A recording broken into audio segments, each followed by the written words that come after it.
A very good morning to all our eminent speakers, delegates from corporate and academia, faculty members, and dear students. I, Dr. Smita Bagai, Associate Professor, Amity School of Fashion Technology, feel so fortunate to welcome you all on behalf of the Faculty of Applied Arts, Fine Arts, Performing Arts, and Visual Arts.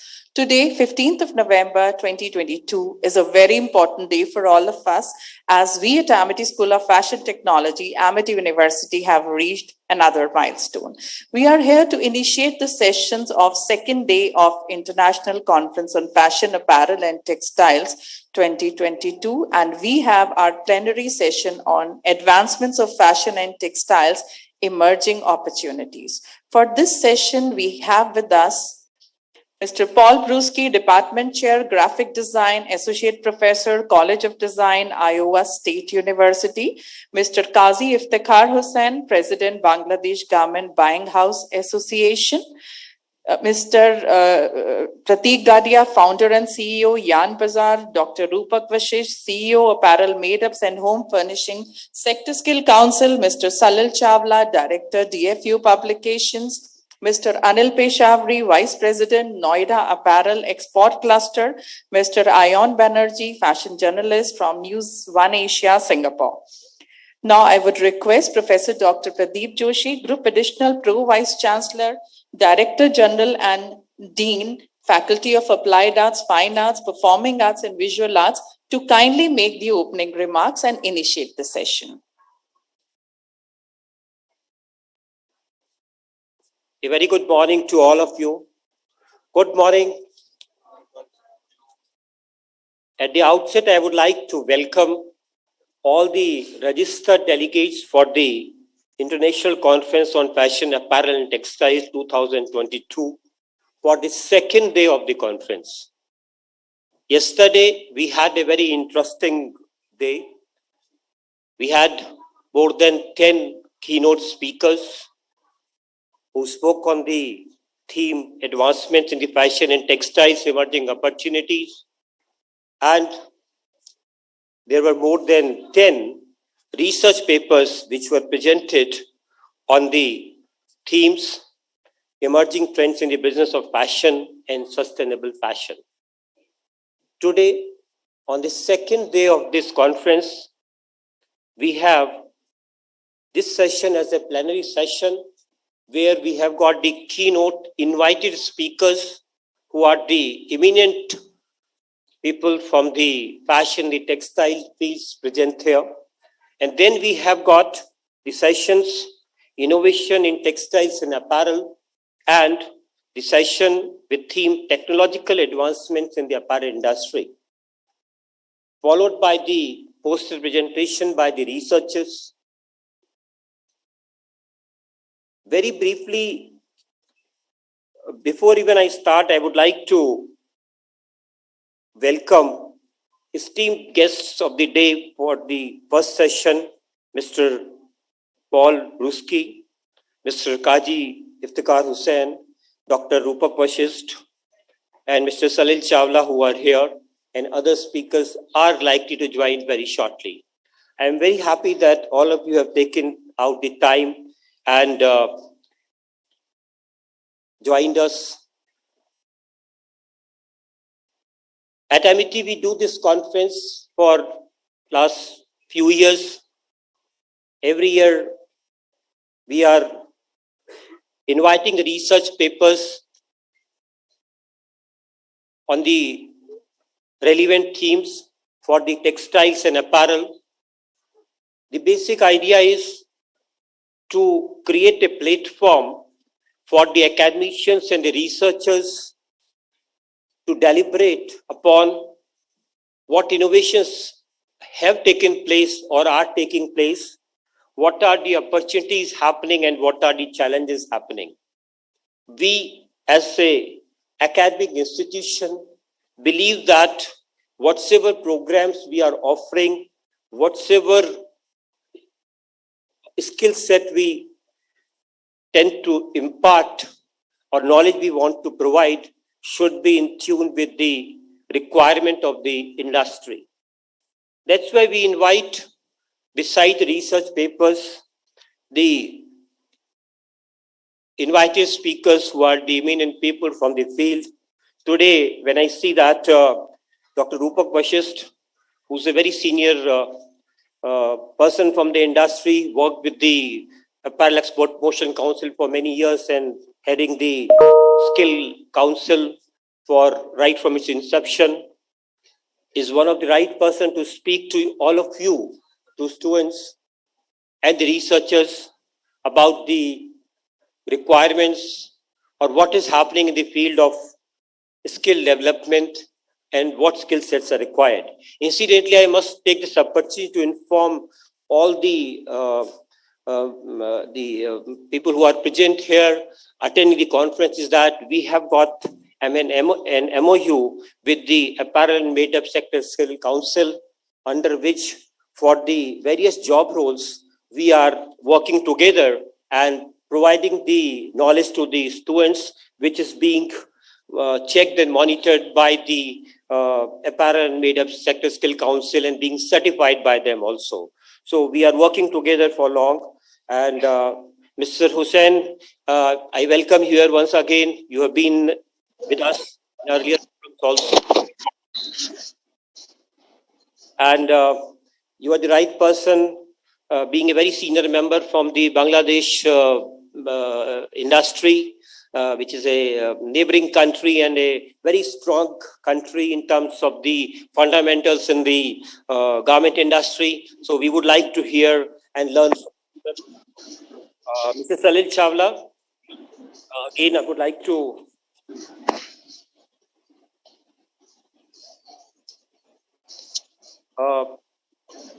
Salil Chawla is a known name in terms of Thank you, Dr. Joshi. And name and for years we are working together, and their publications are doing a lot and a lot known. Mr. Paul, our guest, international guest, he was supposed to join yesterday, but he has joined today, and we'll be very happy to learn from you, sir, and get an international perspectives on the design.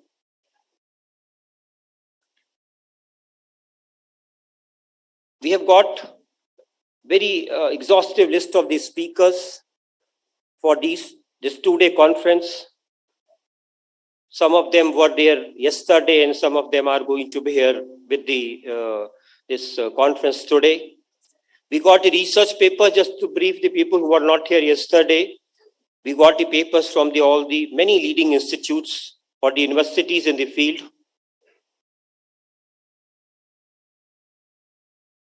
As I said, this is a very good opportunity for students.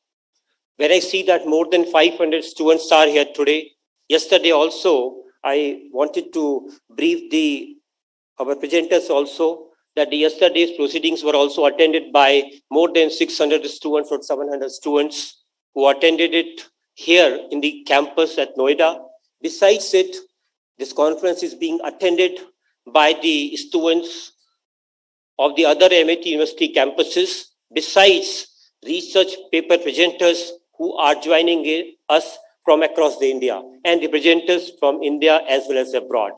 So, as I said earlier, before I close, I would like to repeat that our basic objective is to learn from each paper presenters or the researcher to know about the developments happening in the field.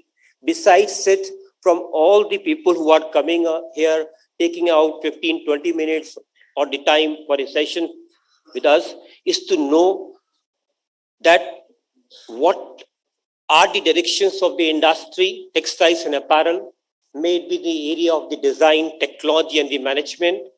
And if you can provide some insight that what should we do as the academician or the students when they are attending it, that will be a great help for all of us. Thank you once again. And once again, I would like to welcome all the delegates, and I look forward to hear all the speakers. And the students, I must say, as we said yesterday, if you got any questions, immediately once the presenter is completing, do ask, and we will try to pass on that question and we will answer. Right? So, conference coordinator, please see that part. Whenever a speaker is finishing, we can take the questions, also one question at least. So probably that will help. Thank you once again. Thank you. Thank you so much, sir, for initiating the session. Now, our first speaker for the session is Professor Paul Bruschi, Department Chair, Graphic Design, Associate Professor, College of Design, Iowa State University. He's a BFA from College of Visual Arts and MFA from University of Minnesota. And currently, he's the Department Chair of Graphic Design at Iowa State University. He specializes in information design, particularly maps and intersection of designs and cultural iconography. He has presented research nationally and internationally on interactive design education, information design, and visual literacy. Current research includes the branding of small breweries and consumer experience in brewery tap rooms. His presentation today is on design and cultural semiotics. So we welcome you to this forum, Professor Paul, and request you to share your presentation.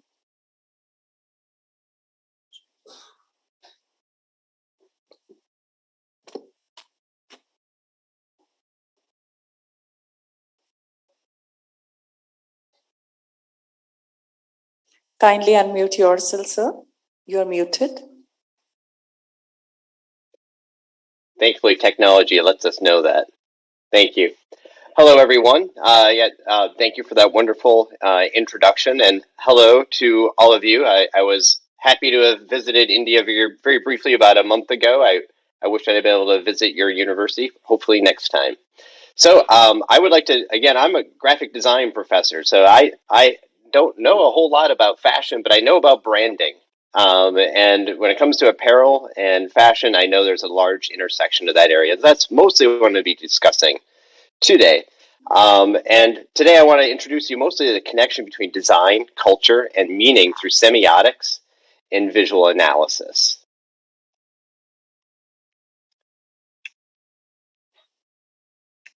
So designers, as creators and exceptionally strong image makers, must learn to control potential meaning and better understand interpretation. We must understand the cultural context in an increasingly multicultural world and be open to new ways of seeing. We must explore ways messages are analyzed and experienced within a variety of contexts. Yes, it's important to see or know what's inside a food package, as we see here at the left, before we eat it. We should be able to literally judge a book by the cover, as you may not know what ruined by design might mean, but the atomic explosion tells you certainly it's bad. Yes, we should be able to simply read an image when we are navigating a subway and know where not to smoke. Design students, especially as they advance through and should create experiments in a variety of forms, including writing. They should negotiate issues related to message, meaning, and understanding. Students of design must understand semiotics as it relates to art, design, and culture, and they must consider historical and contemporary vantage points and recognize their importance as designers and the makers of meaning. So, as previously noted, one of my areas of interest is brewery branding and looking at that connection to place.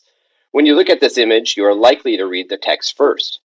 It calls for fans of Surly Brewing to stand together. We may recognize the word Surly, though may not know the brand. If we analyze the image, we might recognize it takes the historical form of Russian constructivism, especially propaganda posters.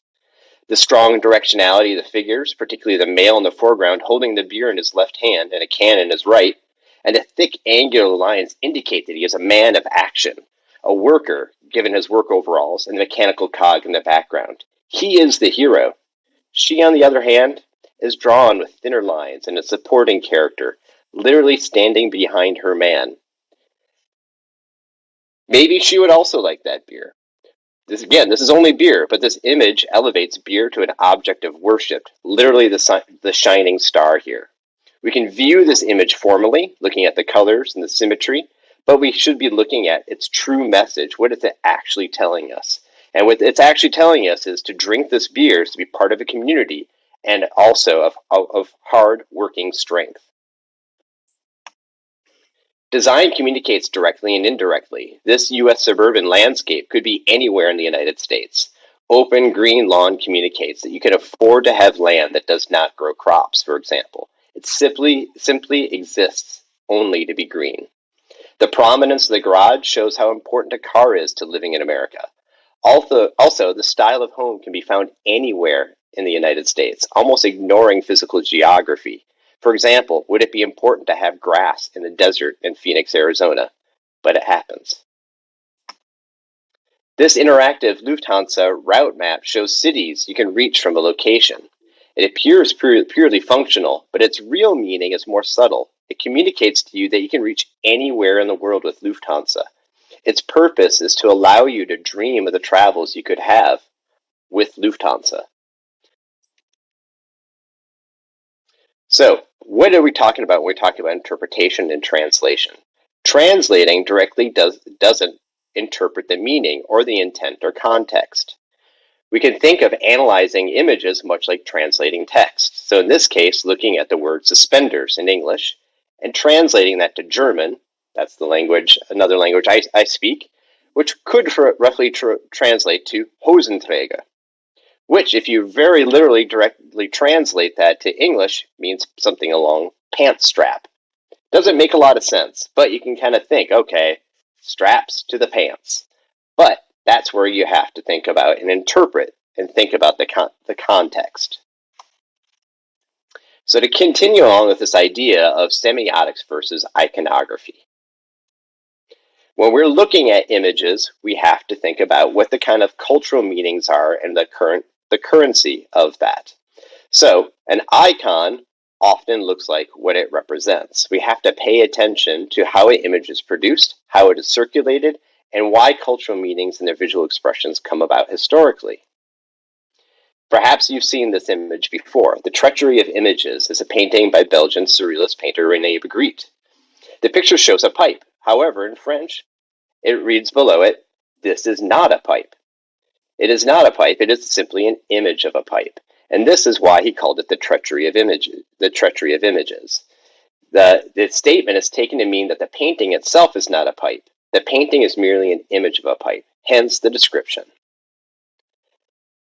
So when we think about looking at images, and this can translate to anything that has meaning, a sign is something that makes meaning. If we see or hear something, such as a sign or somebody waving at us, it might mean something. The signified is the actual meaning. So here in the United States, if somebody's waving at me like this, they're probably saying hello. If they're waving like this, I should probably stop. So you have to contextualize it, where you are, what you're doing. So if we look at an open sign, the signifier is it's open. The signified is that I can go in. If I look at a stop sign, that is the signifier. The signified is I should stop. Even removing the words, because of the frequency of which we've seen this, we would probably know I should stop. This is not a dog. This is simply the English word for dog. This is also not a dog. It is simply a picture of a dog. This is an example of an icon. An icon looks like the thing it represents, like a photograph. However, an icon can also be much more abstract. Like you can see, this is a little bit more abstract versus the photograph. An index points to something other than the object itself. Smoke may mean that there's fire. If you see someone carrying an umbrella, it might tell you that it's going to rain. So when we think about symbols, what is a symbol? Likely everybody in this room knows, and online knows what this is. It is the symbol for Nike. And a symbol is often abstract, and it's a learned meaning because we've seen it so frequently. Generally, symbols are abstract and they do not look like the things they represent. A symbol represents products, ideas, whereas an icon represents only items that are visible. Originally, this design was intended to be similar to the wings of the goddess Nike. Maybe you knew that, maybe you did not. It's the Greek goddess. This is the image of the winged victory of Samothrace in Paris, or now in Paris. But very likely you thought about athletics. You probably did not think of the Greek goddess. You only think about just do it, the athletic performance. However, today that sign is for Nike is the swoosh. It is divorced in many ways from its original source, both here in the U.S. and likely there in India. The underlying idea of victory is still present. Just do it. You might have even heard that in your head, just do it, or thought about Michael Jordan and NBA basketball. To summarize some of these key concepts, icons look like the things they represent, indexes point to something, and the symbol is often an abstract and learned meaning. So I'm going to kind of walk you through just how these signs and signifiers kind of build upon themselves through Barthian semiotics, who was a French semiotician who kind of developed this idea, or fully developed this particular graphic, this representation of what is going on. So I'll kind of walk you through this. So essentially, we have multiple things going on here. We have the swoosh, which is the signifier. So the swoosh, or even the way we call the swoosh, at least here in the United States, is a signifier. The signified is the idea of athletics. Whereas the myth, all those two up above it, the swoosh and the athletics, kind of add up to this idea of Nike. It represents athletics. But furthermore, if we continue on with the idea of Nike, it means victory. And then the mythology behind that is this idea of excellence in athletics. That's really everything that builds up behind that swoosh. When clients come to a designer, they want to be like Nike. Hardly anybody's like Nike or Apple. It's because of that repetition of that image and the entire brand experience that people have. It's not just the design of this logo alone that builds up to this idea that we have around any particular brand. It's what does it communicate? What does it connote? So when we look at symbols, that can also lend itself to photographs. So if we look at Marilyn Monroe as a symbol, what does she connote? Susan Hayward, Emeritus Professor of Cinema Studies at the University of Exeter, says this about Marilyn Monroe. At the denotative level, this is a photograph of the movie star Marilyn Monroe. At a connotative level, we associate this photograph with Marilyn Monroe's star qualities of glamour, sexuality, and beauty, if it is an early photograph. But later, we might think more about her depression, drug taking, and ultimately her death, if it's one of her later photographs. This is the idea that Andy Warhol almost obsessed about, was this idea of the many reproductions and how, in essence, the Hollywood dream factory builds somebody up and crushes them. Communication can also extend into the designs and the lines that we create to add to that meaning. In my design and cultural semiotics courses, I invite my students to occasionally design a reaction to their readings, such as the power of maps and their social construction, whether that be for colonists, pirates, or tourists. The importance of lines and background elements in changing meaning and emotional qualities in our drawing, as well as other ideas of what is a pipe or not a pipe. Particularly, I like the Mario pipe, personally. Likewise, when we look at this example from one of my graduate courses, these seemingly innocuous images of TVs for sale from Craigslist not only can document the television for sale, but also become a collection of accidental reflections that might tell us a little bit too much as people attempt to unload the sometimes overly large, cumbersome consumer devices and wind up documenting themselves in their homes. We can't but help look at these images and think about, what is that kitchen? Why is that carpet green? What's going on there? Making maybe judgments about the person and where they live and what objects they are selling. We as designers have to control everything that's on the page or on the screen. It can communicate something. We must be aware. As designers, we have to read the designs around us every day. For example, these ordinariness of everyday packaging of cookies not only shows what the cookie looks like, but also attempt to tell us that they not only taste good, but it might be actually good for us because the natural ingredients are having fewer calories. Now, if we look at images in terms of politics, sometimes an image might change over time, and we can't always control that. For example, after the invasion of Iraq in the early 2000s, George Bush flew onto the aircraft carrier Abraham Lincoln, and behind him this banner of mission accomplished signified that the war was over, even though 150,000 or more civilians had died since this photograph was taken. And thousands of U.S. service personnel and countless others have died and been maimed. Billions of dollars had been spent.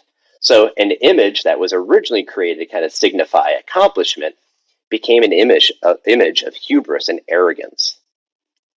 Likewise, when it comes to politics, colors are associated in typography. So this so-called MAGA hat, Make America Great Again, also communicates through its typeface selection.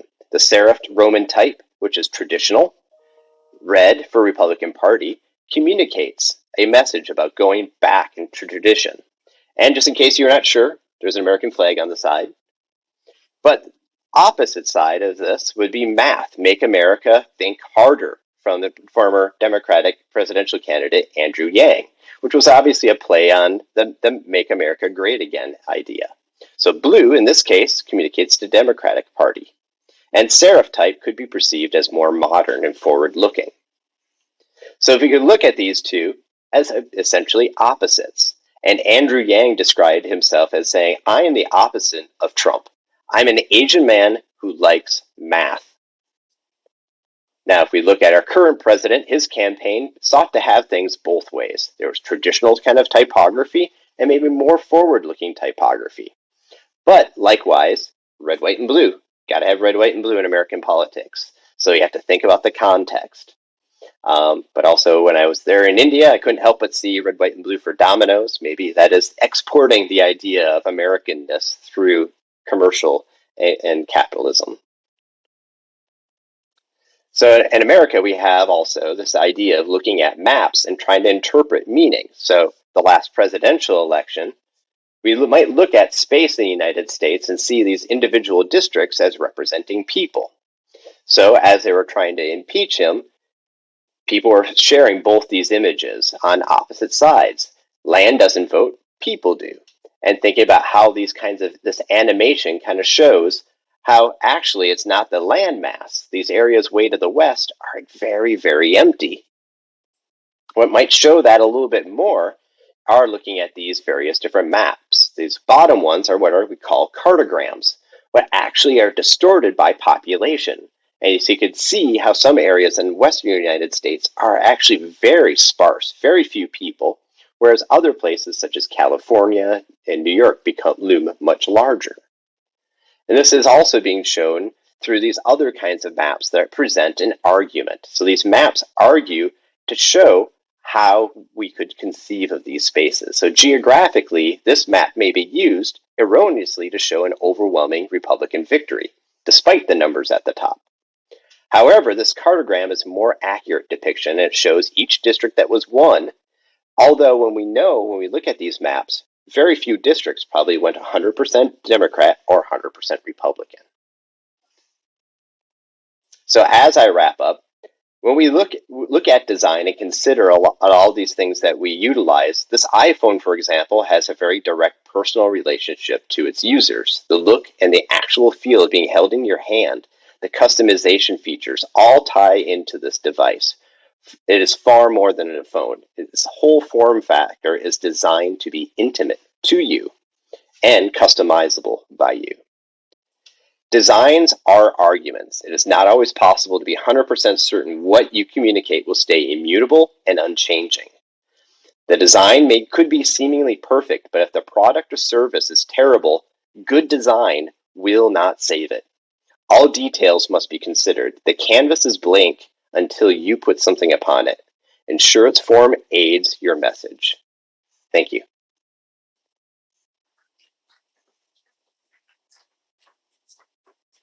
Thank you so much, sir, for this wonderful presentation. Thank you, Mr. Paul, for enlightening us in the morning hour for us. And I am particularly thankful to you that I know it must be almost midnight at your place. Am I correct? Yeah. So I know that probably, what time is that, if I can know? It is 11 p.m. and it is snowing outside. All of you must give a big clap to Mr. Paul. Thank you. I must take this opportunity to inform you that in my faculty, which I had, Faculty of Fine Arts, Applied Art, we had another institute, MAT School of Fine Arts, which has also got approximately 700 students as of now. And we are offering the programs in apparel, in applied art, painting, visual communication, and besides the MIT School of Fashion Technology, which offers the program in the fashion design, textile design, fashion communication. So we'll be very happy to initiate the discussion with you, dialogue with you, and look forward for visits from your prestigious university to our university, and to initiate say MOU or the collaboration between both the institutes and university. So it may be a good beginning that you had joined us today, and I look forward for a strong relationship in the near future, and I'll be in touch with you. Thank you once again. Thank you. Thank you as well. Thank you so much. And our next eminent speaker is Mr. Qazi Iftikhar Hussain, President, Bangladesh Garment Buying House Association. Mr. Qazi Iftikhar Hussain, born and brought up in Bangladesh, experienced in the garment trade for 37 years in home and abroad, working in international companies, Messrs. Shahi Safari, Pepe Jeans, and Proline as a garments brand retailers and trading house.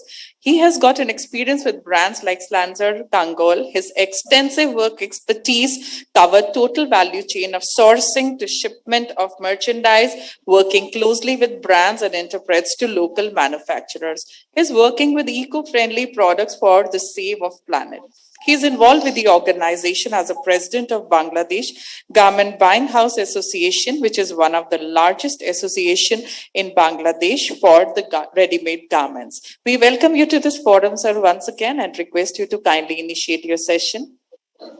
Thank you very much to call me today to the program, but unfortunately I'm telling in my place there is no energy, even that I'm in the mobile set to talk to you, because of the energy crisis in the global arenas. Thank you for calling me once again to your sessions. Thank you, Mr. Joshi, to remember me. Now, I have to say, because I am a basically manufacturer, I've started my career as a graduate and then come to this textile business. I'm extremely sorry, but I request you to kindly sit in front of the camera. I think we're not able to see you. We are really very keen to have you on this forum. We want to see you. Okay. So request you to kindly. Okay. Because there is no electricity here, this is a big issue for me. Yes, so we know it. I don't know, it's not coming. I don't understand this. Okay, so then you please continue. Okay, if it's not possible, then. Yeah. So basically, I'm talking to you for one thing. Now, world is changing. You know that now there is a lot of problem going on because of the Ukraine war. There is inflation going on, and the market is very bad for this textile, basically. But we have to think different way, because when there is a problem, there is also opportunities to do the business. So basically, I tell you one thing, everybody knows the Zara. That Zara president one day say the apparel is what we have to touch and feel it. Apparel not like a customized mobile phone or like a Apple's or Samsung, not like that. So you have to be very, very cautious when you are in the apparel business. You have to understand what you are producing for the customer. They have to like it. When you have a design, you have to think your mind that what you are designing, it's supposed to be a liking by these customers. Otherwise, there is no point to make the productions or anything else. So now I'm telling another things to you. The world is changing. Now there is a new things is coming. The European Union and the other brands started the legislations for the textile industry to save the textile industry climate orientedly, eco-friendly product, which is a sustainable product to save the planet from the polluted world. Because everybody knows that the textile is the second largest polluting product for this planet. So now there is a campaign going on to make an eco-friendly product. For your information, India is the second largest textile industry. Even then, in your GDP, it is only 12%.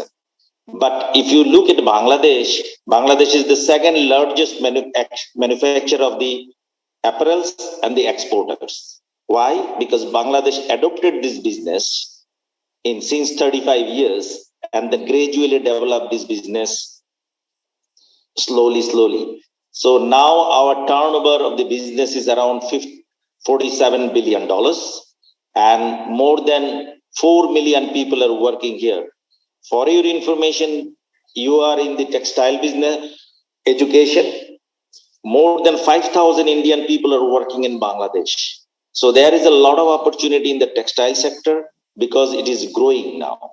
And without, everybody knows, I think, is the textile business is more or less $700 billion business in the whole of the world. So there is plenty of opportunity on this textile business. So my request to everyone, when you are educating yourself, you have to educate it thoroughly how to develop the garments for the futures, because future is basically based on the green food. Maybe that Bangladesh have more than 174 green factory in the whole of the world, and out of 10 factory, best 10 factory, 8 is in Bangladesh. So we see different way to textile business than other countries. Why? Because this is a very, very lever incentive, and the people have the opportunity to give deliver their innovative product, because there is a lot of scope to make this innovative product in the textile business. So my request to all the students, be cautious when you are educating yourself to make a product which is a very, very eco-friendly for the next generation, because that the climate every day is going down because of these carbon emissions. So we are requesting all the students to be aware of that. We have to save our planet and the landfill, because the landfill, you see that if you have a polyester product, it will take 700 years to absorb. So now we are using now recycling, and the recycling is a very big production areas where you can have the opportunity to give the innovative product. And everybody is looking for innovative product for this upcoming world. And it is the time, because of the recession, it is the time to get more opportunities. The bad time is the place where you can make the opportunities. So I am requesting all the students, please research on the textile where you can get the product at a very competitive price, and as well as you have to give your innovation product in this textile area. My earlier speakers say about the brand and the product, and I think you have to catch up with these things, because nowadays brand has started their good practice to buying the product in the eco-friendly, and the world is going to be a big legislation with the brand in the European Union as well as the America. Yesterday I was in the seminar of the International Apparel Federation, where I heard that there is a 29 legislation is coming the next year and 2 years. I mean, it will be implemented within 5 years to make world is with the eco-friendly green path. So I am sure that your faculty is doing this, deliver these things, that how we can go for the green product in the for the futures. And India has a lot of opportunity to make a sustainable fabric. It is already started in the blended sustainable fabric, but we have to go for more, because we have to give it supply to many people from the Asias, because there is another thing is coming, that is one China.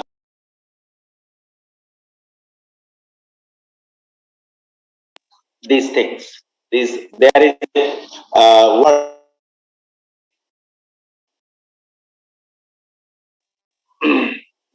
So we have opportunity, that India have an opportunity, the vast opportunity for this, because of one China policy is going to change. And I hope Mr. Joshi is a very enthusiastic person, and I'm sure about that your faculties and everyone will try to make the educated the people for the upcoming world. Thank you very much to give me chance. I have some other meeting. I'm sorry I cannot give more time to you. Thank you very much. Thank you so much, sir, for this piece of advice to all students to be eco-friendly.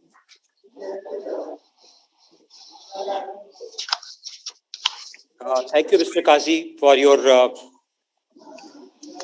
advice and the guidance to us. If I can ask, I'll not take much time since you have joined us. So I thought probably I can ask you a brief question. Am I audible? Yeah. Just wanted, can you briefly tell or share with us what are the key strengths of the Bangladesh as the industry? Because why we would like to know, because as you are aware, we are the neighboring country and many cases we compete also. So if you can slightly take 2 minutes and compare and contrast Bangladesh vis-a-vis India, that would be great help and provide us also a good understanding. Thank you once again. Thank you. Mr. Joshi, I'm coming to Delhi next month. There is a fair of the textile fair in Delhi. So I'm coming to India. I hope that time I will come to your faculty and see to you. There is a lot of possibility to bring India also like a Bangladesh. But the problem is that your policy for the government's industry not that much, because of the I think there is a level law or something other things you have. But there is an opportunity to invest in Bangladesh, because a lot of Indian is working here, and more than $5 billion India is earning remittance from Bangladesh in the government sector only.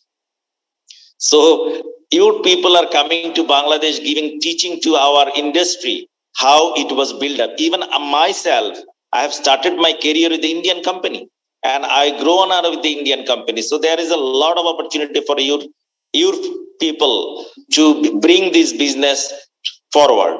And I'm sure about that. There is a lot of possibility in India, in the south as well as the Delhi, because I have visited some Noida factory. It's unbelievable. It's a very, very good factory in Noida. So there is a possibility, because you have a good student in India who are coming to Bangladesh to work in Bangladesh, a lot of textile industry as well as the designing section, because India is growing in the designing section as well as the innovative product is going on. And you have a other thing that you are very much equipped with the IT, and next world is basically artificial intelligence, which is coming in the government sector. So I'm sure about that. You have in your faculty, you have started already this artificial intelligence work. So I'm very much positive that India will come out a very, very big way in the textile sector within the next 2-3 years. Thank you very much. Thank you for your kind response. Thank you once again. And we look forward to have you with us whenever you are visiting, Kazi Sahab, whenever you are visiting India. Please do keep us informed. I would like to keep I would like to discuss with you separately, but would like to keep a full session with our students in a offline mode here. So I look forward. It will be honor for me to come to see you. Yeah, thank you. Thank you. Thank you very much. Thank you so much, sir. Thank you. I'm so proud to present to you Dr. Rupak Vashisht, who is the CEO and Director General of Apparel, Made-ups and Home Furnishing Sector Skill Council. He is PhD from University of Rajasthan and MBA from ISB. He has created the National Occupational Standards and Qualification Packs of 45 job roles in the apparel industry, affiliated more than 45.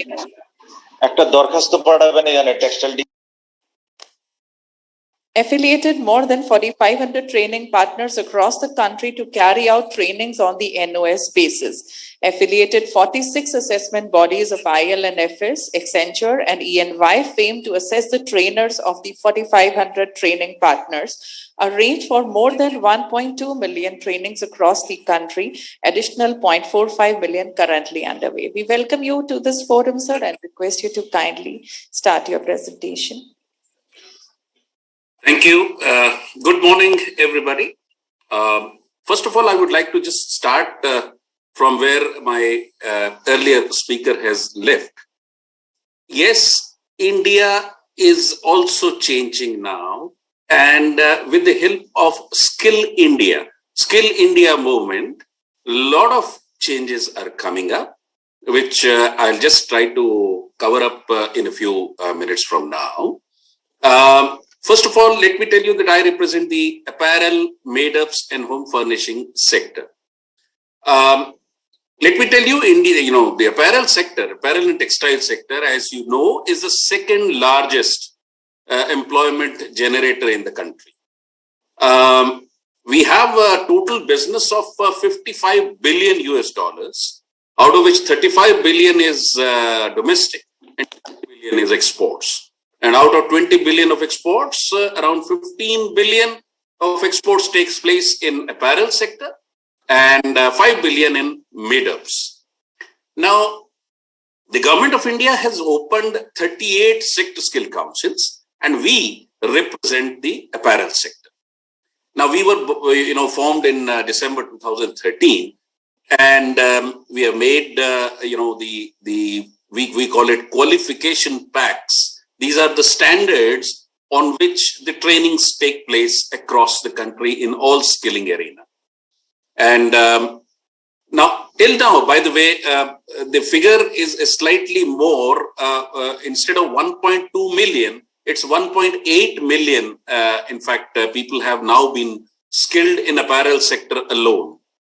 The national education policy is also now poised towards integrating, the schools and the colleges with skilling.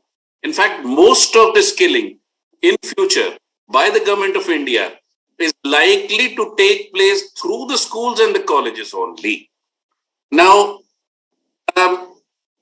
would like to now tell you about opportunities. Now, those of you who are associated with the fashion technology or apparel kind of courses here, there's a very good news.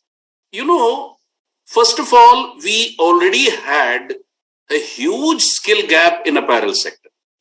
As per the PwC study, which we got it done recently, rather just before the start of COVID, 86 lakh people are required or were required in apparel sector in coming 2 to 3 years or 4 years time. Now, what happened in addition to these 86 lakh requirements in apparel sector? What happened was that migration took place. People migrated. A lot of people migrated from various cities, and the requirement became even more. And the third part is that all of us know that post-COVID, the buyers, many buyers, in fact, have started buying or have stopped buying from our neighboring country, and because of certain reasons. So those, businesses have come to India, and mostly in the southern part of the country, that is Tirupur, which is known as the skill hub, the knitting hub of the country. So a lot of business has already come over there. Now, additional business comes, you need additional manpower. So here we already had a skill gap. The skill gap widened because of migration, and now because of the Chinese this thing, because people have stopped buying. Many buyers or international brands have stopped buying from China. So that business has also come partly to India. So we need, end result is that we need lot of skilled manpower at all levels. It's not only at the grassroots level. We need skilled manpower at, assistant fashion designers, merchandisers. There's a very good opportunity for people to become compliance auditors. The best part is that very few organizations provide this particular job opportunities of becoming a compliance auditor. There are very few. In fact, there are very few formal courses available to become a compliance auditor, or many other job opportunities at white collar as well as blue collar jobs lie in India now. And as I said, this is the dream project of our Honorable Prime Minister, that is called Skill India mission. And we are all trying to actually take this Skill India to the next level. Now, the next opportunity or next work which the government is now trying, or the sector skill councils or the National Skills Development Corporation are trying, is international collaborations. So just to, making India as the skill capital of the world, that was the dream of the Honorable Prime Minister. So we're making this true now. And we are now entering into a lot of collaborations with a lot of countries and have started sending.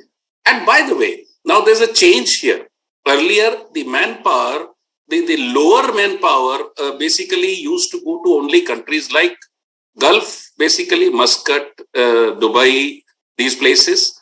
Now, this manpower is now required across the world. Across the world, the manpower is now required. People are, because the West, as we say, is aging, and they need, manpower at all levels. At all levels. That includes the senior level, middle level, as well as the junior level. For the middle level, in fact, we are coming up in a very big way. We shall now be discussing with your university also, and across the country also, the Bachelor of Vocational Studies. We want to actually now strengthen the middle, management of the apparel sector. So, Bachelor of Vocational Studies is something we are now concentrating more because of the new national education policy, which basically says that now the skilling should start from the schools and colleges. So we are basically taking, as I said, the Skill India movement ahead. Lot of opportunities lie in the apparel sector.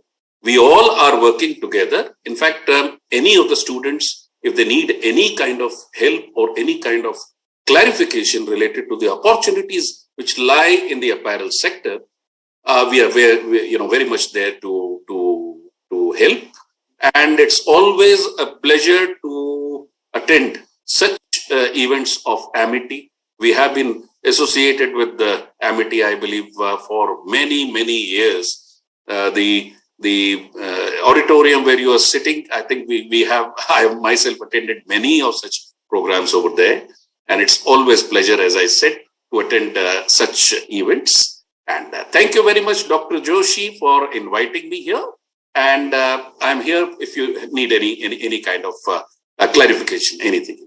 Please, thank you very much.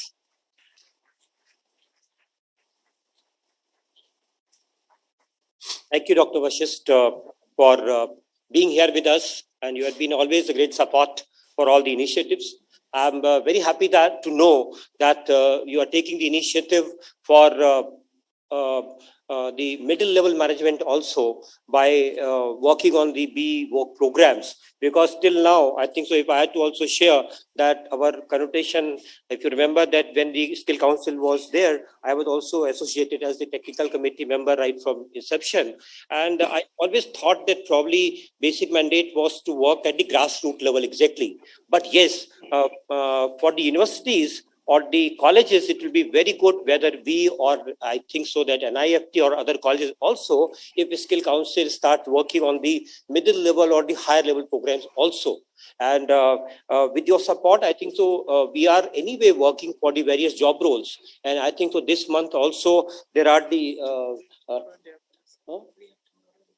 tomorrow and day after tomorrow, the teams are coming for judging these students and evaluating them for the various job roles. So that exercise on. So we'll be very happy to interact and further discuss with you for how can we collaborate, because we also need to see based upon the mandate of the NEP, what should we do? How should we make the changes in our program structure, course curriculum? So I need to, I think so, sit with you sometime. We need to spend some time with your team. So that will be one of the, I think so, thing which we need to work upon. Yes, please. I can, any questions from anybody? Because we have got one of the key authority from this field. You got a question? Please come. Thank you very much, Dr. Vashist, and thank you, Honorable Group Additional Pro Vice Chancellor, sir, for this opportunity. So, sir, as you said, that, you know, we as students, I'm a student of, by the way, Masters in Arts, Fashion Retail Management, and I have a lot of my friends sitting over here who are looking for our dissertation projects and many opportunities. So, is there anything that we can get in terms of support from the Skill Council of India, Sector Council of India? And yeah, please. In fact, the Sector Skill Council is basically an industry body which has been awarded with the awarding body status, certification body status. We are basically amongst the industry. I mean, we represent the industry, the apparel industry. We have very strong associations which are, we are basically working with most of the associations of apparel across the country. Once the course in MET or any other university finishes, if the university gets in touch with us, then we can adequately propagate or demonstrate to the our industry or through the associations. And as I said, the middle and senior management in apparel sector, let me tell you, especially the middle management, I'm saying, is quite weak. It's not mature. Like, let's say, IT industry or telecom industry, any level is mature. It's a mature industry. Our industry, the middle level, basically what happens is people from the ranks, they rise and they actually become the executive level and then ultimately the managerial level. And this is causing, in fact, immense problems, immense IR problems across our sector. So what we are basically now trying to do is that bring in the best talent available in the middle and senior levels, basically, through the various courses. As I said, the BVOC course, the Bachelor of Vocational Studies course, we are starting with the immediate middle management kind of thing, and with this higher courses for the rest of the levels. Now, if any university gets in touch with us, as I said, we can actually connect them with our industry, through the associations. And let me tell you, the requirement in our industry is immense. In fact, if one person is required in telecom industry, I believe 8 persons are required in apparel, sector. So, first of all, you've done very good thing. In fact, chosen this right path, and the future is very bright. Thank you very much. Thank you.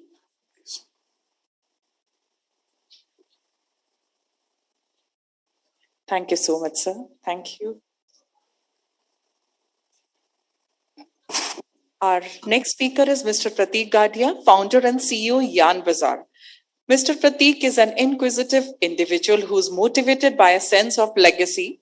Born into a typical middle-class Marwari business family, he has always balanced his studies, sports, music, business, and extracurricular activities. He has enjoyed solving complex business problems and plays the role of an entrepreneur, podcaster, and a guest lecturer. He's a metalhead who has been as excited about being at the helm of the business world as he does about his guitar. So in fact, he has a master's degree in innovation and entrepreneurship from the University of Warwick, from being a member of the school football and athletics teams to an organized person who's heading the Yarn Bazaar, the apprenticeship style inter-university competitions in the UK sponsored by EY. He has made certain value addition to his alma mater. He has always been driven to improve his business skills and advanced professionally. And as a result, he has been involved in his family business when he was just 15 years old. And he has also completed a lot of internships. He has worked with a placement agency when he was just 17, interviewing candidates for global BPO companies like 3G. After leading his family's fabric manufacturing business for 7+ years, he identified that there is a gap in the industry and decided to pursue this opportunity, launching the Yarn Bazaar. Currently, the founder and CEO of Yarn Bazaar, a startup that is building a holistic B2B yarn marketplace with the vision of organizing an unorganized retail industry. They have completed over INR 300+ crores in transaction in less than 3 years and have recently raised equity funding in Shark Tank India from 4 sharks. He has spoken at various international forums on entrepreneurship, innovation, and many more. So we welcome you to this forum, Mr. Prateek, and request you to please share your presentation. Thank you so much. Hello,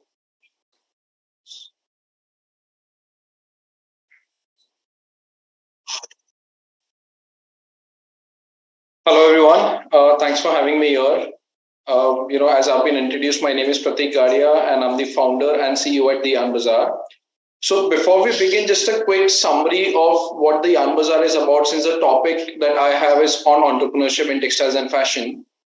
So the Yarn Bazaar is a B2B yarn marketplace where we are empowering buyers to find the best quality yarn at fair market prices and timely deliver to them.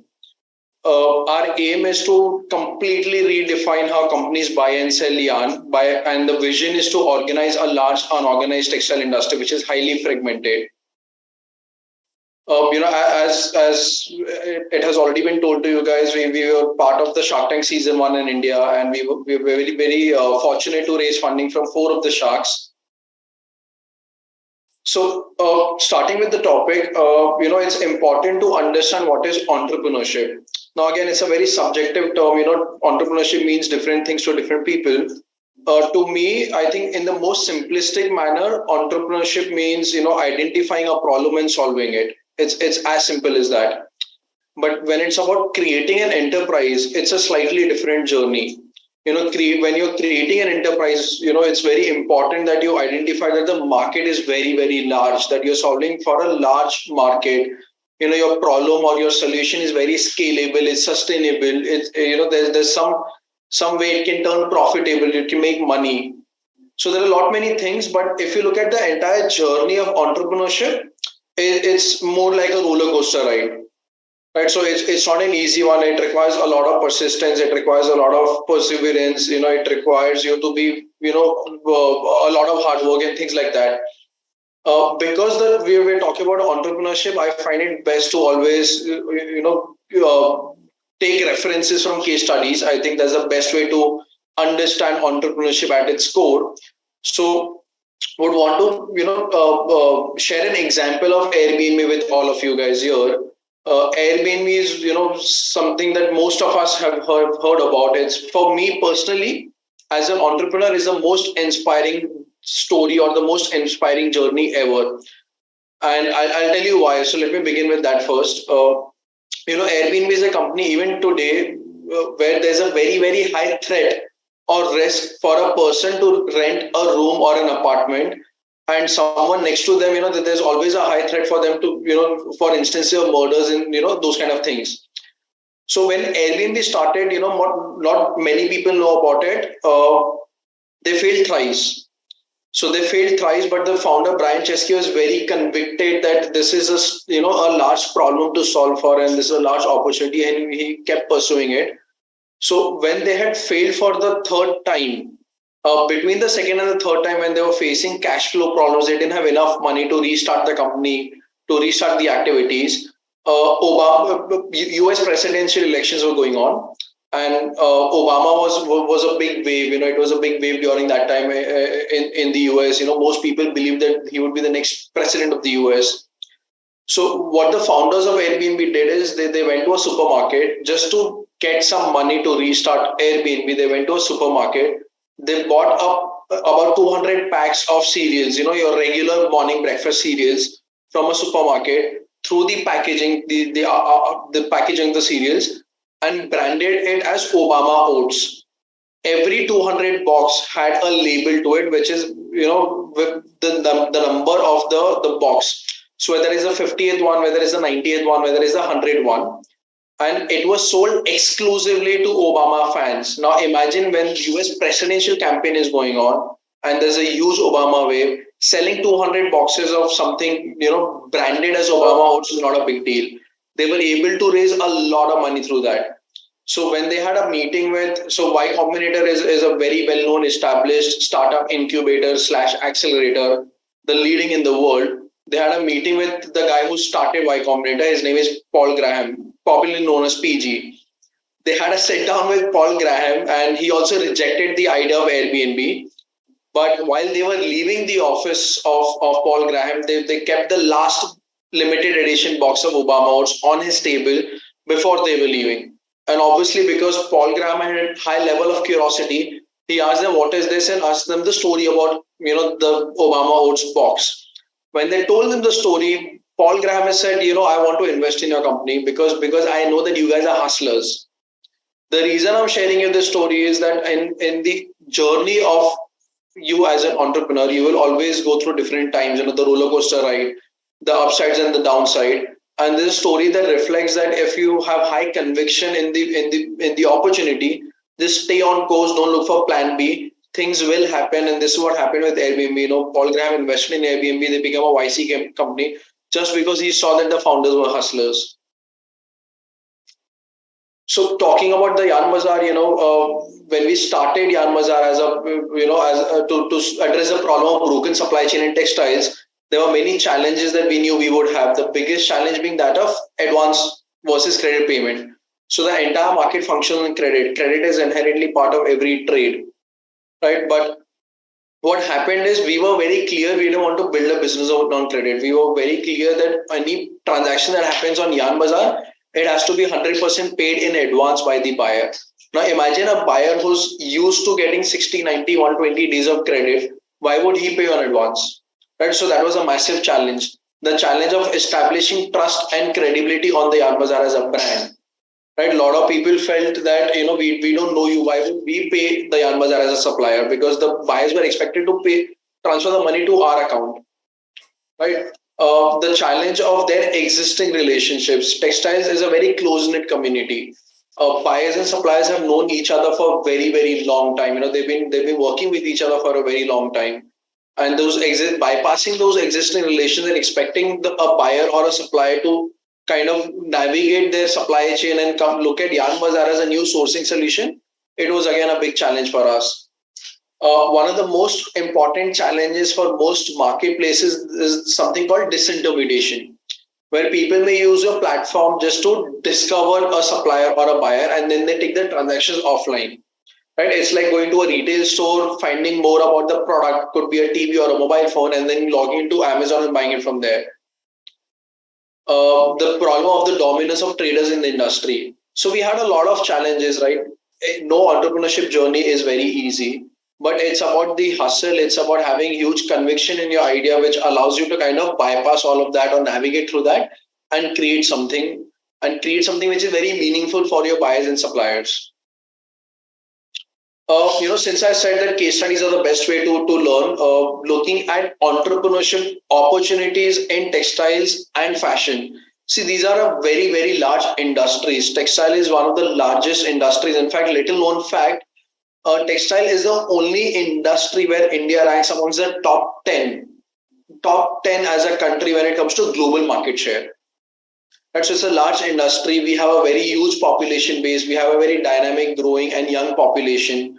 Opportunities are massive. right? What I want to do is I want to broaden your perspective in terms of what different people are doing in different parts of the world when it comes to something like textiles or fashion, right? Which will give you a different perspective of that, everything is possible as long as you dream it. This is a company that I've recently came across. I really admire what they are doing. It's a Portuguese company, very, very young company. Recently, just last month, they announced a $24.7 million of Series A funding. It's called SmartX, right? Very young team. They're doing something amazing when it comes to circular knitting. So what they identified is that a lot of fabric is defected, which is the reason why it goes to landfill. It's wasted. The brands cannot consume it, cannot convert it to apparels. So they're using off-the-shelf cameras in a circular knitting facility, which identifies any defect while it is being manufactured. See, typical factor is what happens is once the fabric is manufactured, it is then there's a master which actually inspects the fabrics on the table. But by the time it's too late. This technology allows manufacturers to stop the production the moment a defect is detected. So this is a typical circular knitting machine in a factory that uses SmartX as a technology. Let me give you a quick walkthrough of their website to show you what kind of big companies and brands are using SmartX. What kind of things they're doing. Right, it's a textile technology company, right? So see some of the biggest brands in the world, your luxury brands like Gucci, Balenciaga, H&M, one of the largest fast fashion brands of the world, PVH. Everyone's now looking at SmartX to kind of their entire supply chain in terms of ensuring lower defects. See, this is what they do. So a lot of waste is produced every year because of defected fabrics. Textile, we all know, has very low margin profile. The margins are not that great. So if you're able to avoid any defects, it automatically boosts your bottom line. Your profit goes up, your margin goes up. So they're able to monitor every inch of fabric while it is being manufactured. High level of production visibility gives you, they say something called superhuman inspection. Basically, the data, it's so deep. They give you all the data with respect to what's happening. Whether there's any defect that can occur in your fabric. Renewcell is another company that I really admire. Again, something fantastic they've done. We all know that fashion or textiles is the second most polluting industry in the world, right? So what Renewcell does is it's a sustainable, it promotes sustainability in the world. And they're able to recycle either worn out denims or t-shirts to fiber or yarn that can be recycled. So it's a recycled company. Again, let me walk you through the website and show you the kind of things they're doing.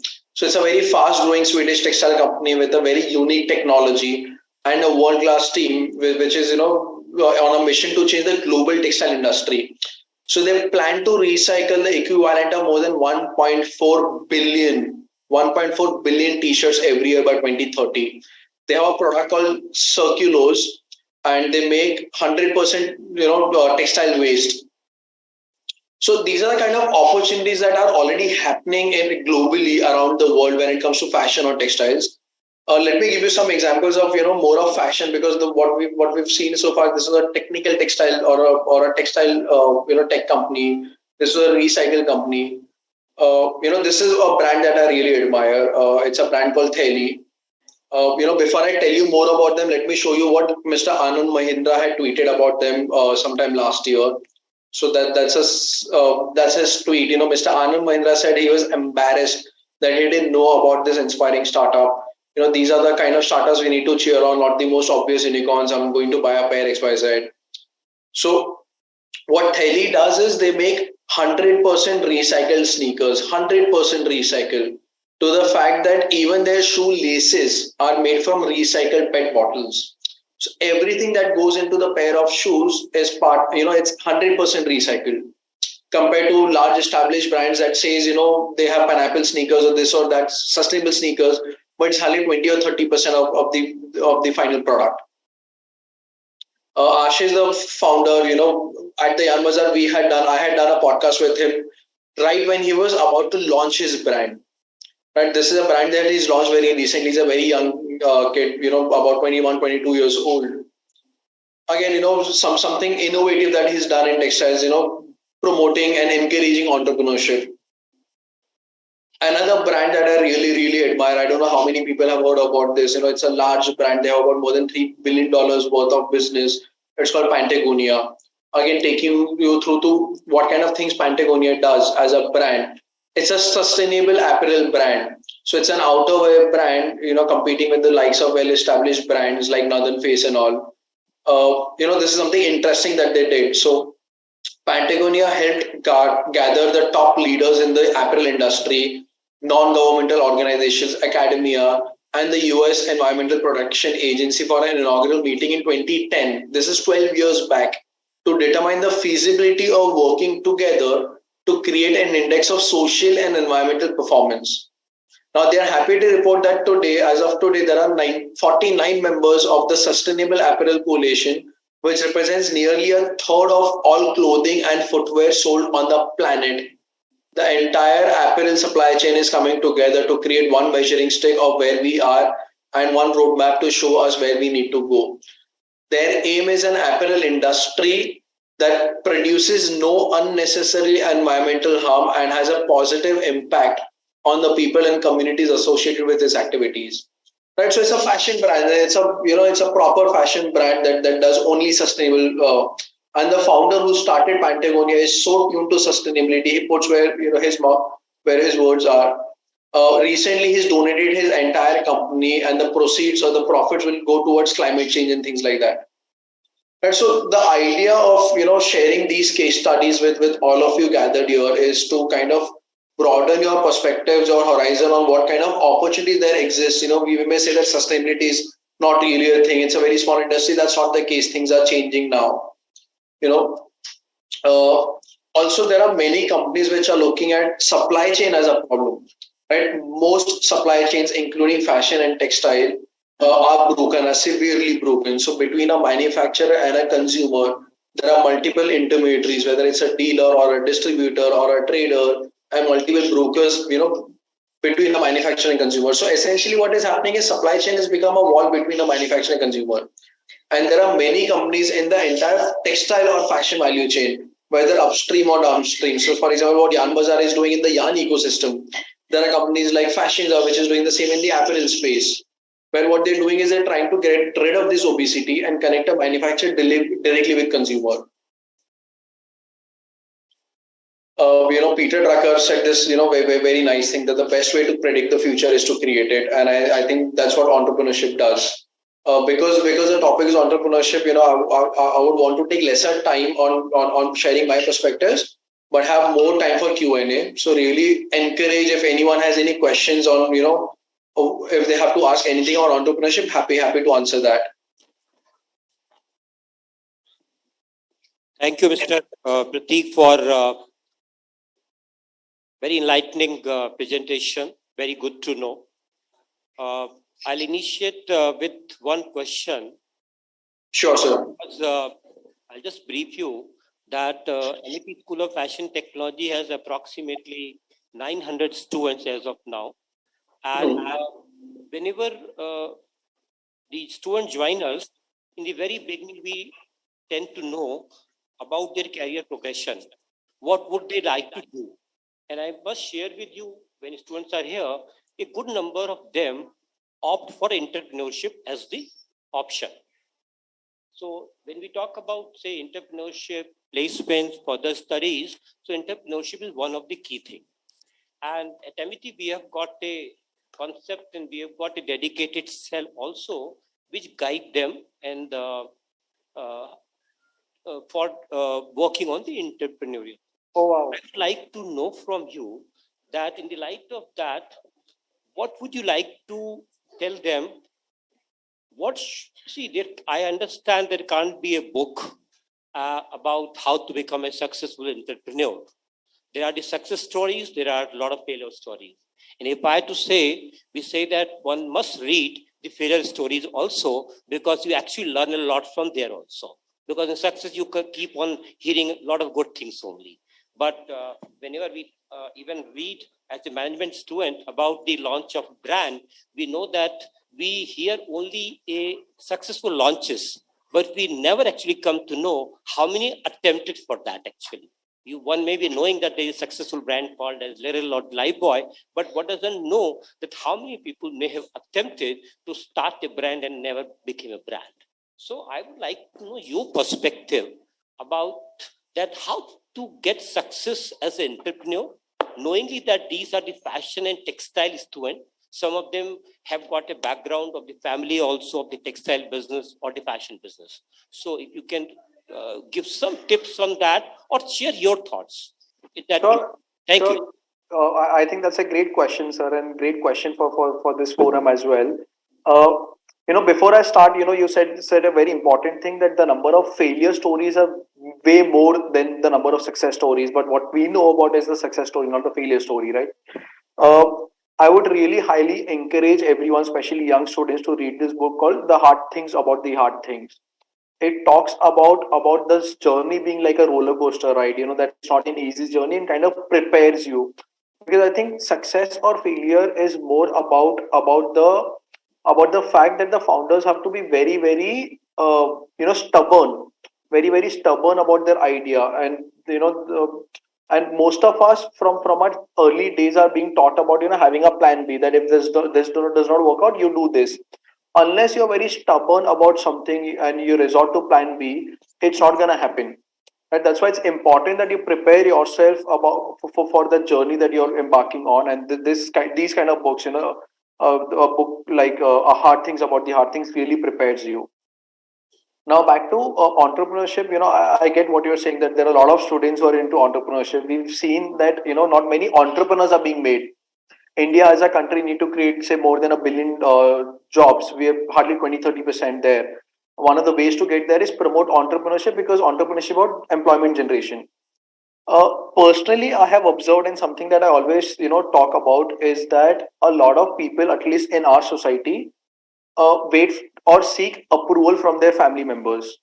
I have personally seen a lot of people who have had great ideas, never started it because their family didn't kind of approve of it, or their friends didn't give them that kind of confidence. I think as an entrepreneur, it's not really required for you to seek approval, or seek that validation from your closed ones. If you have high conviction on your dream or your vision, or your passion, you have to go to it. Right? It does not just apply to entrepreneurs. Look at creative people, look at sports people. The people that we know and we worship, whether it's Sachin Tendulkar in sports, or whether it's the famous artists of the world or the famous musicians of the world, they didn't have the support pillars from their friends and family. They knew this is what their calling was. This is what they wanted to do, and they just went and pursued it. Right? I'm saying this because I know a lot of my friends and all who've gone through that same journey. So I really highly encourage everyone to kind of go for it if they have high conviction in that. I think that's what true entrepreneurship is about. Yes, there's a lot of advice around how to build a business, how to build a scalable enterprise, and all of that. But I think your journey is your own journey. It's very subjective. Everybody starts with different levels of capital. Everybody starts with a different problem. Everybody starts with a different structure of team. Right, so you learn as you go. As long as you're very persistent, you're very you have the high hustling attitude, you have high levels of curiosity, the basics in place. I think that's the most important thing that is required.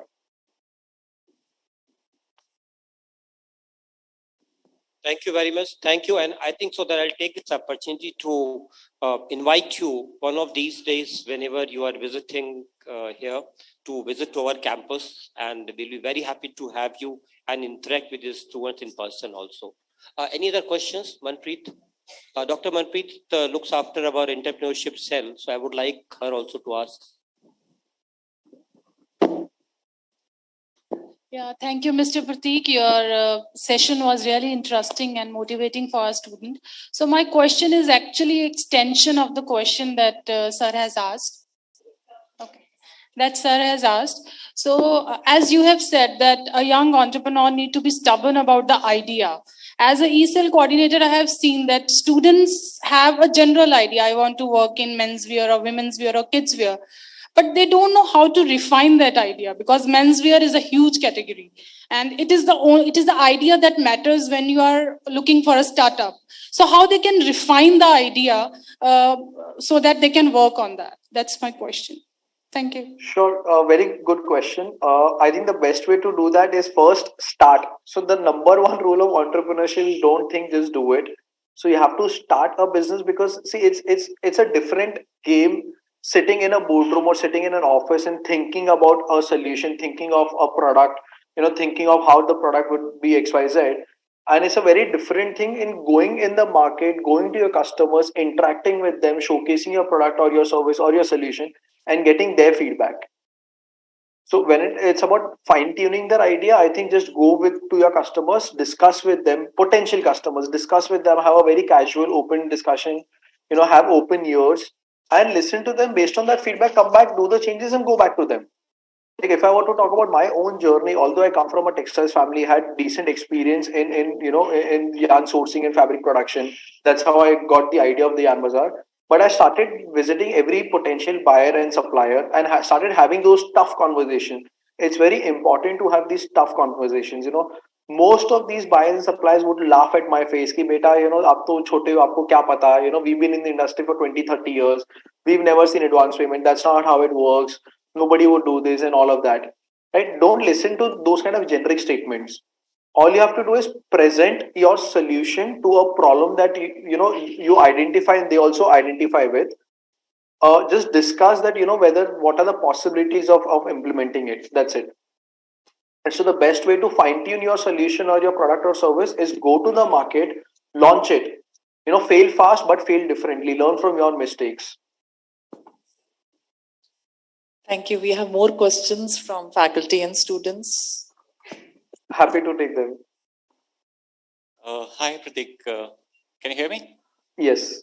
Hi. Thanks for the great presentation, Pratik. See, what is happening in our institute, a lot many kids are looking forward for entrepreneurship and they are launching their brands, XYZ. And the best part is that they're using the virtual platform for the launch of their brands, because there is no money involved in it. Problem is it's thinning down very fast, because if I think if I'm not wrong, it's close to 18 million stories are running every day on Instas and everything. So it fizzles down very, very fast. It will get the traction, but obviously it dies down. So any idea that they can build on the trust, as you said, because you have taken the advance, that's really great, which is not going to happen in our case. But any which way, if you can just tell them how to keep promoting them, how to keep pushing so that they have the more audience which is getting connected to them all the time. Thank you so much. Sure. Great question. And thank you so much for asking. I think it's very important for people to understand the difference between company and a brand. See, creating a company is an easy journey. You're selling products, you're selling a service.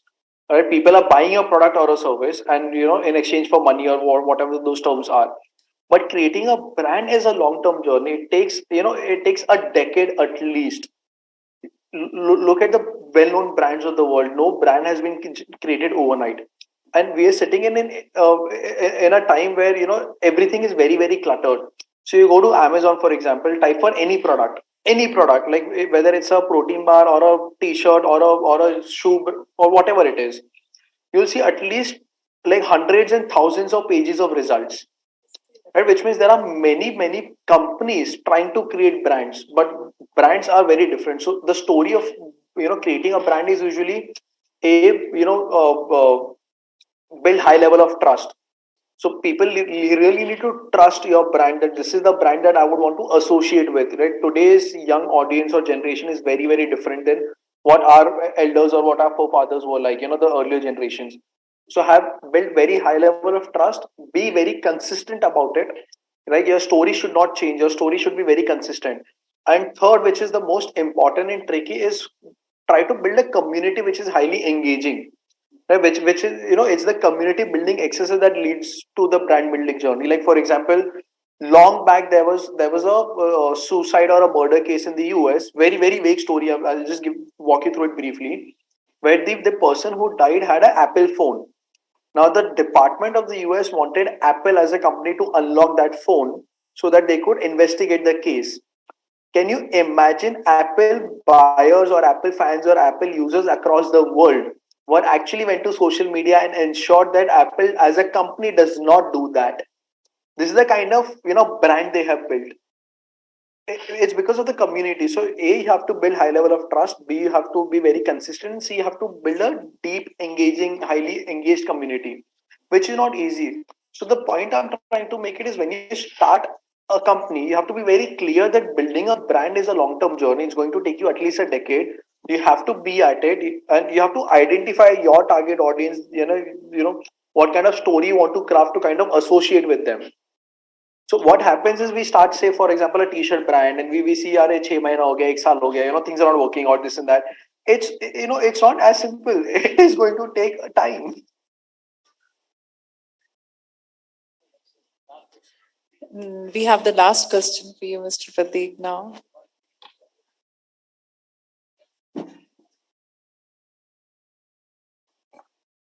Hello.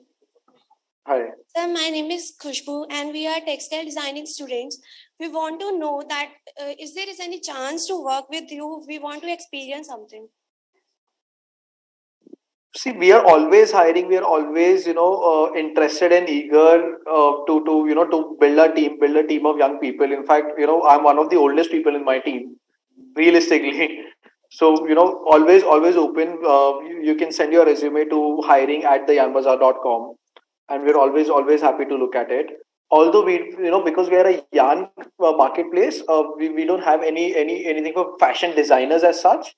But wherever we can, we would be happy to get people from MIT as well. I think so. What I'll do, Prateek, I think so. What I'll do that we'll send you the details, and if we can, we'll float it to the students who are interested, and then we'll pass it on to Mr. Prateek. Then he can take a call to interact with you online, etc. Then we can take it further. It'll be a good opportunity. So probably we will float it to students, and probably if we can even meet the online and then take even one student, that will be a good beginning actually. Thank you, Mr. Prateek, for being Sure, here. sir. Thank you. Thanks for having me here. And since you said about the university visit, as the previous gentleman said, we are all visiting Noida next month for India ITMA exhibition. Would be happy to take a tour of Amity and meet all of you there. Thank you so much, Mr. Prateek, for being so inspiring and interactive. Our next eminent speaker is Mr. Salil Chawla, Director, DFU Publications. Mr. Salil Chawla is in the space of textiles and clothing since over 3 decades and has been a witness to this ever-evolving, most globalized industry, has helped him to gain trade insights and deep understanding. He has blissfully enjoyed every single moment of this fulfilling, intriguing journey. Mr. Salil Chawla, we welcome you to this forum.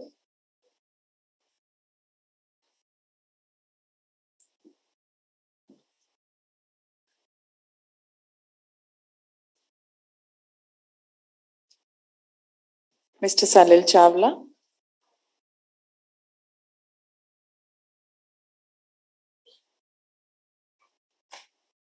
Sir, kindly unmute yourselves. Yeah, I'm really sorry.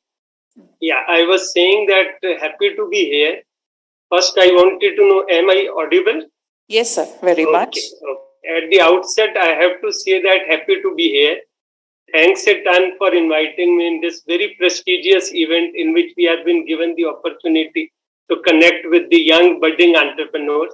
Especially, I'm following after the iteration of entrepreneurship from Mr. Prateek, Good to have that session. Special thanks to organizers and in particular Dr. Joshi ji for his continued faith in me. I take a quick opportunity to introduce my celebrated media house, namely DFU Publications.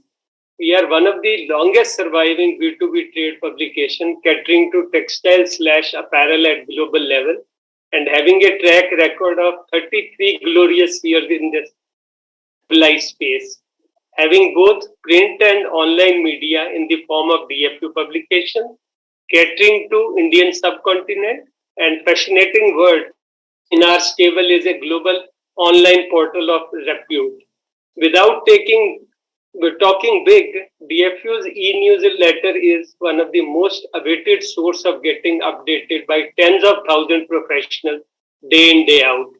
Now, without any further ado, wasting any time, I will come down straight to my point of discussion, which is close to my heart, omnification of retail industry, what you call hybrid mode. You could also call it best of the two worlds. I don't mind saying it, a combination of off and online, physical, brick and mortar, e-commerce marketplaces, any which way you can call it, because this is how I'm trying to embark on the customer experiential journey of shopping. So at the very outset, let me submit a structured view on this topic of, the topic is omni-channel experiential journey of shoppers. And I'll quickly take a cue out of one of the earlier speakers, who said, judge the book by its cover. So you have to judge it by the cover, that the experiential journey of shoppers is the cause of existence for any business. Now, every adversity has a silver lining and a prelude to the onset of all pervasive technology intervention in the day-to-day life of commoners was a fundamental tailwind, as we have directly experienced out of COVID-19 era or so-called pandemic. Thanks to the pandemic, which had the power to impact and taught us many things, many learnings have come out of that thereof, will hopefully permanently serve us in good stead in coming times, because some of these learnings are going to be permanent in nature also, because as in West it is said, anything happening over 3 weeks is a habit making, while it happened over 2.5 years, certainly many permanent changes also, scars it will leave. Like other sector, retail industry languished during the pandemic too, staving off the crisis, having learned, unlearned and relearned valuable lessons during these unprecedented times. Why unprecedented? Because it was like once in a century kind of a pandemic, it was a health, a black swan event, globally. Now, let's great consumer shift. What kind of consumer shift is it bringing in? There is a famous adage, often some of the best things in life come out of the most difficult challenges. And this was the perhaps most difficult challenge which it has thrown upon globally.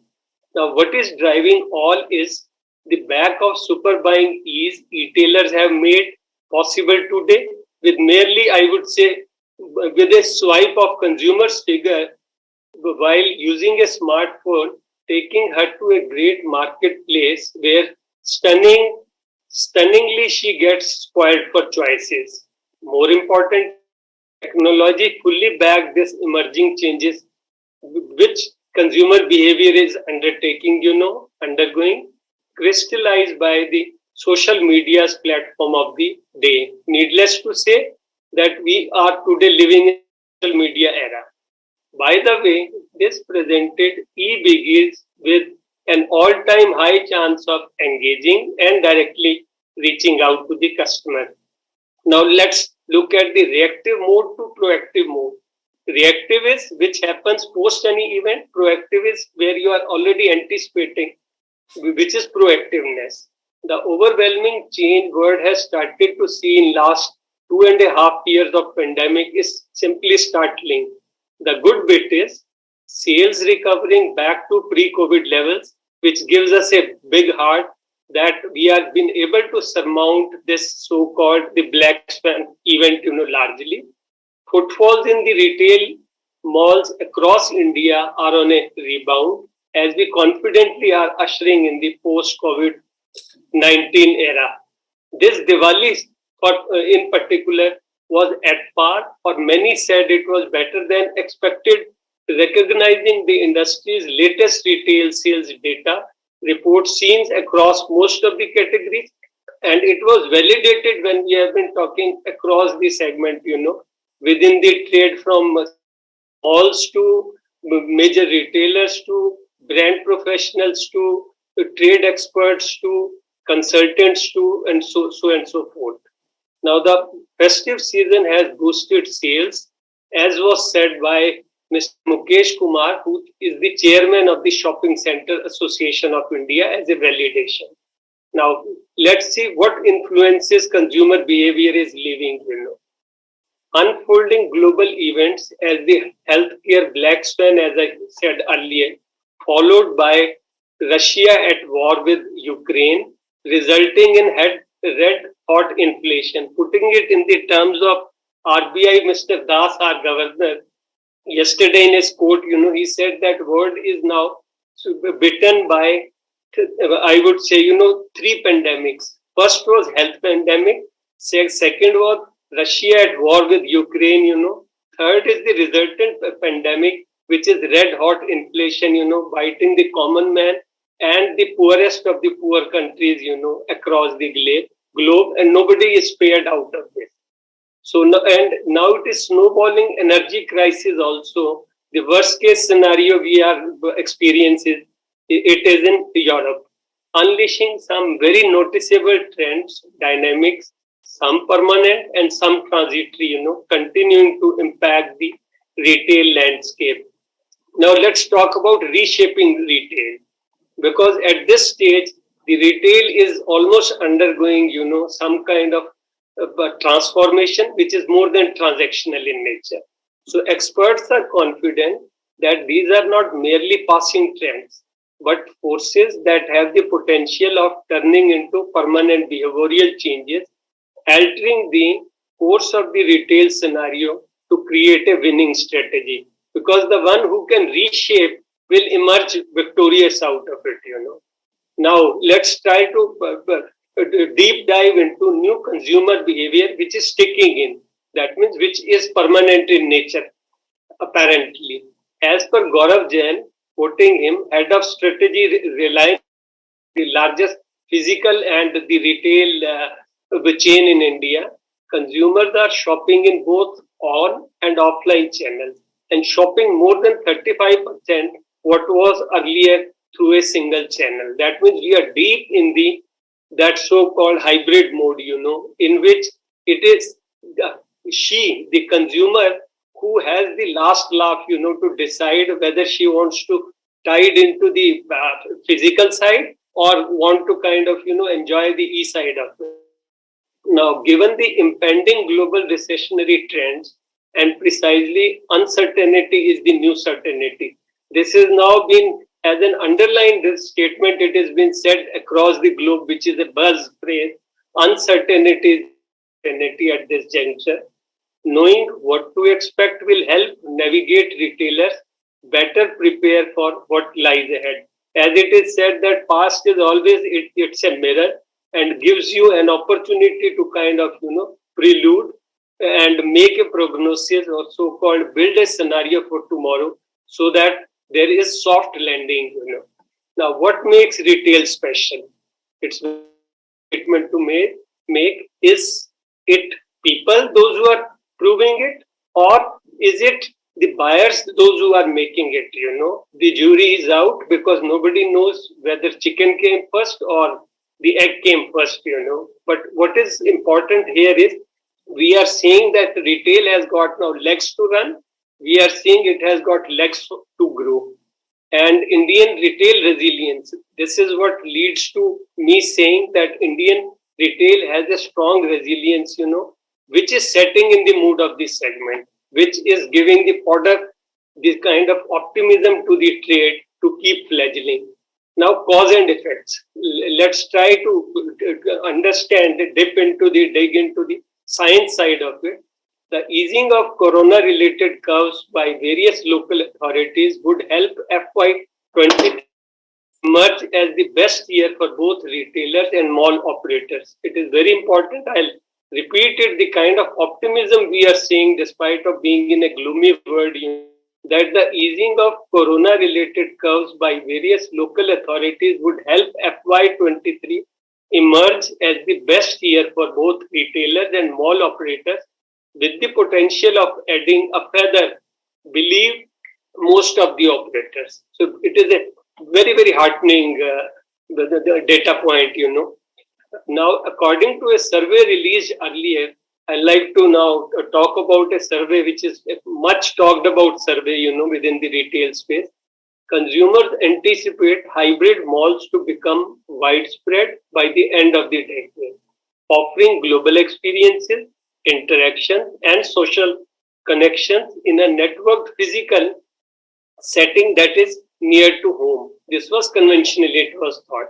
Now let's see the emerging technologies, how exactly they are shaping and shaping the industry, retail industry into future. The tools like AR glasses, waterproof VR glasses, haptic body suits, and tactical gloves. According to newest Ericsson 10 Hot Consumer Trend Study, might all be part of consumers' shopping bags in 2030. So the prognosis which has been built is that on the back of all these so-called, ARs of the world, VRs of the world, or now metas of the world, we have started talking about Web3, all which is now kind of unfolding, they will become strong tools available with the today's consumer, who is born with the digital adaptability and adaptability both, will thrive on the back of these emerging technologies, making shopping bag a big opportunity at the same time an experiential journey. Consumer will seek a hybrid mix of connectivity enabled technology blended into real world physical surroundings for better shopping and buying experience buying experiences as the 2030s begin, according to report. That means she will have best of the two worlds, both physical as well as the e-side. This might include virtual beauty treatments and avatars for changing rooms also. So many new things will come. We cannot even predict, the way it is galloping now. We are into the technology is growing by leaps and bounds, by, I would say, speed of light, So we cannot predict, but all we can predict is that it is going to take the industry by storm, Very positive surprises. I'm very optimistic on this segment. The conclusion is based on towards the end, I would say, on the opinions of early technology adopters throughout the world, because the gainers are the early adopters for any single movement, who were asked to rate 15 hybrid facilities that use digital technology to enhance the physical customer experience. Almost 4 out of the 5 respondents, unsurprisingly, I would say, anticipate that by 2030, all 15 topics examined will be available in some form. Now, virtual reality, augmented reality, and programmable materials will be used to allow such brick and portals. I have used consciously this rather than brick and portals.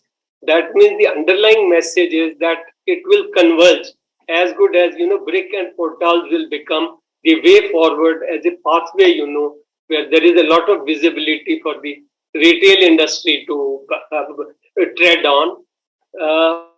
This on one side, it may be possible to picture vast numbers of consumers using pricey tech gear such as AR glasses, waterproof VR glasses, haptic body suits, tactile gloves, and more at a massive scale by 2030, Again, it corroborates what I said earlier, by another study where Dr. Michael John, head of research agenda, Ericsson Consumer Industry Lab, also almost endorses the same view, very emphatically.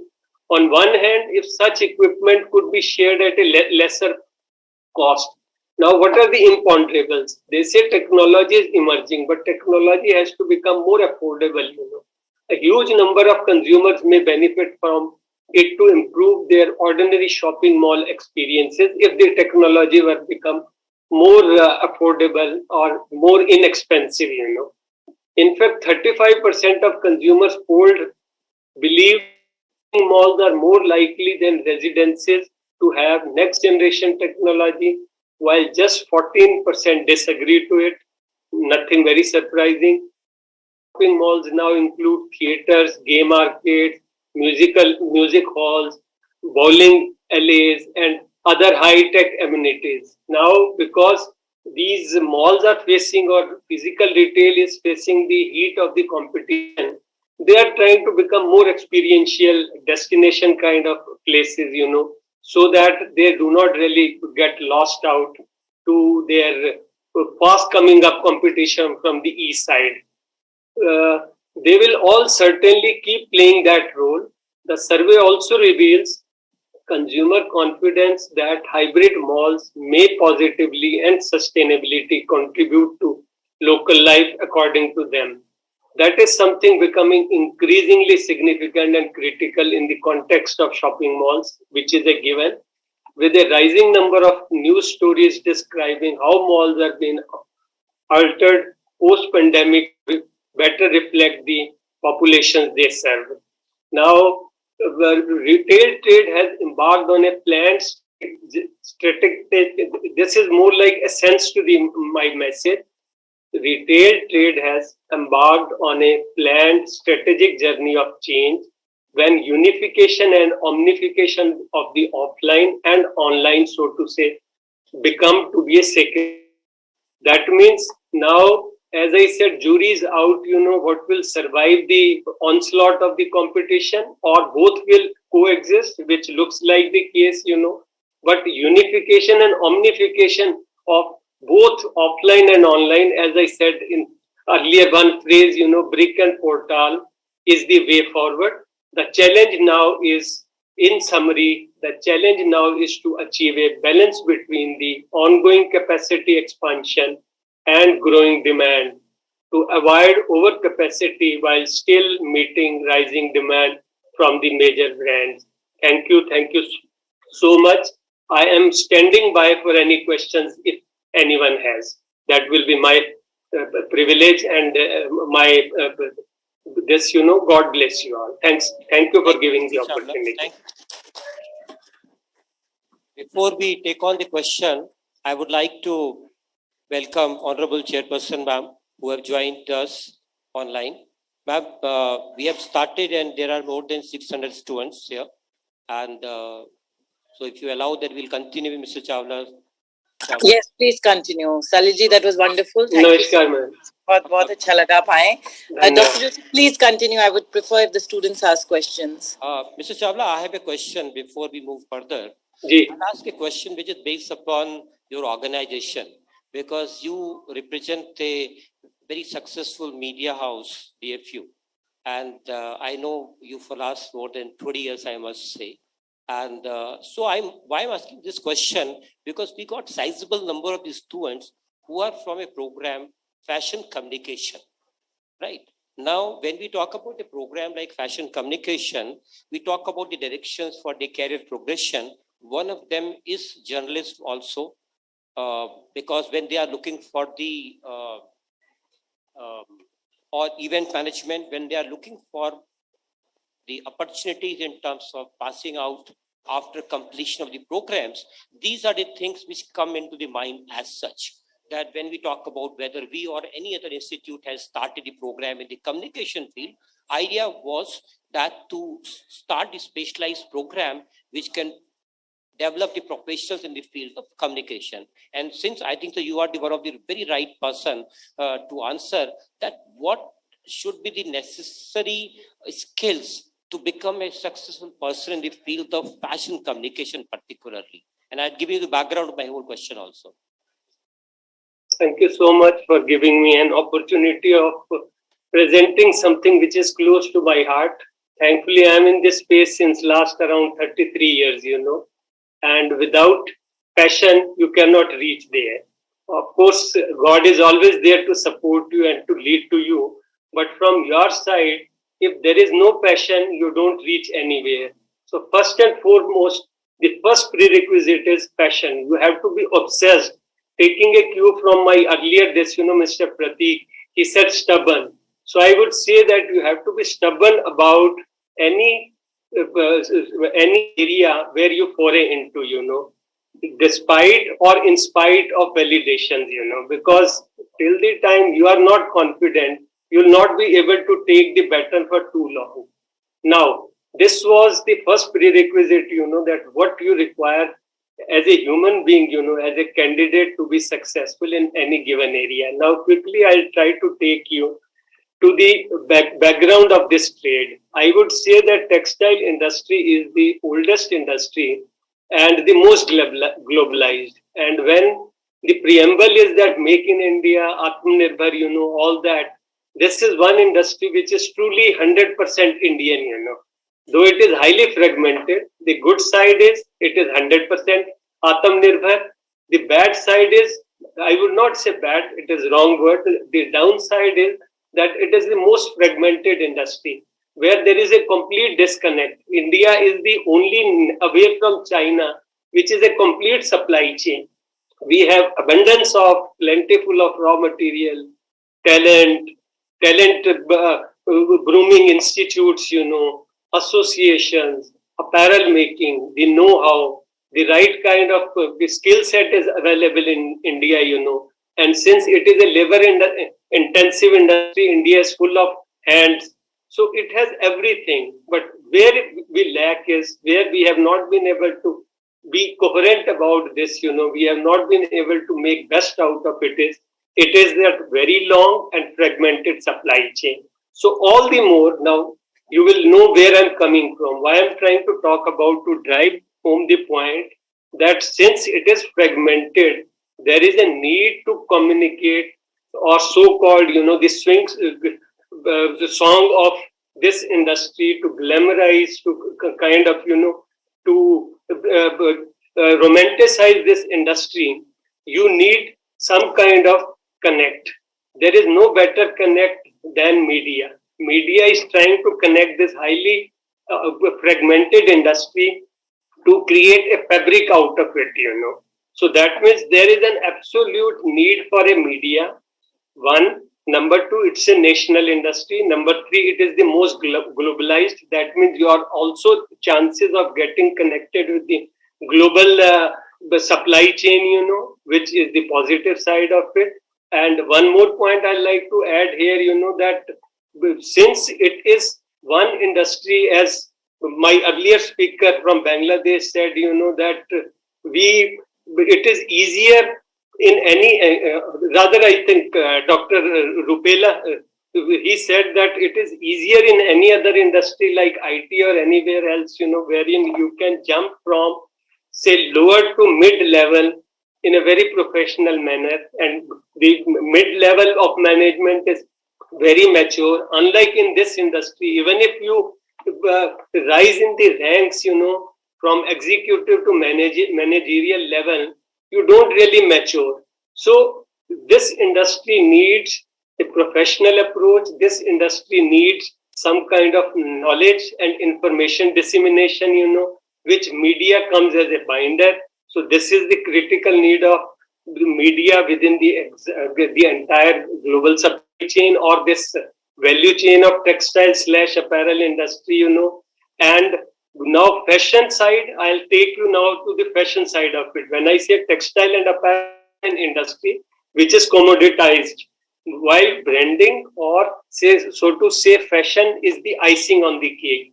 It is still not as big, but still it is rising in numbers. It is reaching, getting the critical mass, the numbers, and new generation is netizen. They are globally exposed. They are brand conscious, they understand that the brands or so-called, labels of repute have something special about them, and the new culture of today that rather than they are instead of savers of the old generation, today they believe in being spenders, wherein fashion is something which is close to their heart because it represents or kind of, expresses their personality, because look and feel is a part of our everyday life. So I would say, in short, fashion has immense scope. It is emerging, it is yet to mature, which is the good side of it. It is increasing both in terms of the numbers as well as it is attaining a global scale and size. And many of our fashion designers have already made it at the global level, India well connects today with the global fashion capitals of the world. And the very fact that India has the heritage, cultural lineage, and being a very colorful nation with of this size and scale, with kind of divergence, the kind of strengths we have in our artisans, in all that weavers, in that our culture and in our that heritage. I think fashion is the way to go. But only thing is, we should not go. That is a disclaimer, or I would say as a caution point. You should not go hyperbole, because someone selling one ensemble of say 10 lakh, 1 crore, or 1 lakh does not make as it. English weather, they say one hot day doesn't mean summer. So someone who can sell does not mean that fashion industry is so prosperous or so thriving or so lucrative, because very few, they only reach there, while we do not talk about at the bottom of the pyramid, many of them phase out, because they do not have the wherewithal, they do not have the vision, they do not have the passion, they do not have the metal of reaching there. So one has to decide. And now lastly, in terms of the flair for journalism, I explained the fashion industry. I also tried to explain the scope of it, the virtues required, so-called, out of the candidature.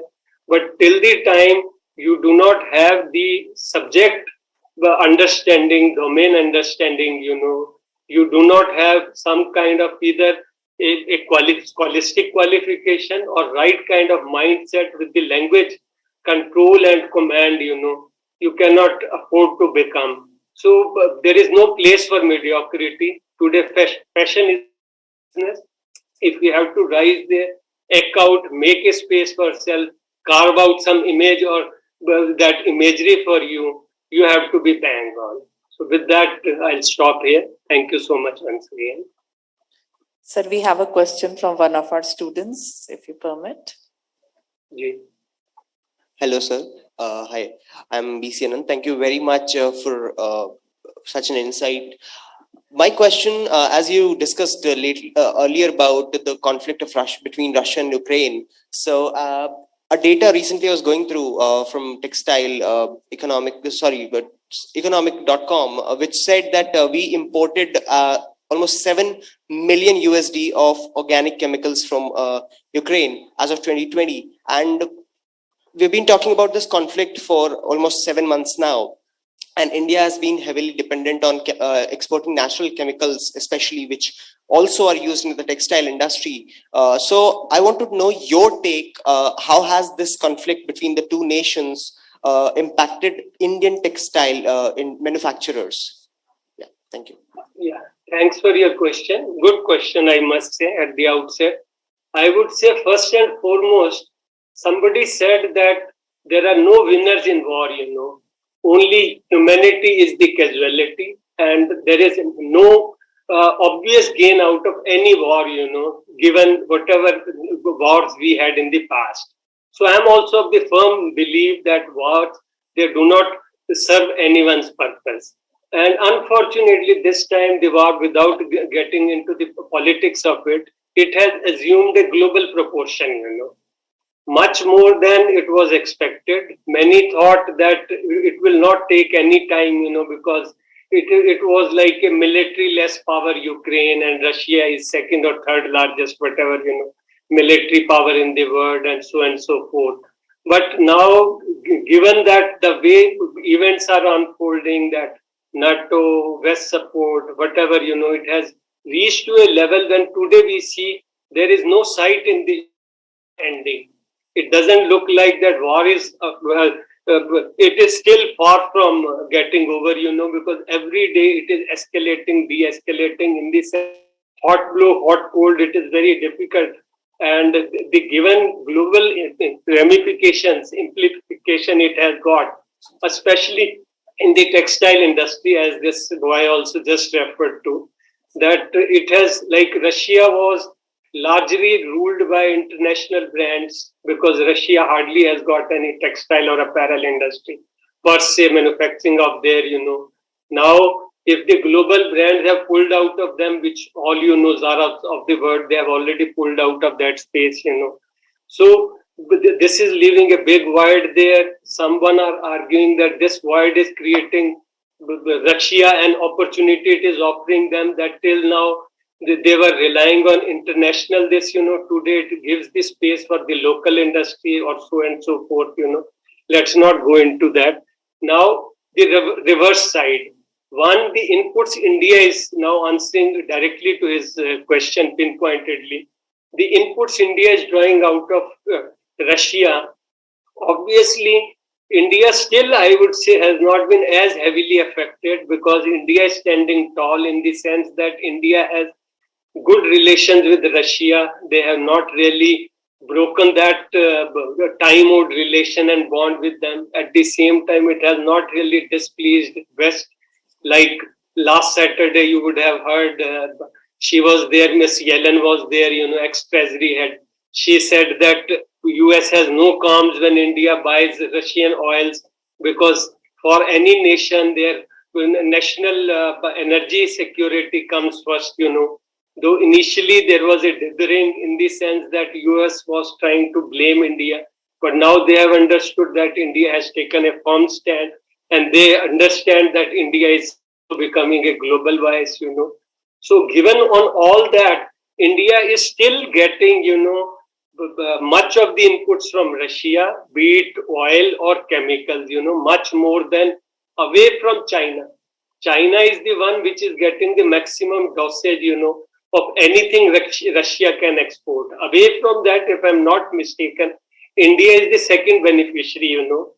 So even if because of some Western the sanctions and all, there is some impediment of or some recede of say trade from Russia, what India has smartly done is that India is trying to very opportunistically buy out of Russia at a very capped price, is one.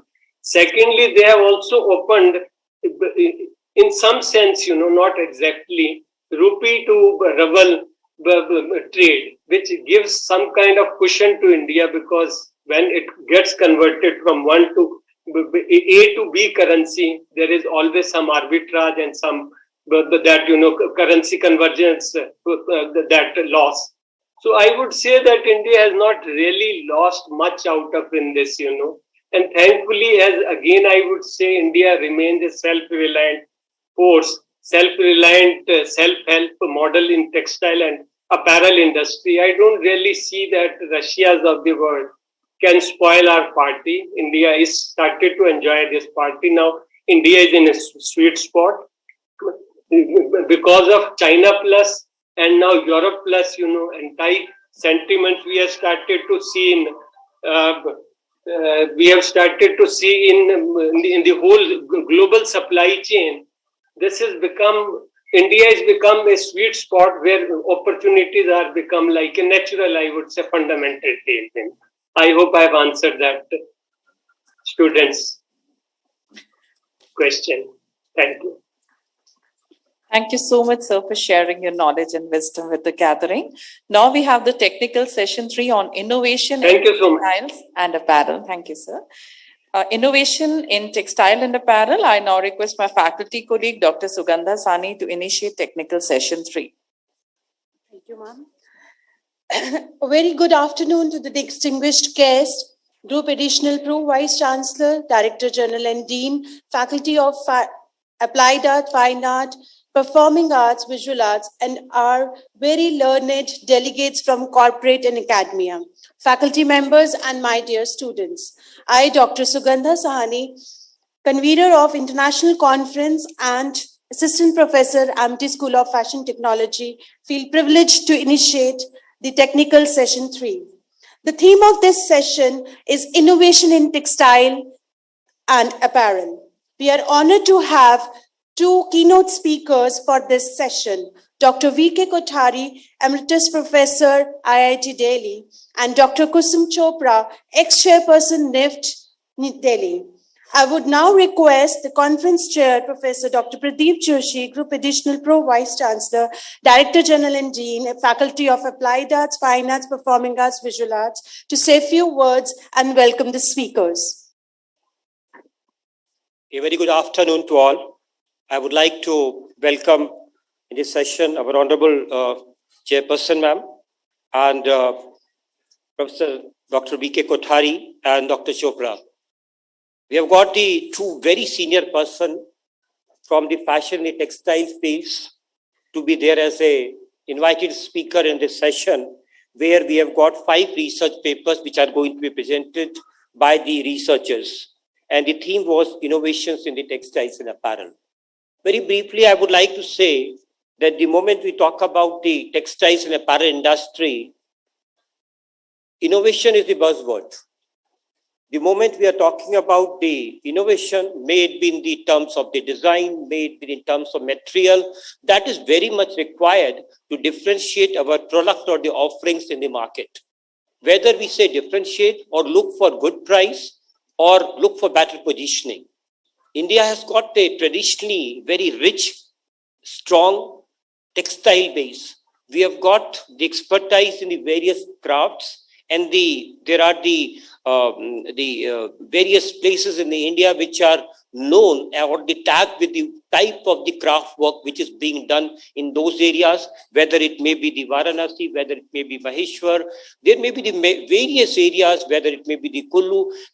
Those areas are known worldwide along with the name of the India whenever those textile works are being seen worldwide.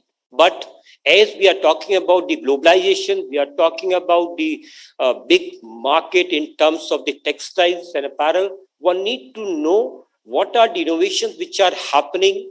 And one thing is very important. We talk about that we got a strong base in terms of the craft and the textile, but many a times we find that actually what is required in the world market, one need to know whether the craft people who are really working, who are skilled, are really aware about that, or they are working on what they are skilled at all.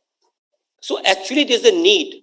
I think so all of us are aware that a few years back, now the government has started a portal where the weavers can actually have a direct interface with the buyers, which is a good move to know actually a feedback also.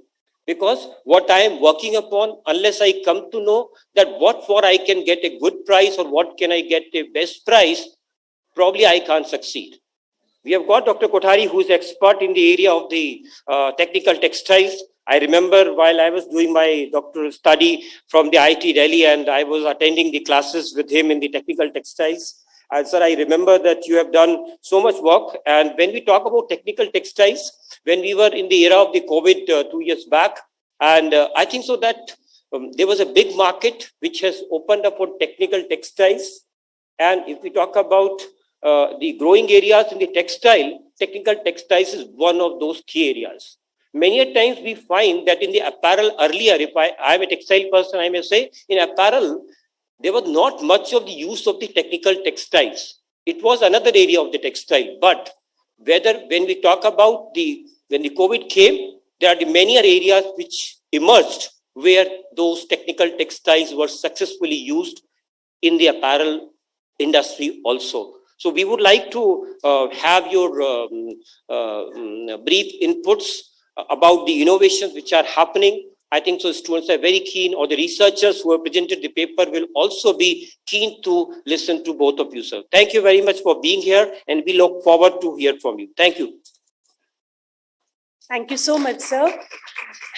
May I now request the keynote speakers to share their knowledge with the gathering one by one. So our first eminent speaker for this session is Dr. V.K. Kothari, Emeritus Professor, IIT Delhi. Professor V.K. Kothari is Emeritus Professor at the Delhi Department of Textile Technology, IIT Delhi, and worked with this elite institution for more than 40 years. He specializes in testing and quality management, non-woven fabrics, technical textiles, clothing comfort. He is renowned textile technologist and educator who authored several national and international books in the field of textiles. He has published over 100 research papers and has been in editorial board of several national and international research journals. He has done elaborate research in the development of protective clothing for defense personnel and developed a vast comfort laboratory at IIT Delhi. I request, sir, please give your valuable inputs.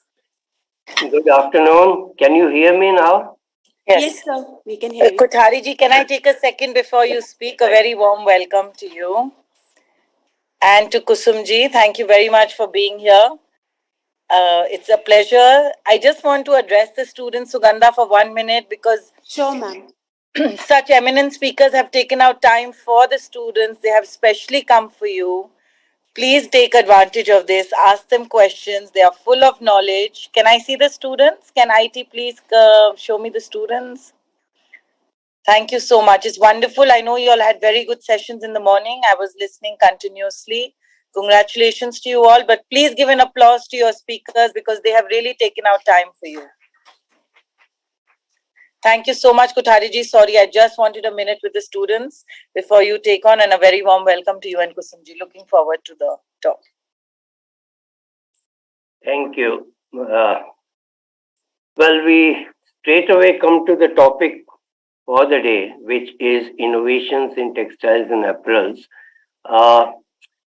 See, the traditional way of producing textiles is already established, and the companies who are involved in it would not really make much progress unless they can really bring in some changes, bring in new ideas, bring in new design features, bring in new functionalities in the materials in terms of way they produce them or in the way they finish them or present to you. They would really start to stagnate, and the competition would become so severe that they would no longer be able to survive.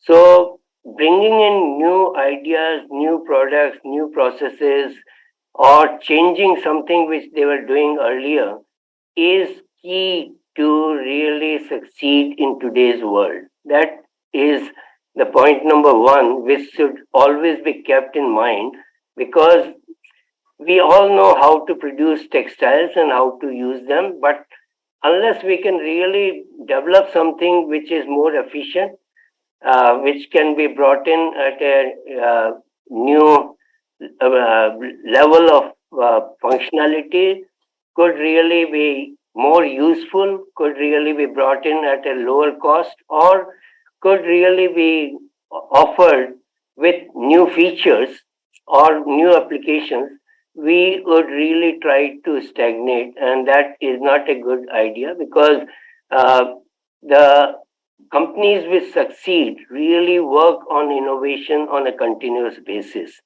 And this has been the trend in the West for many years and is now the trend for survival of the textile and apparel industry in India as well, because as the prosperity grows, we would need to have or the customers would need to demand new ideas, new ways of doing things, and try to really look at your product or the whatever you are manufacturing or giving to them in light that what you have done to that particular product.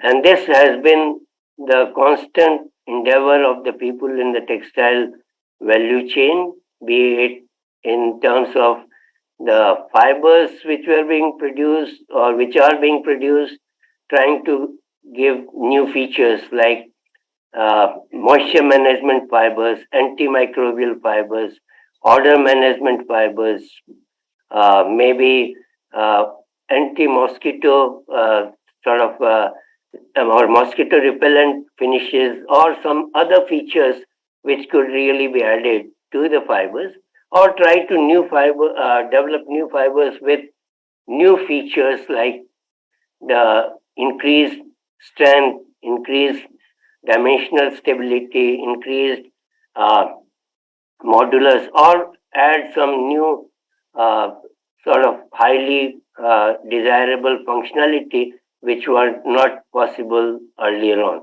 So one has to really constantly look at what we can offer to the market, which would really be interesting for our customers to look at, and would really they will be ready to give you a premium for that. This has been the constant endeavor of the companies which have been successful, that they try to differentiate their products vis-a-vis what their competitors are able to offer. And if they are able to differentiate and make a difference to the user of that product in a significant way, they would really obviously demand a premium. And that premium would really be useful for the profitability of the company. So one really has a lot of people constantly looking at ways to introduce new features, new products, or the new way of doing the business, how to really shorten the lead times, how to really offer new solutions to a requirement as such. And the technical textiles, as was being mentioned, is one of the areas where you try to offer solutions which are based on your innovation, your new ideas, where you use the existing materials or try to change those materials in such a way that you could really solve a problem. Like the Indian Railways now are introducing the lightweight coaches in the industry, in the railways. Now, in order to do that, they have to reduce the weight of the coach. They're looking at various ways, and one of the ways they're really looking at is how to really reduce the weight. And they have really replaced the air duct for air conditioning, which was traditionally made from metals, with something which can be made from the fabrics. So if you can really do that with the coated fabrics in a specially designed fashion, you are able to bring down the weight of your air duct significantly. Similarly, they are really looking at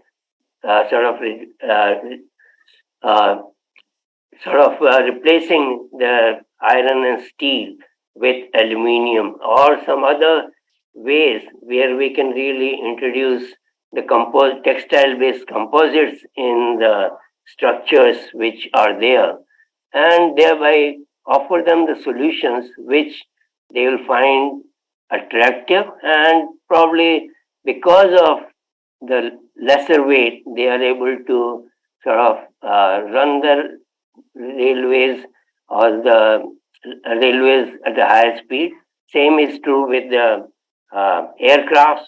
There are a lot of developments which have occurred, and obviously, depending on the necessity, we are able to, or people are able to innovate and offer something which could really be very useful for the people to look at. We would really be looking at just a few examples, and then I'll leave it to you for sort of raising any questions. If you really look at the finishing as a means of introducing the video. If you're looking at finishing as a means of introducing the new functionalities in the clothing, you could really make. Hello, can you hear me now? Yes, sir. Yes, sir. Okay. If you're looking at introducing the new functionalities in the clothing through the finishing route, you could really look at how to make the synthetic fiber fabrics, which are much stronger, hygroscopic, sort of introduce the moisture management capabilities in the fabric, or really sort of get the super absorbent fabrics which could really be put to use in certain applications. Similarly, you can really have anti-wrinkle fabrics, which will really do away with the ironing in the clothing and would really look nice. You could really look at many other features which would really be very, very useful and would really be giving you something which is innovative, which can give you new feel, like introduction of, say, nanofibers could really introduce new features in the fabric, which could be used in many other ways, or microfibers are some of the things which could really use to introduce the new tactile feel in the fabric and make the fabric more desirable for various applications. Now, as was being said, that in the apparels, the new functionalities are being constantly sought, and the companies which are able to introduce new functionalities, be it through the various technologies which have been developed, whether it's a biotechnology or the nanotechnology or some other smart textiles which have been introduced, which could really be looking at the textiles which could change the colors, which could change the size or the shape, which could really introduce the new features in the fabric which could solve some of the problems, or you could really introduce the electronics into textiles.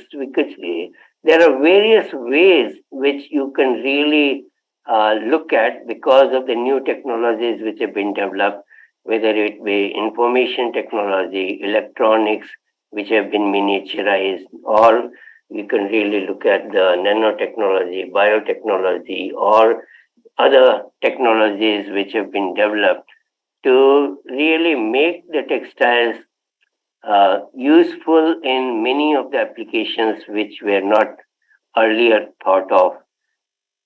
So if you really look at the trends which are occurring, is we are really looking at the textiles as a material of choice in many areas where it was not really being used earlier on. Again, you are really also looking at trying to introduce the multifunctionality into the fabric and try to make the fabrics more multidimensional, more useful in many applications, and be of value in various other applications. Protecting human beings in hazardous environments, be it against a fire, against a extreme cold environment, or be it in front of the arcs welding or the electric furnaces, or various other hazardous applications like in the oil industry or in other industries where you have the mechanical hazards of cutting your body parts. You really are going to introduce textile materials with new functionalities which could really make them very, very useful. Medical textiles is another area where a lot of textiles are being introduced and are extremely successful. Even they are being tried as a part of body part replacement. You are also looking at various other areas like the geotextiles or the textiles which are useful for agriculture, aeronautics, horticulture, and so on and so forth. So the scope of the textiles is very vast, and the innovation is obviously the key to success in most of the applications. So the new ideas which you can bring in to solve a problem or introduce a new functionality would really be extremely useful. I would really stop here, and probably it would be much more interesting to discuss a few things through the question answer session. Thank you.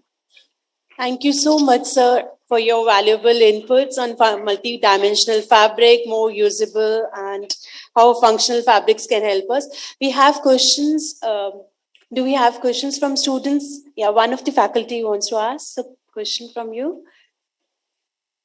Yes, you please continue.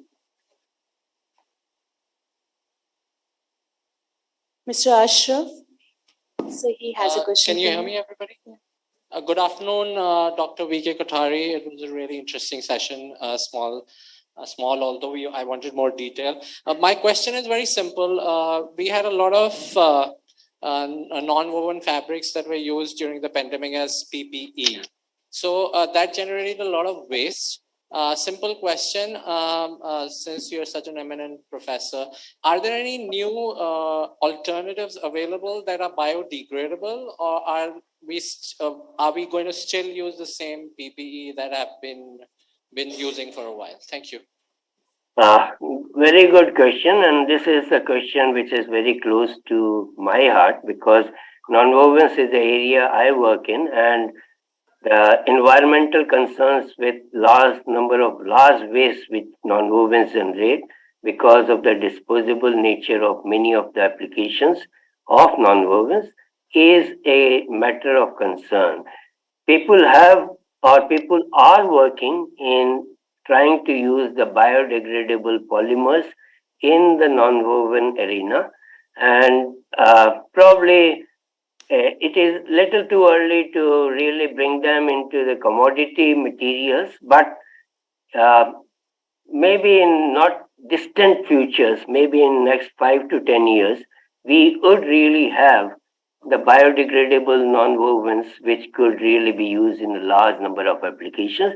But in terms of the hygiene products, they are already being introduced in the market, and they could really be successfully used. Or in terms of, say, hernia messes or some other sort of sutures, say, biodegradable sutures used in the medical textiles, they are already in existence. But at the moment, obviously, the cost is prohibitive. And once the technologies and the volume grows, probably we would really reach a situation where biodegradable polymers would be introduced in more and more areas. So it's not too bad to look at the future, but your concern is well taken, and I think this is a concern which is there with all of us, and we have really been trying to sort of look at how to reuse the things, how to really make the product last a little longer, or many of the products are now sort of washable. Non-woven products are washable in the washing machine. So if you can really look at many of the ways people are trying to look at the sustainability issue and the environmental concerns of non-woven, it is very important for us to sort of not be too disheartened with what is due to come. Thank you so much, sir, for your valuable experiences you have shared.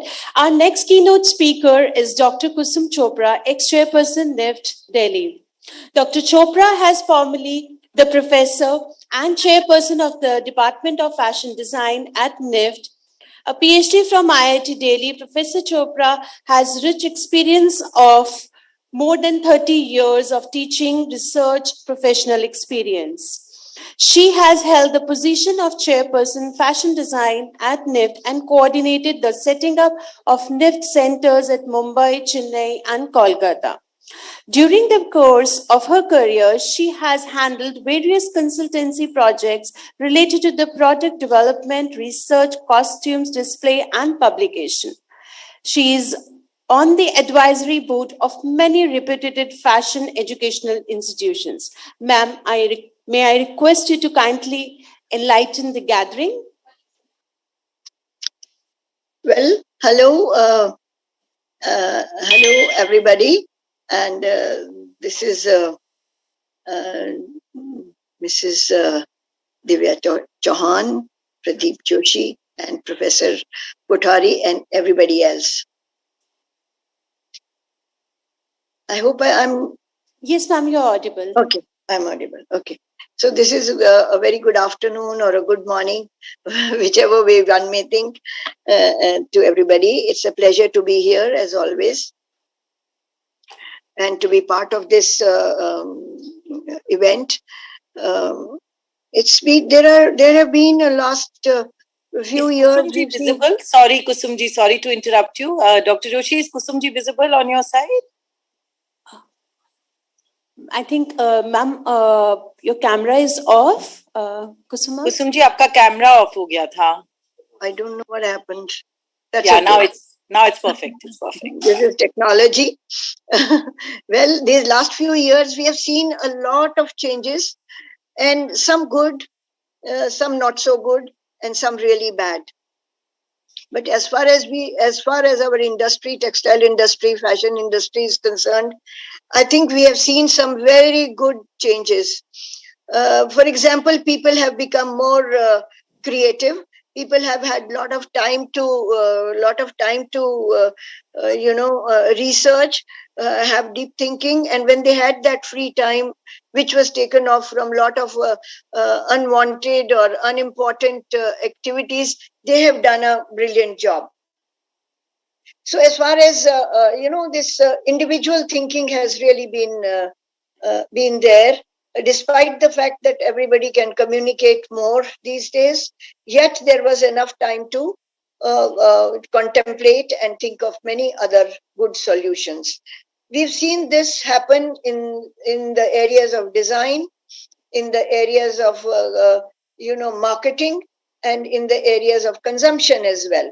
People have, needn't spend a lot of time traveling to and fro to buy things.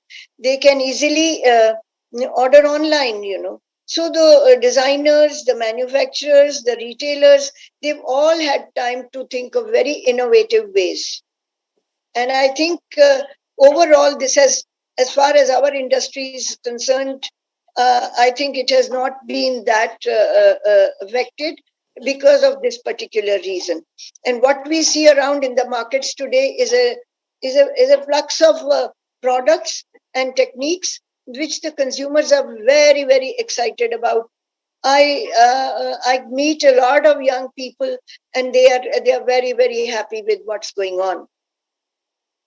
But at the same time, there are issues which are very important for the environment.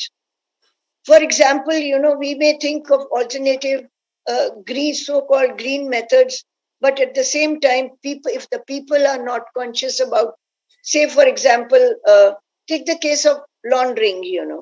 Laundering in the home, laundering in the industrial this thing. Even at home, the use of amount of water that is used needs to be controlled.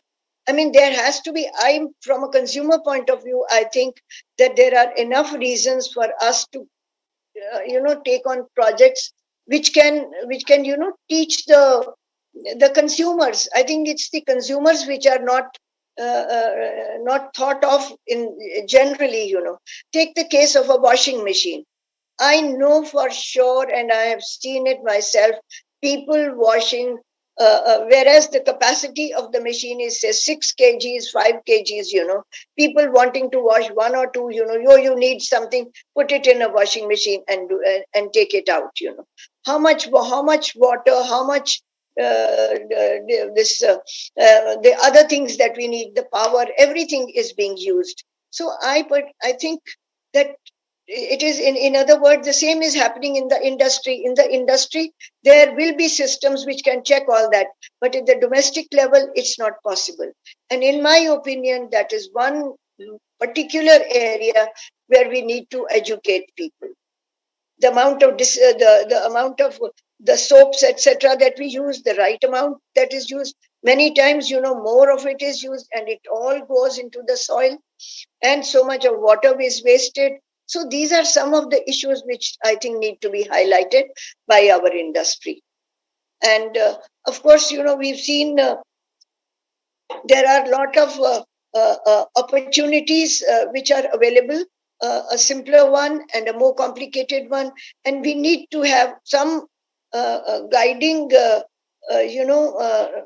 some guiding issues, for everybody, whether it is, whether even to the extent of using power, if we can simplify the processes, it would be really great. So these are some of the issues which I think need to be highlighted and to be discussed further within the framework of the curriculum and with special reference to students undertaking research. And you see, again, we see many times, home delivery. Now, home delivery of products which waste so much of paper, so much of packaging material, and to and fro people, and there's this rat race as to who can deliver it faster, and in the process there is a lot of consumption of petrol, diesel, and other things, and of course there is a lot of rush on the streets as well, which is again adding to pollution. So there are a lot of interrelated areas which need to be considered for research in the days to come. And I think a feedback from the consumers is also very, very important as to what they think about these issues. For example, I'm staying in a society, where there are these WhatsApp groups where a lot of people are partners, and I see all the time, questionnaires coming from this research, from that college, this to even so much so that 6 to 7 to 8 standard students are also coming up with lots of research-oriented explorations. So we can solve many of the problems that I've talked about through such means. So social means, need not necessarily be only through research which is documented in institutions and otherwise, and goes into hiding at times. Although the research has been very, very useful, very, very profitable, but I think we need to find new ways and means of communicating with the consumers under the changed circumstances.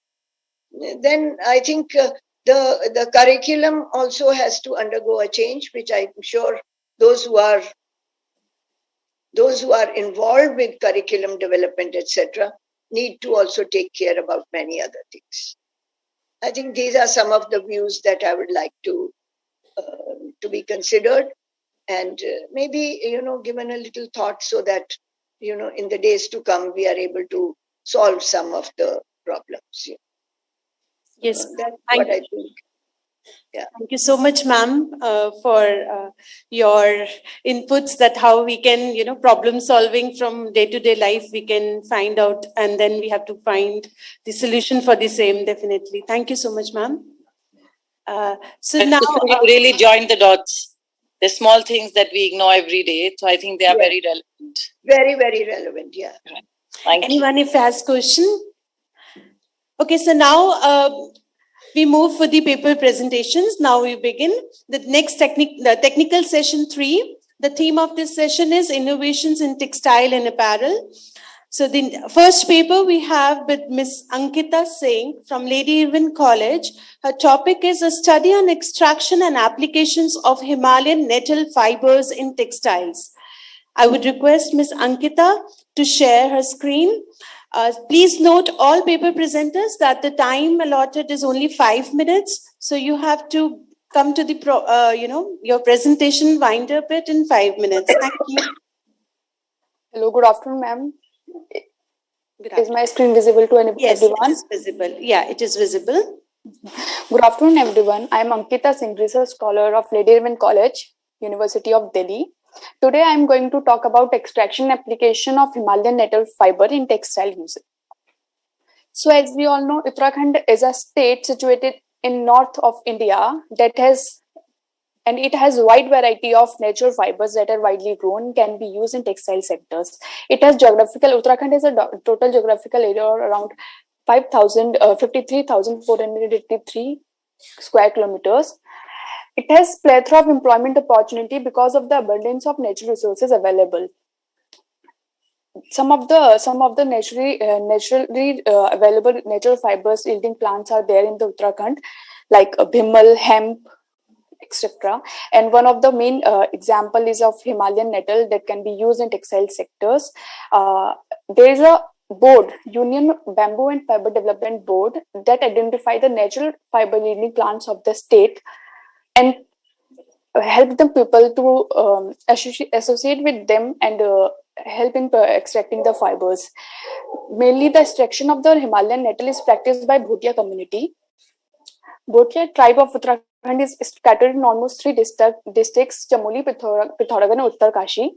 This Bhotia tribe is subdivided into 4 different categories: Marchas, Tolas, Shoks, Jad. Over the ages, Bhotia community practiced woven weaving, in area of Dharchur and Nusiari of Pithoragarh. The women of Bhotia community are highly skilled in woven weaving techniques, and with the passage of time, the people of this community have also started working in nettle fiber and found some positive outcomes. But the disadvantages of the processing is that it is a laborious process and time consuming. So, history of nettle fiber. Evidences were found from the Danish areas that the nettle cloth was used to wrap the human bones, and then in the 16th century it was introduced in the Europe, and by the passage of time during the 18th century it was used for household clothes. After that, the metal made a brief comeback during the First World War when the Germans felt shortage of cotton fiber. They substituted the cotton in soldier uniform by nettle, and that the uniform has around 85% of the nettle. It was a bronze area when the production of the nettle fibers started on a great extent, and the production of process of nettle is same as flax and hemp. And that can be made into variety of texture, like from silk to rough, soft to rough, and then other cheap.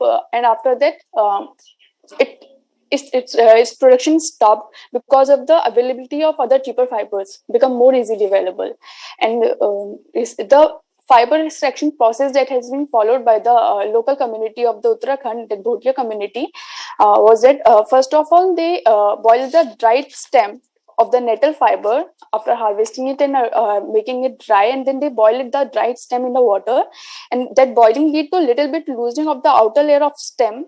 As we can see in the second picture, after the entire slot is boiled, then it is washed and beating is done. Then in the third picture we can see that beating is done to break the loose breaking the fiber so that the loose outer covering of the plant easily removed. And after the slot is being sun dried, the slot is hung in the wire for sun drying, and after that, after drying, the slot is beaten up and removal of the outer part is achieved. And after this extraction, the fiber is being sent to the bamboo fiber processing plant that is being established in Rishikesh, and after that fiber is being cut into small pieces using cutting machine, and after that it is winnowed, and after that after we can see in the third picture the fiber after being carded, and then this carded fiber is being again sent to the villages, to the local people for screening. And now, conclusion. I conclude my presentation. Nettle can be considered as one of the latest, can be added into the list of most possible commercial fiber, and has big advantages as it is 100% sustainable. Fiber is making it remarked being the concern over the environmental damage caused by the processing of other synthetic fibers. However, lack of technology has affected its production. Lack of design intervention has led to a situation where nettle products developed here could not be established as significant market. It was also observed that the skill processed by the community at the cluster are no longer explored fully for development of nettle-based fiber. The traditional extraction process that has been used by the local people physically affect the physical and the chemical property of the fiber that make it weak, and it cannot be used in the clothing textile industry that significantly. So it needs to be standardized in a proper way. And the Union of Bamboo and Fiber Development Board is continuously working for the upliftment of this sector And for that, so that the nettle fiber make this remark again can be used commercially over the period. And then cotton, like we can see, it has similar properties as the cotton fiber has, but cotton requires a lot of pesticides and a huge amount of water for cultivation. But as well, whereas nettle is a widely grown plant that do not require pesticides for its cultivation and can be easily available from the local forest or like local areas of the Uttarakhand. Thank you. Thank you so much, Ms. Ankita. The next presentation we have with Ms. Vishakha Rao from Vauxhall University on the topic effect of organic clothing on breathing practices in yoga. Ms. Vishakha Rao, please share the screen. Hello, ma'am. Yes. Namaste, everyone. I hope everybody is doing good. And so to give an outline, the thing is, yoga has become a booming topic since ever since after the pandemic, I would say, after the COVID situation. And breathing, on the other hand, has been something that plays a really, really important role in the practices of yoga. When it comes to the asanas and pranayamas, the breathing has a huge effect on your body, on how a certain posture, on how a certain breathing pranayama is going to affect the person, affect the individual or the practitioner. So the overall outline introduction is that when we're wearing something, the cloth we put on is the only thing that stays in direct touch with the human body 24/7. There's nothing else that remains in touch with you for that long. And what material you put on, what choice of material, whatever texture, whatever fabric you try to put on your body while practicing, that also leaves a huge effect on how a certain breath work is going to play along with the posture. So exchange of gases is not just happening through the nose at this phase, it's also happening through the body, your skin, your clothes, how that allows the natural flow of movement. That plays a huge role on how the later impact of the practice a certain asana or pranayama is going to have on an individual. And when we go on into details, there are like certain things that have been proven that like cotton is said to be cotton absorbs the energy really easily from each and everybody. But again, when you wash it, the energies, the effects also washes away.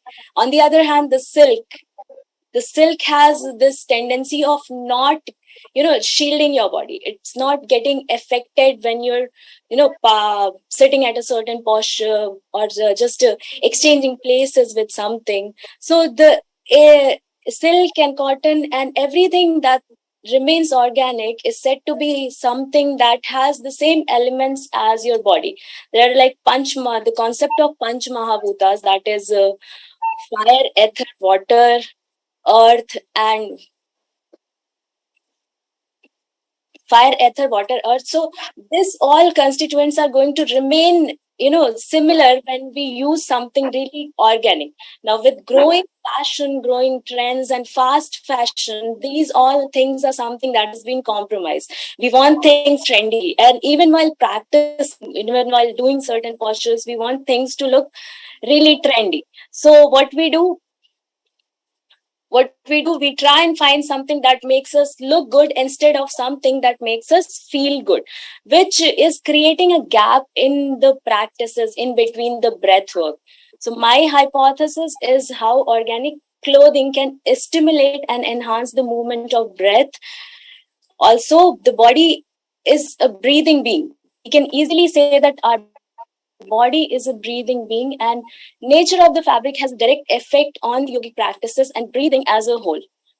The methods I've used are literature reviews, ancient yogic texts and books, available research papers and journals. Also, the practitioners who have been into the practice for more than 10,000 hours, more than ages. Talking to them has been a great advantage for this study.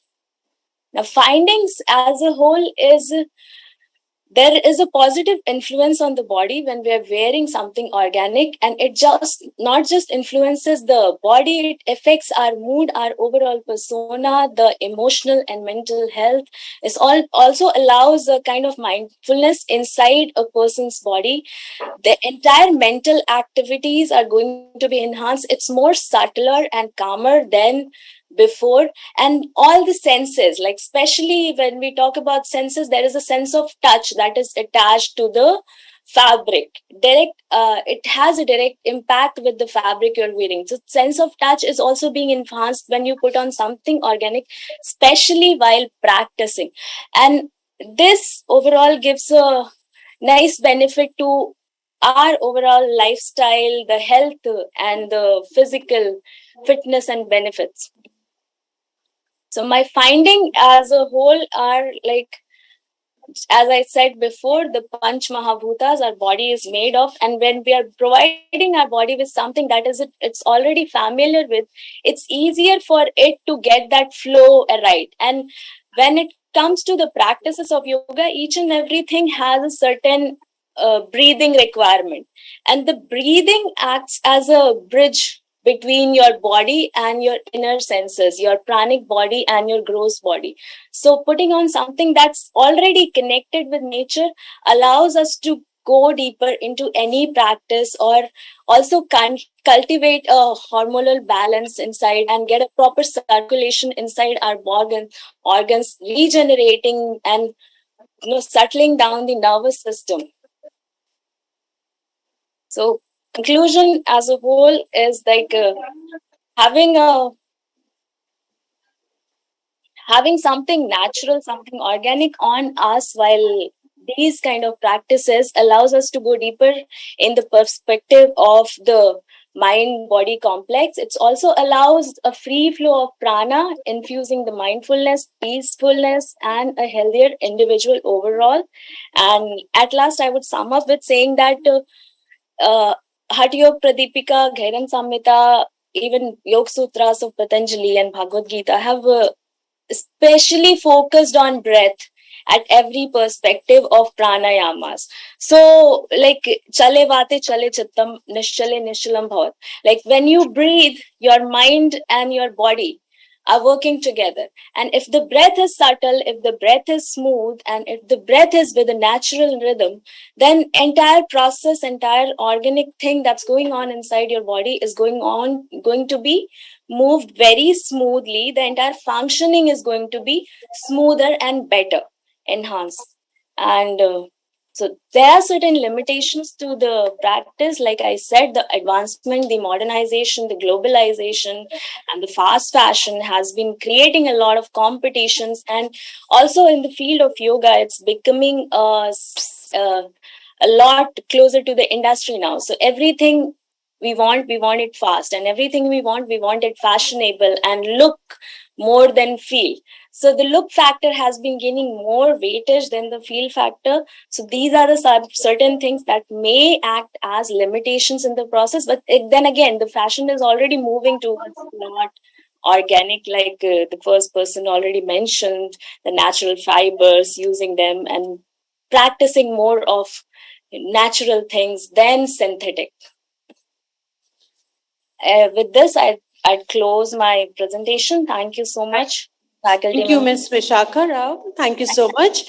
The third paper presentation is with, we have Ms. Ritu Sangal from Subharti University. Her topic is Enamel on Metal, a potential art form for enhancing fashion accessories. I would request Ms. Ritu Sangal to share her screen.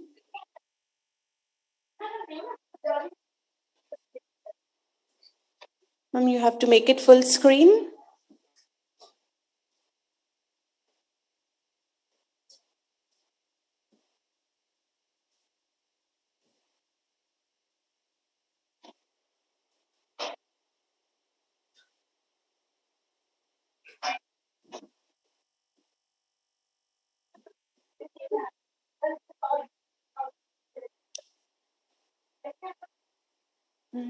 Ma'am, you can click at the bottom of the full screen button, yes, from the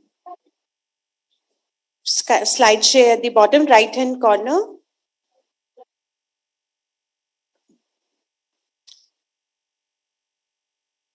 Full screen. I'm just near the minimize button at the bottom.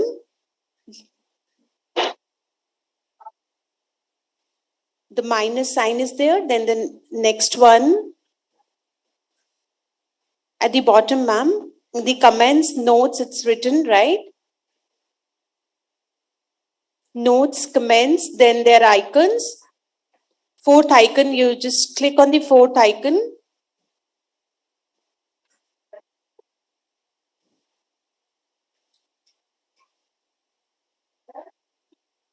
Miss Ritu, can you hear me?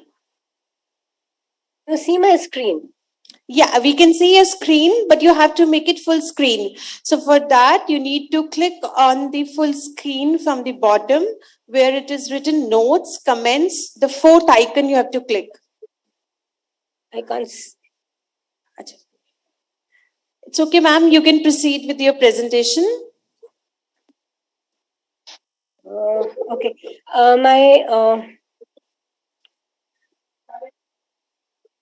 My screen sharing is. Screen is being shared, ma'am. We can see that.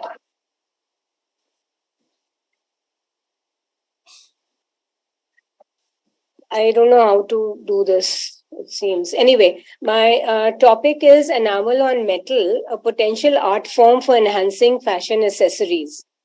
So, to talk about enamel, in India, हम इसको जो है, we know it as meenakari. Enamel is a word which is popular in the whole world, but in India, now what you can. So, what is happening here is what you can see on the screen are enamels from the Mughal era. The first artifact which we discover is from 1300 BC in Cyprus. And in India, it appears with documentation in the 16th century with the Mughals.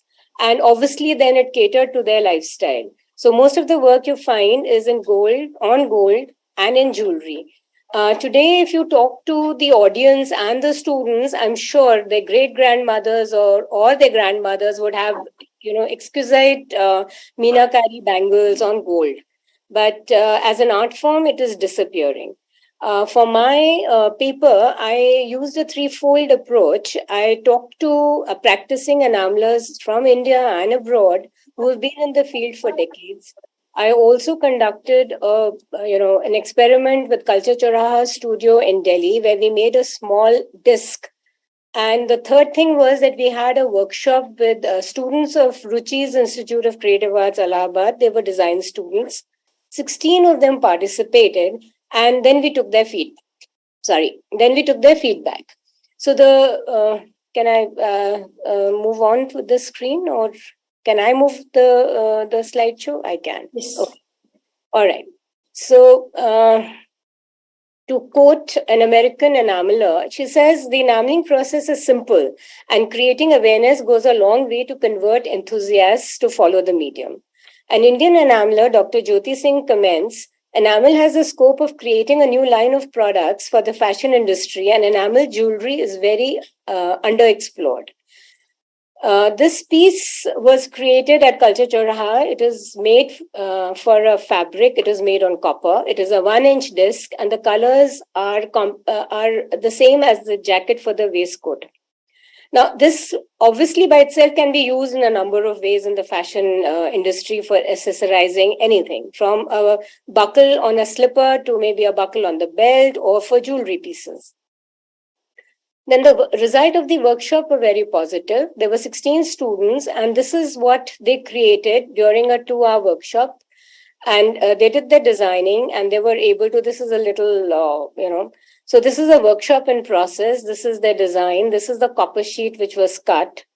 These are just images. And this is a small kiln which has a chamber of 6 inches by 6 inches where the firing was done, because enamel are glass powders, colored powders, which you're putting on metal and they melt and become one. So it is fired to about 800 degrees. The traditional method of enameling is very, very laborious and skill based. And since the traditional enameler only works on gold or silver, it is expensive. But using copper, which is very, very, very malleable, we can cut the shapes with very basic tools.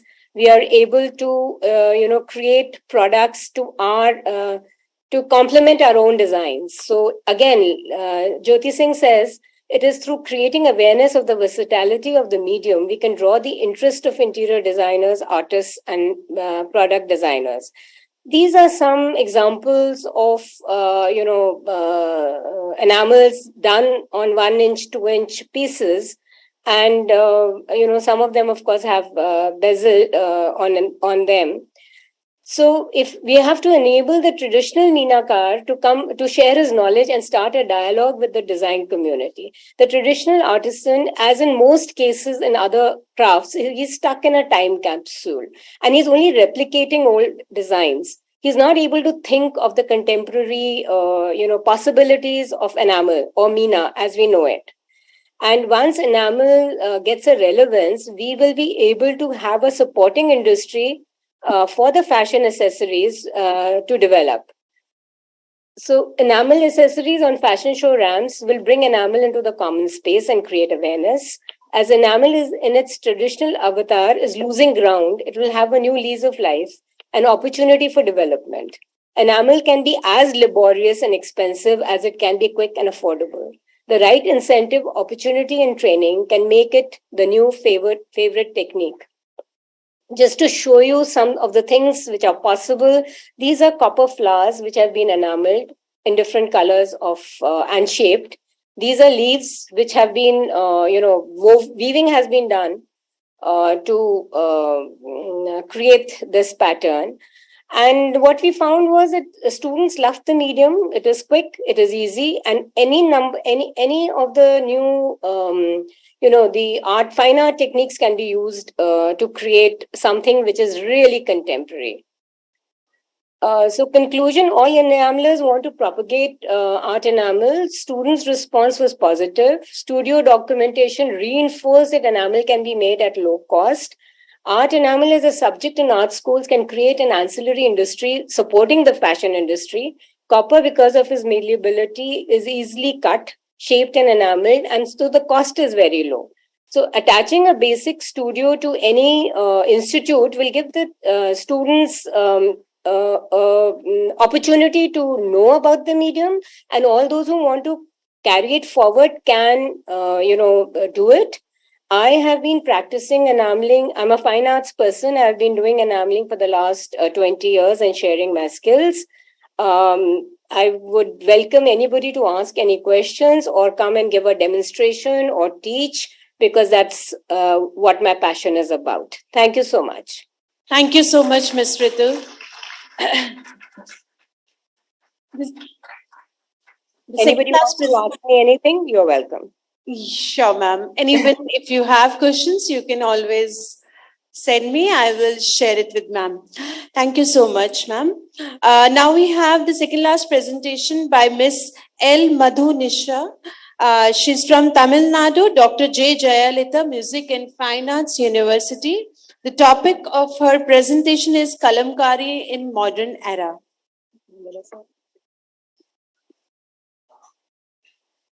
I'm audible now? Yes, ma'am, you're audible. Yeah, and good afternoon to one and all. My title is about Kalamkari in Modern Era. Everybody must have been familiar with the word of Kalamkari. Kalamkari is more than 3,000 years old. The art of printing on the cotton. Will you be sharing the screen? Yeah. Yeah, so please share the screen. The screen is not visible, but we can hear you. Yeah, wait a second.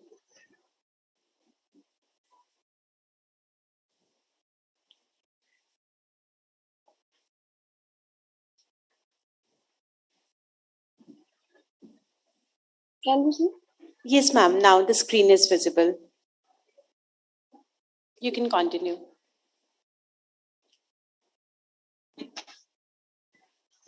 And everybody must be more familiar about the kalamkari.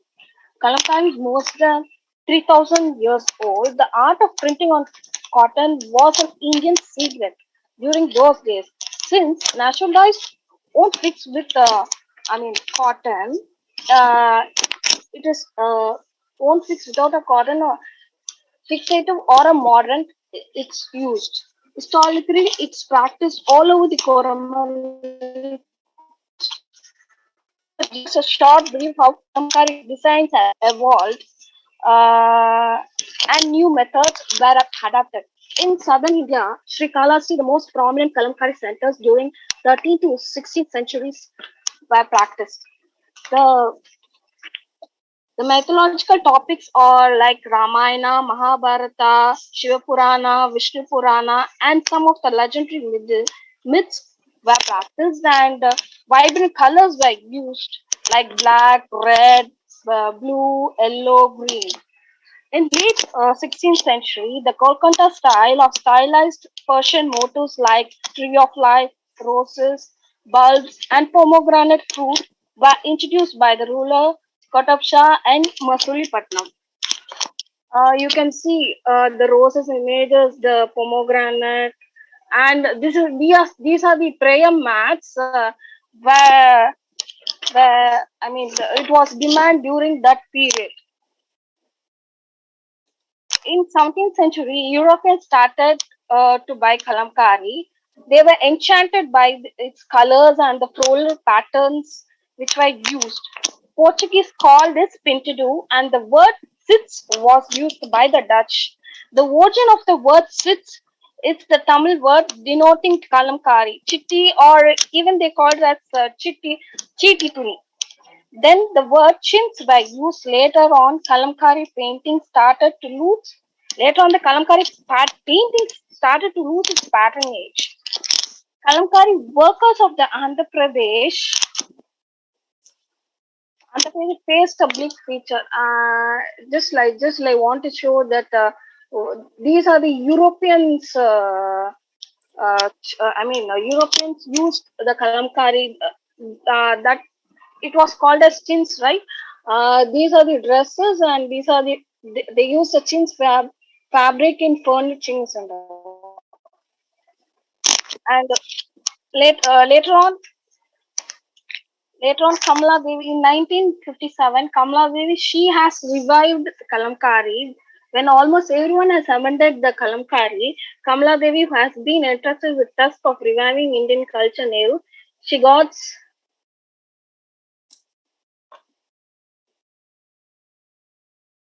got handicraft board of fund training course lasting 2 years to revive the Kalamkari. Several efforts were taken to reinstate the glory of Kalamkari paintings as the demand were beginning to increase in the global handicrafts market. New products based on the Kalamkari were introduced in the markets. Kalamkari paintings were adorned not only on the wall panels. The forms as designs in saris, dress material, home furnishing, and accessories, and modernization of Kalamkari techniques. In 21st century, the traditional Kalamkari method have been simplified to meet the growing demands by using modern printing technology, like using the semi-natural and synthetic dyes, which reduce cost and time. Because the traditional Kalamkari method is quite elaborate. It takes time. It takes even a month to complete a product. So they started using this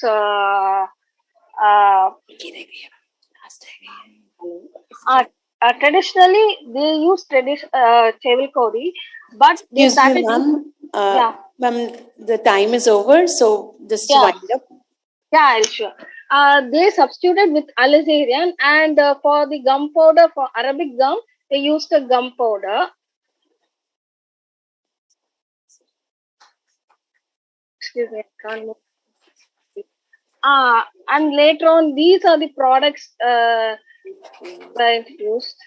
And the effects of modern kalamkari has been given a geographical indication. They say that because of traditional methods, evolved usage of natural dyes native to its geographical units, but some of the kalamkari artists are misusing the geographical indication registry tag. They were using the tag for the products which have been manufactured using latest method and chemical dyes, which decrease the authenticity of the kalamkari art form. There is also a rising concern of contamination of water bodies near kalamkari production unit due to the usage of chemical dyes, whereas natural dyes traditionally used have no toxic excerpt. So I'm concluding my presentation. Kalamkari design prints have been popularized all over the world by the advancements in printing technology and synthetic dyes.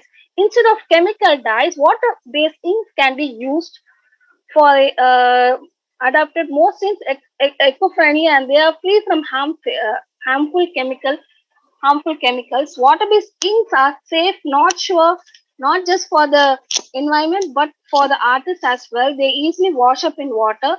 Though the art from have get evolved using modern technique, we should also encourage and try to preserve the traditional method so its origin is not lost.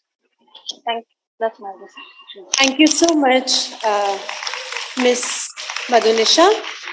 We have the last presentation for today, which is by Dr. Priyanka Kumari from NIFT Gandhinagar. The topic of her presentation is Mashru, a joyful disposition of color. Dr. Priyanka? Yeah, good afternoon, everyone. Yeah. I'm just going to share my presentation. Yeah, please. Is it visible? Yes, ma'am, it is visible.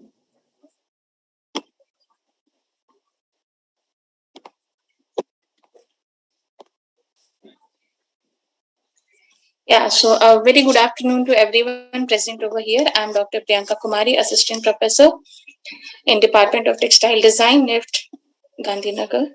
So the topic of my presentation is Mashru, a joyful disposition of color. So as we know that India is home to several art and crafts since ages, and this is also helped in developing its specific color palette and sensibility over period. So of course, globalization and other aspects have merged color preferences and sensitivity over this period worldwide, but still the traditional one can be still seen to a great extent. And this has been only possible due to the beautiful color combinations and appealing harmony that has existed within them since ages. Especially in some of the textiles, the color is such an important factor that it becomes the most prominent feature of that particular textile. And that is very much obvious in Mashru.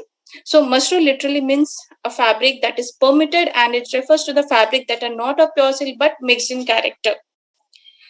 It's a multicolor fabric that has a varied appealing compositions.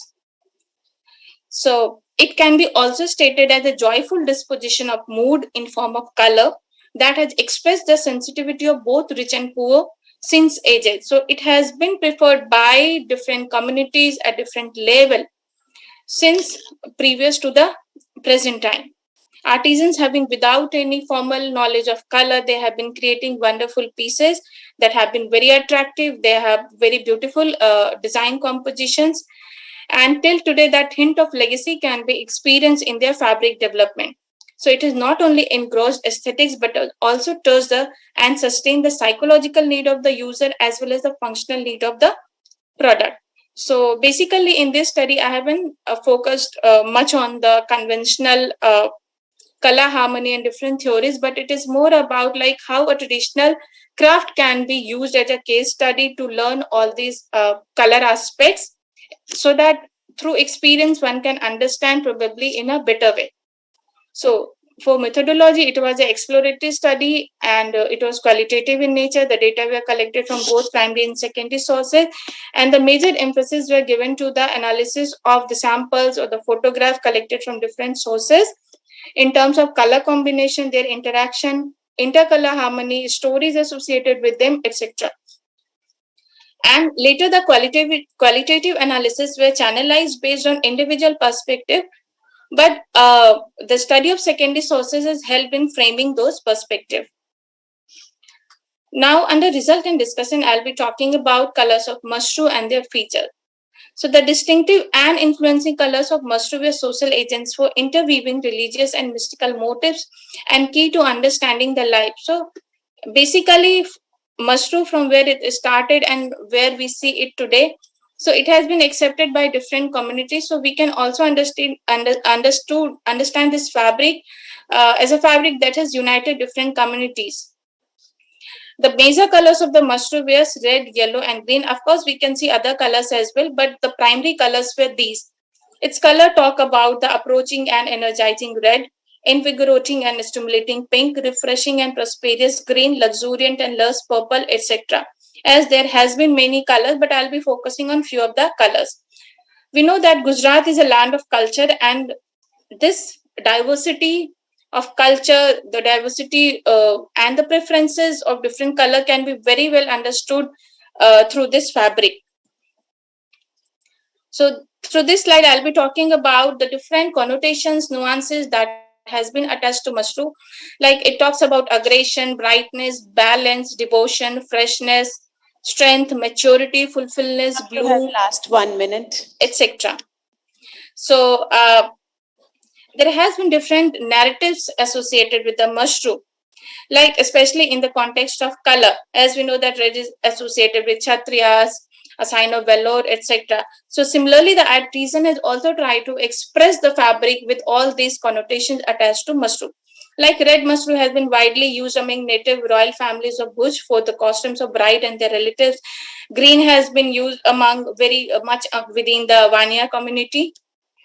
Now, as we know that change is inevitable, so we can see a change in the colors over time in mushroom as well. So now, like the disposition of color, what we see today in comparison to the past has changed a lot. Like red is no more the same red. The tone of the red has changed. Yellow is no more the same yellow. So of course, certain colors were constant, but the nature of the color has changed. So because of that, it were bright previously, yet soft, quite fuller and effective. But today, it is seen as strident, amplified, and deficient. Again, some of the new colors has been added, like chocolate brown, peach, etc. So this we can see in this particular slide, where one of the traditional design has been developed in many of the colors. Like nature of the several color palette seems to be overstated and flashy in many of the recent design. However, in archaic sample system, it seemed to be more thoughtful and modest. Previously, use of natural off-white or cream color gave it a more subtle and archaic appeal, but the use of white in the base is giving more stiffer contrast and nasty appeal. Through this table, we can understand the evolution in the nature of the color. Here I have taken nature of color, color intensity, and overall impact in the different period.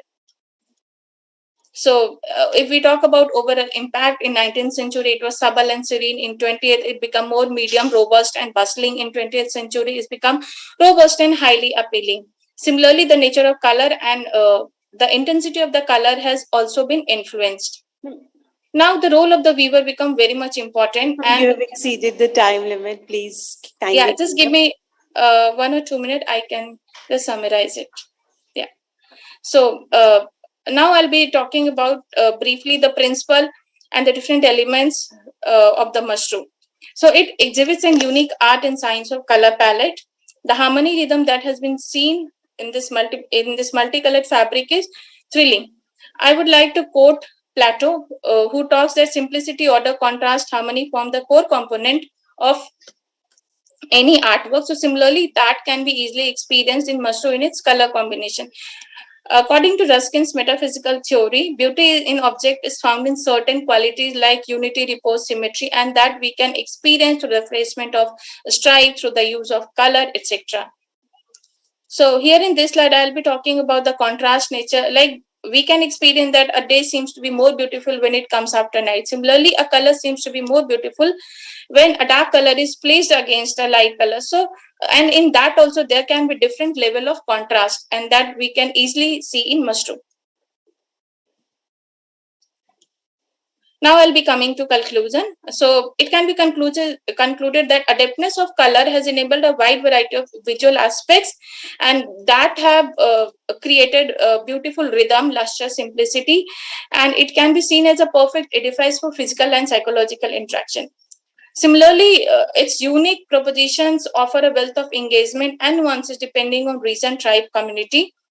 So, and other thing is that when we talk about all these things has been experimented and perfected over so many after so many of years, so that we can sustain to a certain extent, so that we can relish the same heritage experience with it.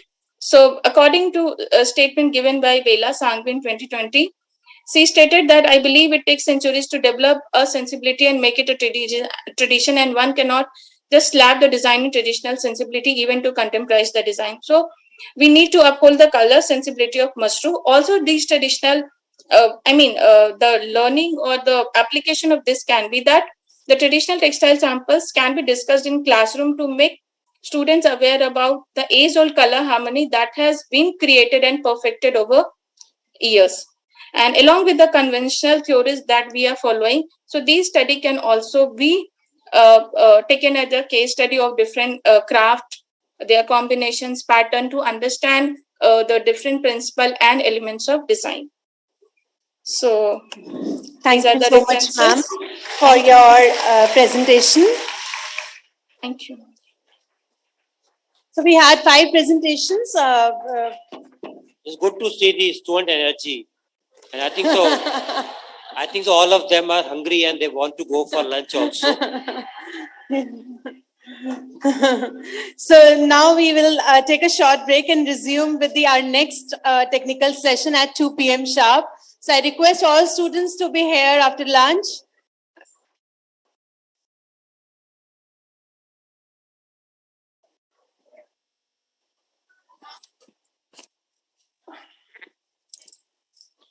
A very good afternoon to one and all. Now we will initiate the technical session 4 on technological advancements in the apparel industry. So let us start our session with the keynote address from the following eminent personalities from the fashion and textile industry. Mr. Munish Tyagi, CEO, Nuvatex Projects. Mr. Surinder Tandon, CText FTI, Tandon Textile Innovations, New Zealand. I would now request Professor Dr. Joshi, Group Additional Pro, Vice Chancellor, Director General and Dean, Faculty of Applied Arts, Fine Arts, Performing Arts and Visual Arts to kindly make the opening remarks.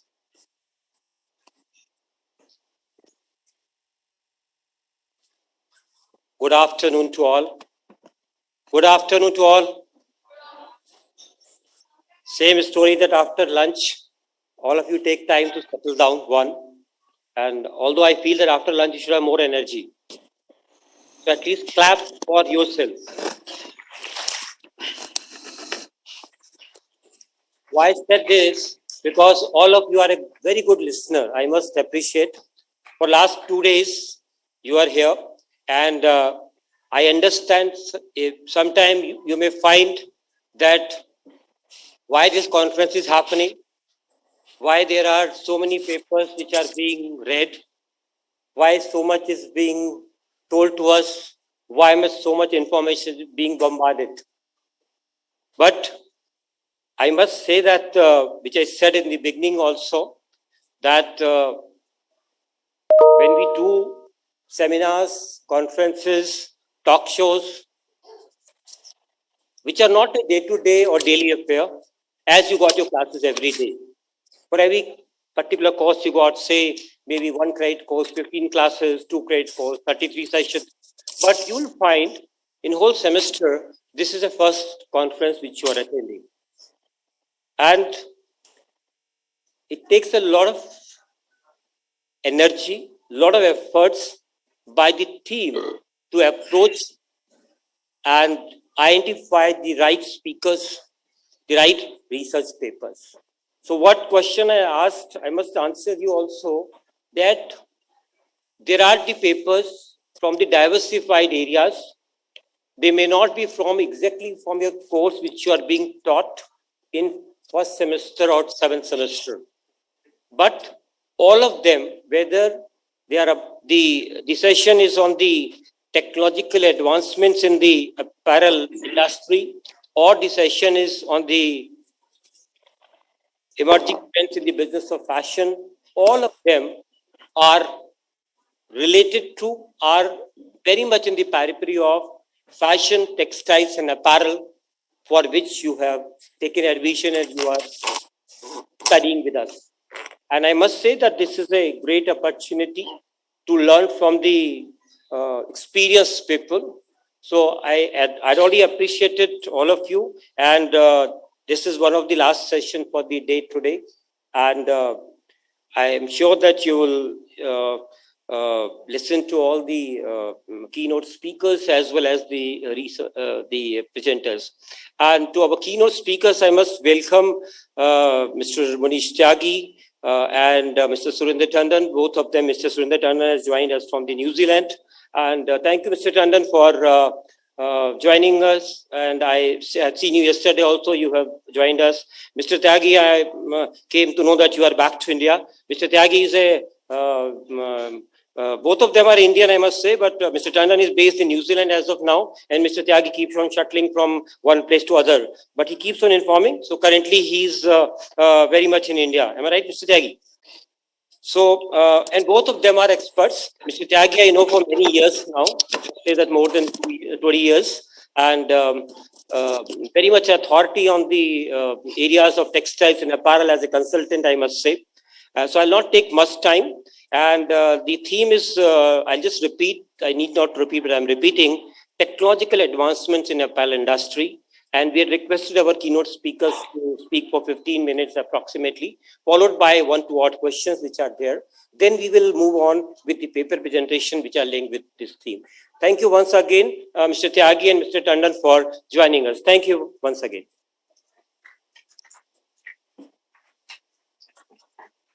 Thank you so much, sir, for your kind words and initiating this session. So I now very proudly welcome Mr. Manish Tyagi, CEO, Newatex Projects. Mr. Manish Tyagi is a senior global textile and apparel industry consultant based at New Delhi. He has a rich and diversified experience of serving the contemporary textile industry in India and overseas. Over the last 35 years and with working footprints in 10 countries. Currently, he is a global leader in the domain of textile, sustainability, and emerging areas of technical textile.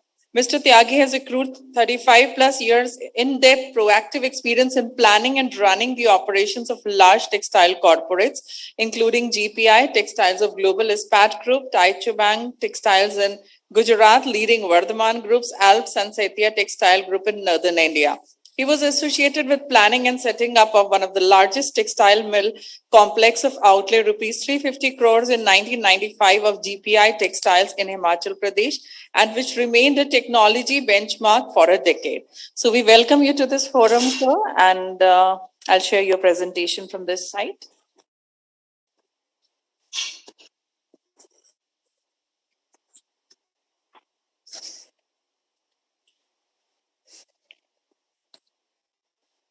Hello, good afternoon. Can I carry on now? Yes, sir, we can hear you. Am I audible? Yes, sir, very much. Hello. Oh, so you're audible. Great. Well, good afternoon, Professor Dr. Joshi, and also Dr. Smita, and my other co-speakers for today's session, and of course, all attending faculties at the ASFT and my dear student friends. My greetings to you all. My special thanks for a very kind introduction. Yes, it has been a long and eventful journey. I wish the textile industry could continue doing well so the journey could carry on. Now, I would want to walk you through my today's presentation, which basically focuses on very simple meanings of sustainability as we apply to the textile industry and its manufacturing processes, and tries to define certain roadmaps and certain introductions or open some windows to the new technologies which are available to improve the sustainability in different process of textile manufacturing. Can I come to slide 1? Yes, thank you. I'm sorry, I'll be needing this help, It's okay, sir, please. Well, here, when we talk of overview of sustainability in textile and apparel industry, there are 4 key things we have to understand. Number 1, the much discussed global climate change is now a reality and no more a discussion topic on the coffee tables. I was recently in Canada and USA, just about maybe 10 days back I returned, 5 days back I returned, and I was surprised that, in October end, they were expecting a normal temperature of 10, 12 degrees, and the temperature they were exposed to was not less than 22, 24. So this is now true. So we have to understand that it is all happening and we are part of it. So sustainability is no more just a fad anymore.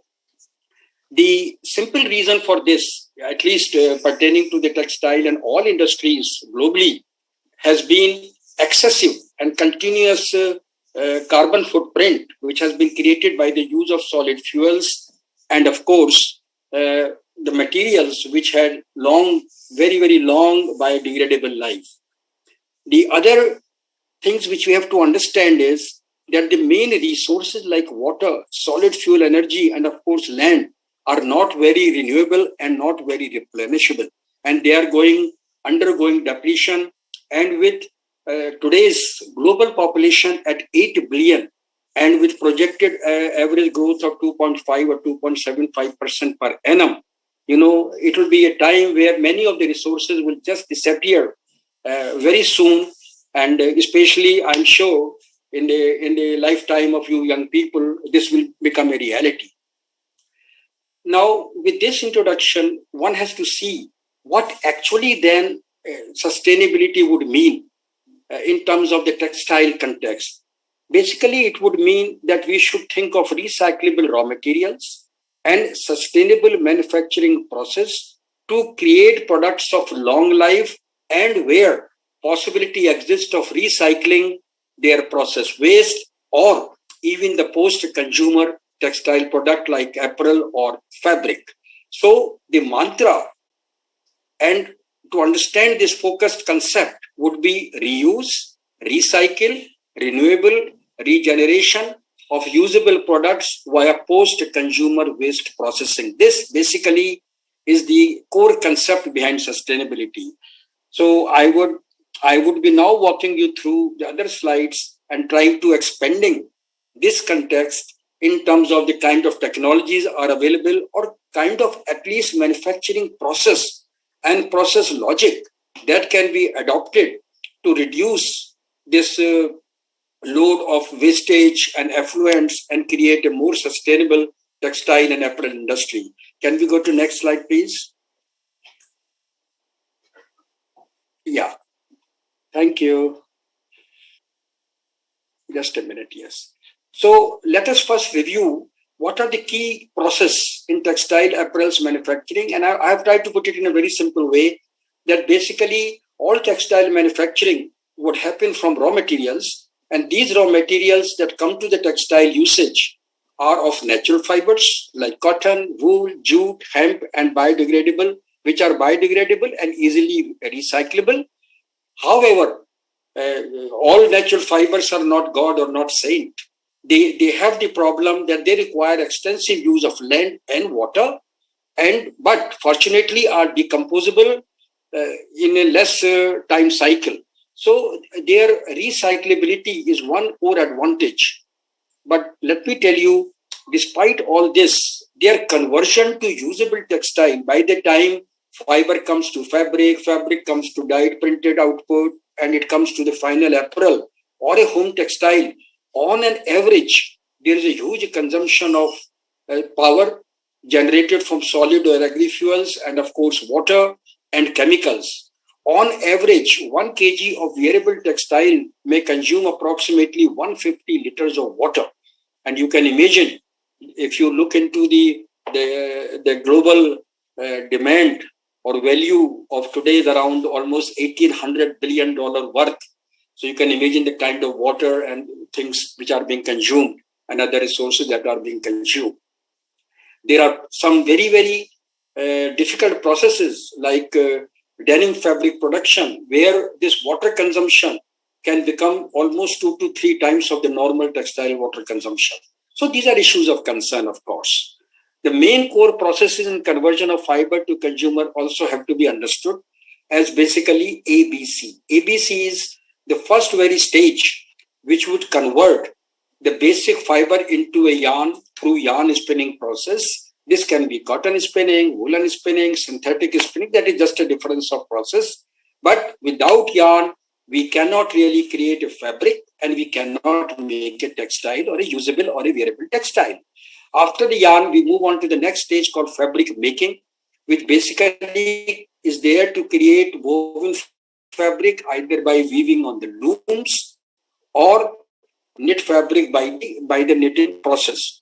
But at this stage, we just have created a fabric which is just raw. However, as a consumer, we prefer our colors, we prefer our prints. So we have a value-adding process of fabric dyeing and printing, which gives these colors and designs. And that is where the 50% of the problems in relation to, I would say, the breach of sustainability happens, where a lot of lot of water is being consumed, a lot of effluent is being generated, and it is creating a lot of, let's say, environmental hazard to the environment outside these manufacturing facilities. Can we move to the next slide now? Yes, sir. Thank you. So now we come to, don't worry, there are not too many slides, so you can be a little patient. So we have to now understand what are the core sustainable issues and where are the devil attributes for textile happen. I would say, let's understand the raw material itself. In case of natural fiber, everything is not that good. The devil for natural fiber is that they originate from land cultivation or from farm animals like sheep, goat, rabbit, camel, others. To sustain their global output, 2 key resources, for example, land for grazing and the use of water. Use of water is absolutely very extensive, and large quantity of waters are used in their production and also a lot of chemicals in their manufacturing. So natural fibers are good as long as we think that they are biodegradable easily and in a shorter period, but they are really not saints also. Now, the other option we have for textile production is via route of synthetic fibers. And some of the fibers are polyester, viscose, acrylics. Now, these fibers are basically produced from the polymer derivatives which are derived from the crude oil essentially. And obviously, they have a synthetic base. All their processes are chemical and they consume a lot of solid fuels which create a lot of huge amount of carbon footprint in the globe. Then a large amount of water and variety of chemicals. And the worst is their biodegradability is very poor. That means they may take thousands and in some cases, thousands and thousands of years for actually decomposing away. And so their footprint, their I would say, non-sustainability footprint on the planet is very, very difficult. So these are things we have to understand into the technology and the solutions. The other culprit which we realize, this fast fashion, we did almost 4 fashion cycles which were happening in the last decade. In 1 year, this is again a big culprit where a lot of unnecessary garments are produced in a quick cycle of 3 to 4 months. And many times, when the fashion goes out, they are discarded and they are going to the landfills and they are creating pollution.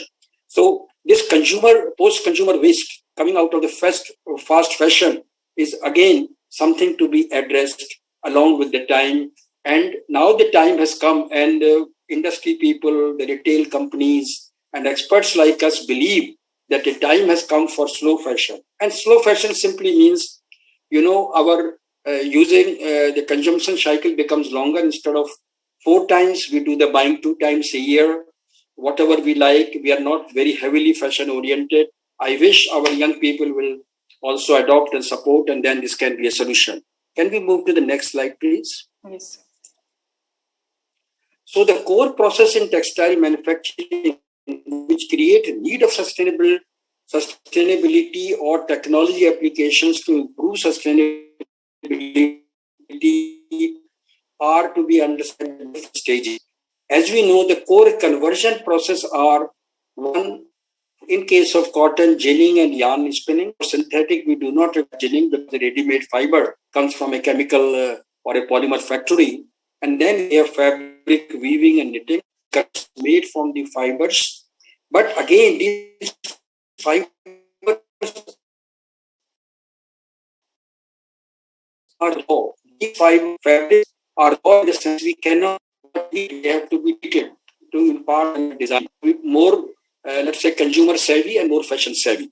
And of course, this happens in fabric dyeing and printing process, which is essentially a value-adding process, which adds colors and designs. But this, I believe, in textile sustainability contributes to almost more than 50% of sustainability problems, leading to huge waste and a huge demand of water, creating pollutant water and being a risk to the environment where the manufacturing happens outside. And this is one area which is now getting a lot of attention in terms of the technology to support the sustainability. And of course, as you know, fabrics per se cannot become consumer textiles. They are made into garments or home textiles like bed sheetings or terry towels. And then they require printing and dyeing or sometimes embroidery. And the worst is fabrics like denim, they require laser, which create a lot of cutting waste where the fiber is actually shredded out of the garment just to create that, kind of a, what we like to call the tone look, which is so popular, only you understand it better than I do.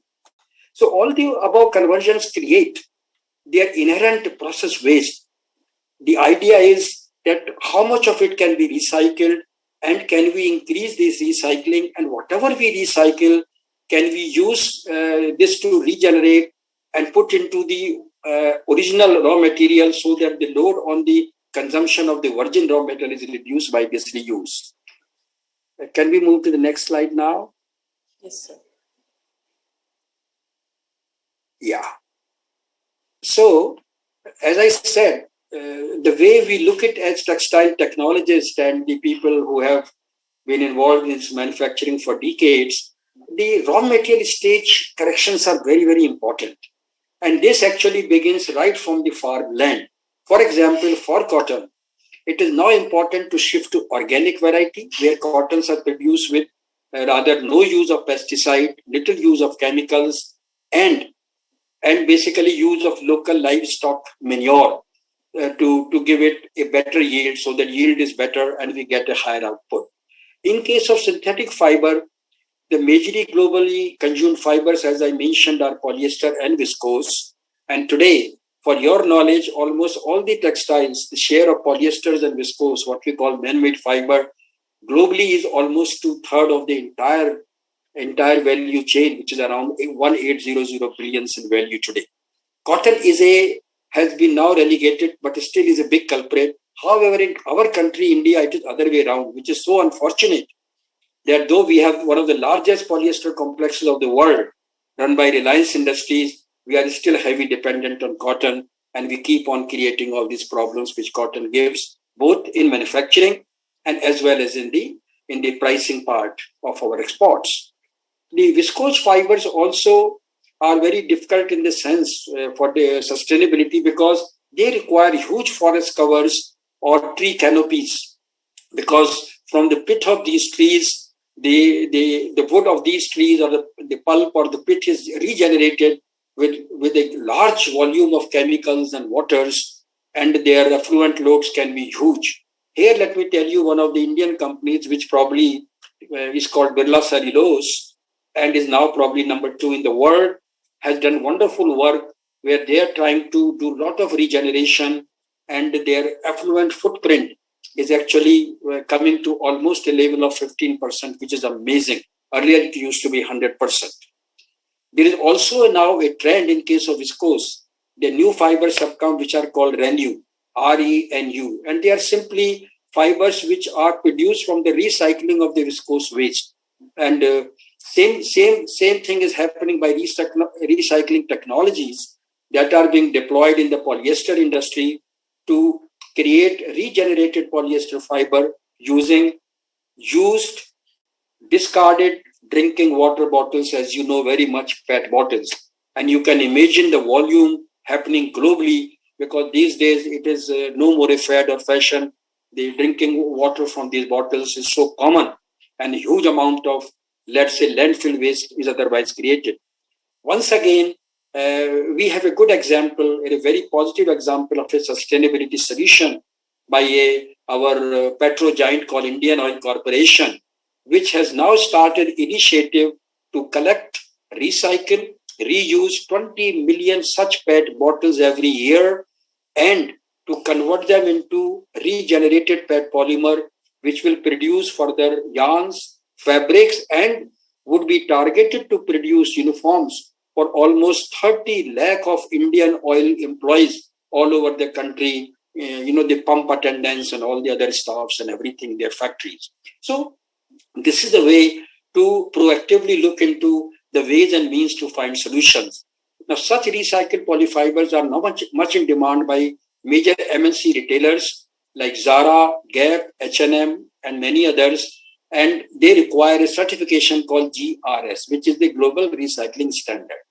Can we move to, I think, the second last slide next? We are coming close. Yeah, can we go to the next slide? Sir, it's the next slide. This is called process. I call it process-wise. Can you see in gray color? Don't worry, I can still read it out. Then we'll go to the last one probably. Basically, here on my this thing, it shows the slide which says roadmap to sustainable practices in textile industry. As I said, the approach to sustainable practices in textile and apparel production would be addressing everything from the first stage to the last. First stage is basically fiber to yarn conversion. Here, our focus has to be low raw material wastage and collecting the process waste for reuse, recycling, and applying new technology for blending. Like as I explained, we can now create blended products which will have both cotton along with the synthetic fibers, and the components, at least 40% can be recycled and 60% would be virgin. So that will be saving a lot of inputs which go into producing the virgin fibers. The second would be in case of the second stage, as I explained, yarn to woven or knit fabrics. Here the reuse of yarn and fiber waste from manufacturing process is required, and recycling it with or without blending with fresh or virgin fibers to reduce the load or the demand for the new virgin materials. And obviously, the less raw metal that we use virgin, the lesser is the eventual waste we are giving into the environment. And all the process, they do have and should have the objective to reduce water intake, energy consumption, especially replacement of solid fuels by solar energy or by biofuels, and find ways and means to improve biodegradability by induction of chemicals which do not have the long biodegradability cycle. One example, two examples I can give here for use of new technologies. One, for example, in case of yarn production, we have a technology called open end spinning. What it does, it mixes the waste cotton or the processed cotton coming as a waste with the virgin cotton, and it can almost blend in the ratio of almost 60% waste to 40% new, and then create a new yarn product, and these are called recycled yarns. And today, most of the MNC labels and brands are preferring. In case of dyeing, we have new technologies called soft flow dyeing, where the material to liquor ratio or the water consumption has been reduced by almost more than 50% to what it used to be. Instead of 100 kg, say 100 liter per kg for a knit fabric dyeing for t-shirt, Now we can use only 40 liters. And we have nitrogen gas dyeing where absolutely water is discarded, and this is applied to the heavy polluting indigo dyeing based denim fabric, which, as I told you, can consume 200 to 250 liters of water for 1 kg of denim. And of course, the next area is the printing area, and with the advent and popularity of digital printing like direct to fabric, DTF, and DTG, direct to garment, and these are helping because the earlier printing technologies like flatbed printing or rotary printing again had tremendous use of chemicals which has to be washed very heavily in huge volumes of water and generating a lot of demand on effluents. So this could still be improved. And I go back to my statement that reducing the fast fashion to slow will further support about technologies. And this is what fashion designers like you, the young people who are involved with the industry and to work with the MNCs, this is where we have to now, and even as a consumer, we have to be conscious. And I'm sure we have taken our lessons during the COVID. Why do we need, let's say, 20 t-shirts in a year? I was very happy in COVID with just, let's say, 4 jeans and about 8 t-shirts, and they pulled me through the entire year because of the working at home and staying. So I'm sure this culture can gain, and we should be able to do that. Next now, we'll go to the next slide. Can you locate this chart? This one, sir? Yeah, the just last one before the last slide, you know. This one, sir. Yeah, with these circles and this. Are you able to see? It says textile technologies to drive sustainability in manufacturing processes and textile production. So essentially, what I'm trying to say here is just I'm trying to capsule the these 4 circles are 4 major textile manufacturing processes.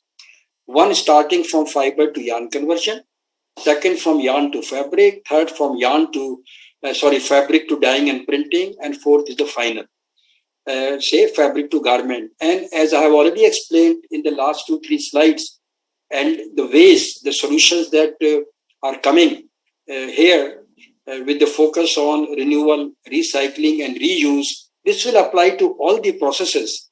And once we apply, I'm sure then the aggregate effect is going to reduce the load that we have on wastage, on our effluents, and with increasing recyclability, we'll be producing similar products, very similar products, or products for other similar uses with less raw material consumption and less demand on the bio resources.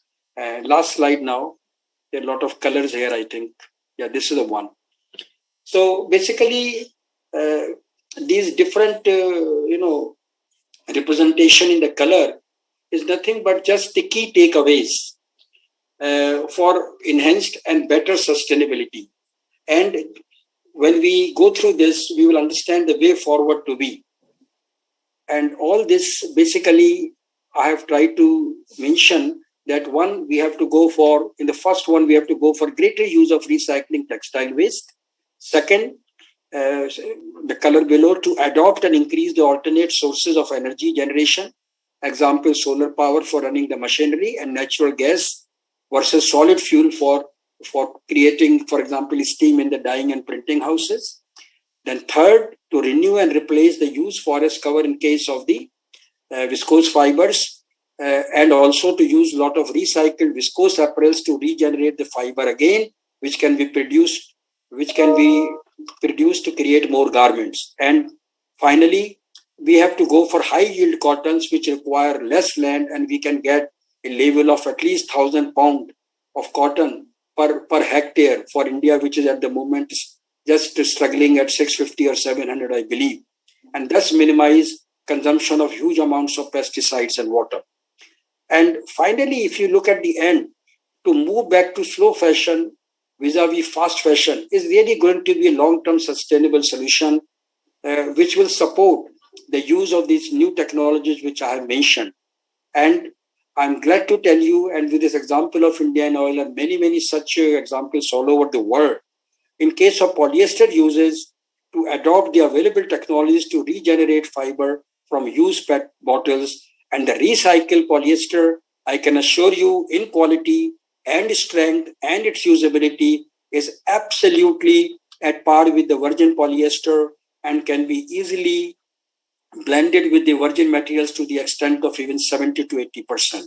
So this is what I wanted to present. And finally, I'm looking for a day when we all can enjoy green living every day, not only occasionally. So happy golf greens for us all and not only for privileged ones. We want more and more greenery around us. So with this, I thank the department, the ASFT, for the opportunity I had to address you. And I'll be happy that you can share this PPT through the faculty.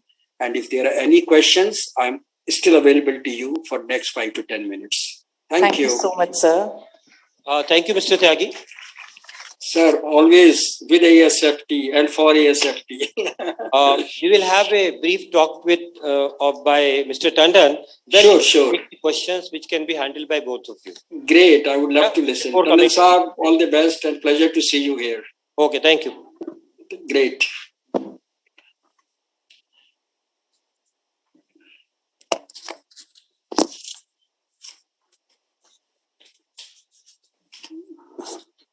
So our next eminent speaker is Mr. Surinder Tandon, C Text FTI, Tandon Textile Innovations, New Zealand. A New Zealand citizen, is an international textile consultant in process and product innovation and commercialization. After serving as a senior scientist in textile group at Bronze, New Zealand, he had worked there for 27 years. He has BTech honors from TIT Bhiwani, MTech from IIT Delhi, and PhD from the Leeds University. He has worked on R&D and technology transfer for commercialization with a number of textile companies, research organizations, and educational institutions worldwide. He is a member of the International Council of the Textile Institute UK, Fellow of the Textile Institute UK, Chairman of the Textile Institute New Zealand section. He has been awarded Institute Medal at the 88th Textile Institute World Conference in Malaysia in May 2012. He is the winner of the inaugural International Product Innovation and Commercialization Award, the Textile Institute UK World Conference, Hong Kong 2008. Member of the Textile Institute New Zealand section since 1990, member of the New Zealand Order of Merit, Queen's Birthday Honours 2014 for service to textile industry and community, Paul Harris Fellow, Rotary International. We welcome you to this forum session and request you to kindly initiate. Thank you. Thank you, Dr. Bagai.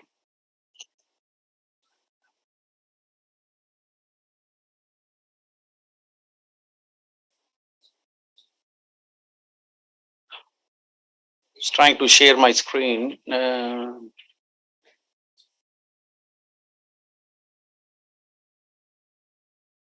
Is my screen available? Yes, sir, it's visible. Thank you. Good afternoon, good evening to everybody from Christchurch, New Zealand. It's nearly 10:30 here, night time, but I'm very pleased to join you. And initially, I would like to thank Professor Joshi, Dr. Bagai, and Dr. Sani for inviting me to speak at this Amity conference, which is actually third time in a row. And I'm very pleased to always support you and talk to your audience. Thank you. I just got back from India actually last week after 4 months of stay there, and I really wanted to visit, but maybe next time. I know you've been very busy with organizing the conference and the exams and all that, but okay, let me start my presentation now. The topic of my presentation is science and technology of a high-performance 3-layer clothing system for outdoors, with special reference to extreme cold weather clothing system, in brief called ECWCS. I would like to acknowledge the attendance of my number of fellow IITians, for IIT Delhi. I've heard a number of them have been here, and Professor Kothari was my supervisor during my master's research. And yes, outdoors, when I say outdoors, I think you all know what I mean by outdoors means, trekking, climbing, going towards mountains or lakes, or going yachting and all that. That's outdoors. So basically there are say 3 types of clothing versus formal wear, then casual wear, and then active or sports wear. And the fashion and sustainability comes in each one of them, and actually fashion and functionality. So let me go to the next slide. Actually, I talked on this subject at the recent Banastali Vidyapur Jaipur's FTP program, and talking to their research scholars and staff, just slightly modified. I know it's about a 1-hour lecture, but I've shortened it to be 15-minute talk. So just mentioning at this stage that if any faculty member would like to contact me, happy to connect and talk about teaching or research projects. And also if anybody here from industry, happy to engage with them on product development or product commercialization. So my presentation includes these points. What is a 3-layer clothing system, particularly with respect to, as I said, extreme cold weather clothing system, various components of the various layers. I mean, characteristics, some examples I'll give, and the place for wool in those layers, that those layers could be produced from the use of wool for enhanced functionality and, of course, biodegradability and sustainability. Mr. Tyagi very clearly explained the significance of sustainable manufacturing. So thank you for that. That helps me to convey my, points about sustainability, whether it's about fashion, functionality, or manufacturing, and some ideas I'll give about future. The layering system, please remember that I'm talking about clothing system for outdoors, like if you're going to Kashmir for skiing, or to Shimla, or going, or for example, the Indian Army serving the nation at high altitudes, in Kashmir or in other states. So that the layer method is more effective than a single bulky garment. Several layers are worn. Each offers special performance. And basically, we have base layer, which is next to the skin, and then we have mid layer, which is for insulation, giving you warmth without weight, and then the outer layer gives you protection from shower, rain, wind, and all that. And all these components, the base layer, mid layer, outer layer, have to be breathable. And as I mentioned, it's good if these clothing items are made from renewable resource or sustainable, materials.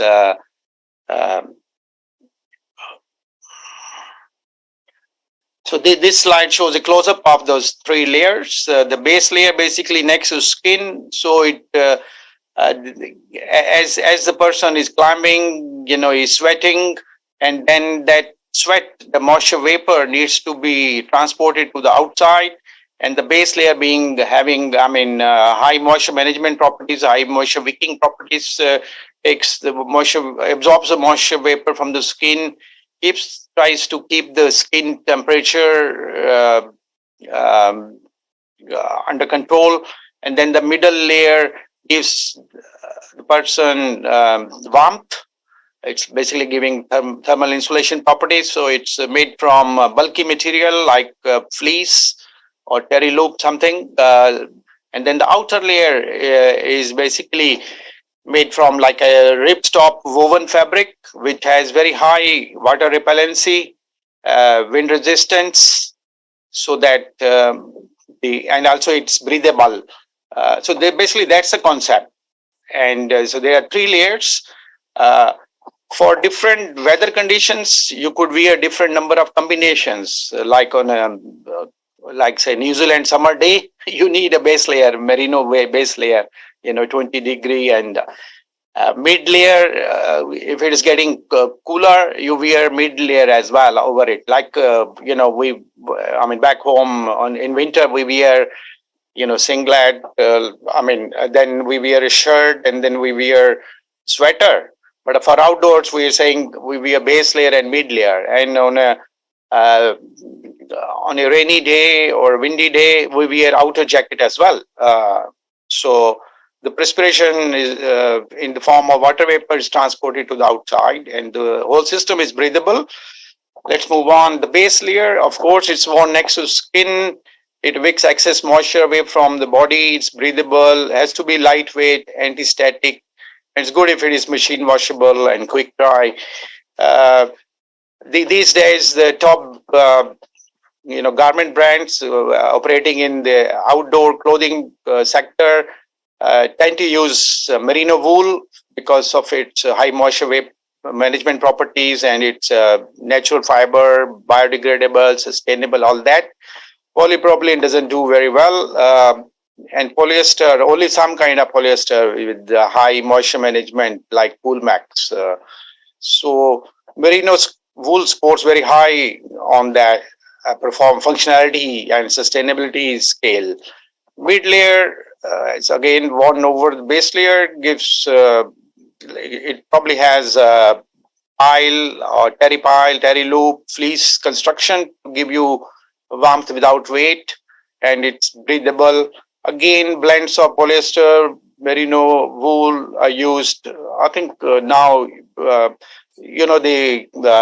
polyester polo fleece became very popular in early 90s. It's still, being produced in number of ways now for different applications. I just saw in Delhi, people were buying AC blankets made from polyester polo fleece. So I said, wow, that's good.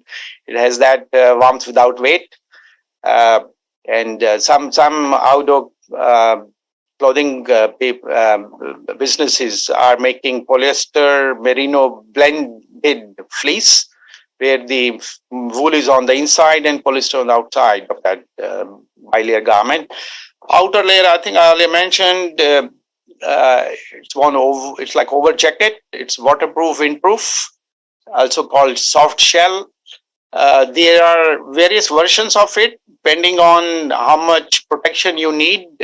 Again, depending on the weather conditions. Like if an Indian Army people, serving Siachen Glacier side, it's very cold, very windy, minus 40 degree or so. You need several layers of outer layer, few of those. Like the fourth one I mentioned, extreme cold weather, highly water resistant, windproof, parka jackets and trousers. So the wear like shell over shell, basically. So there is a 7-layer system used by the American Army, and India has been actually buying that for the Indian Army. But I'll get back to that when I give some examples about the extreme cold weather clothing system. So yeah, here are some examples of the garments for the outer layer. You can see it's a puffer jacket like filled with down or feather fiber. Some have Gore-Tex lining. Lining is coming. That's a Gore-Tex. The DuPont product. The fabric is a ripstop fabric lined with the special membrane, which has billions of pores, per square inch for breathability. That's very popular, and we at Lincoln Wool Research try to mimic that with wool and some coating.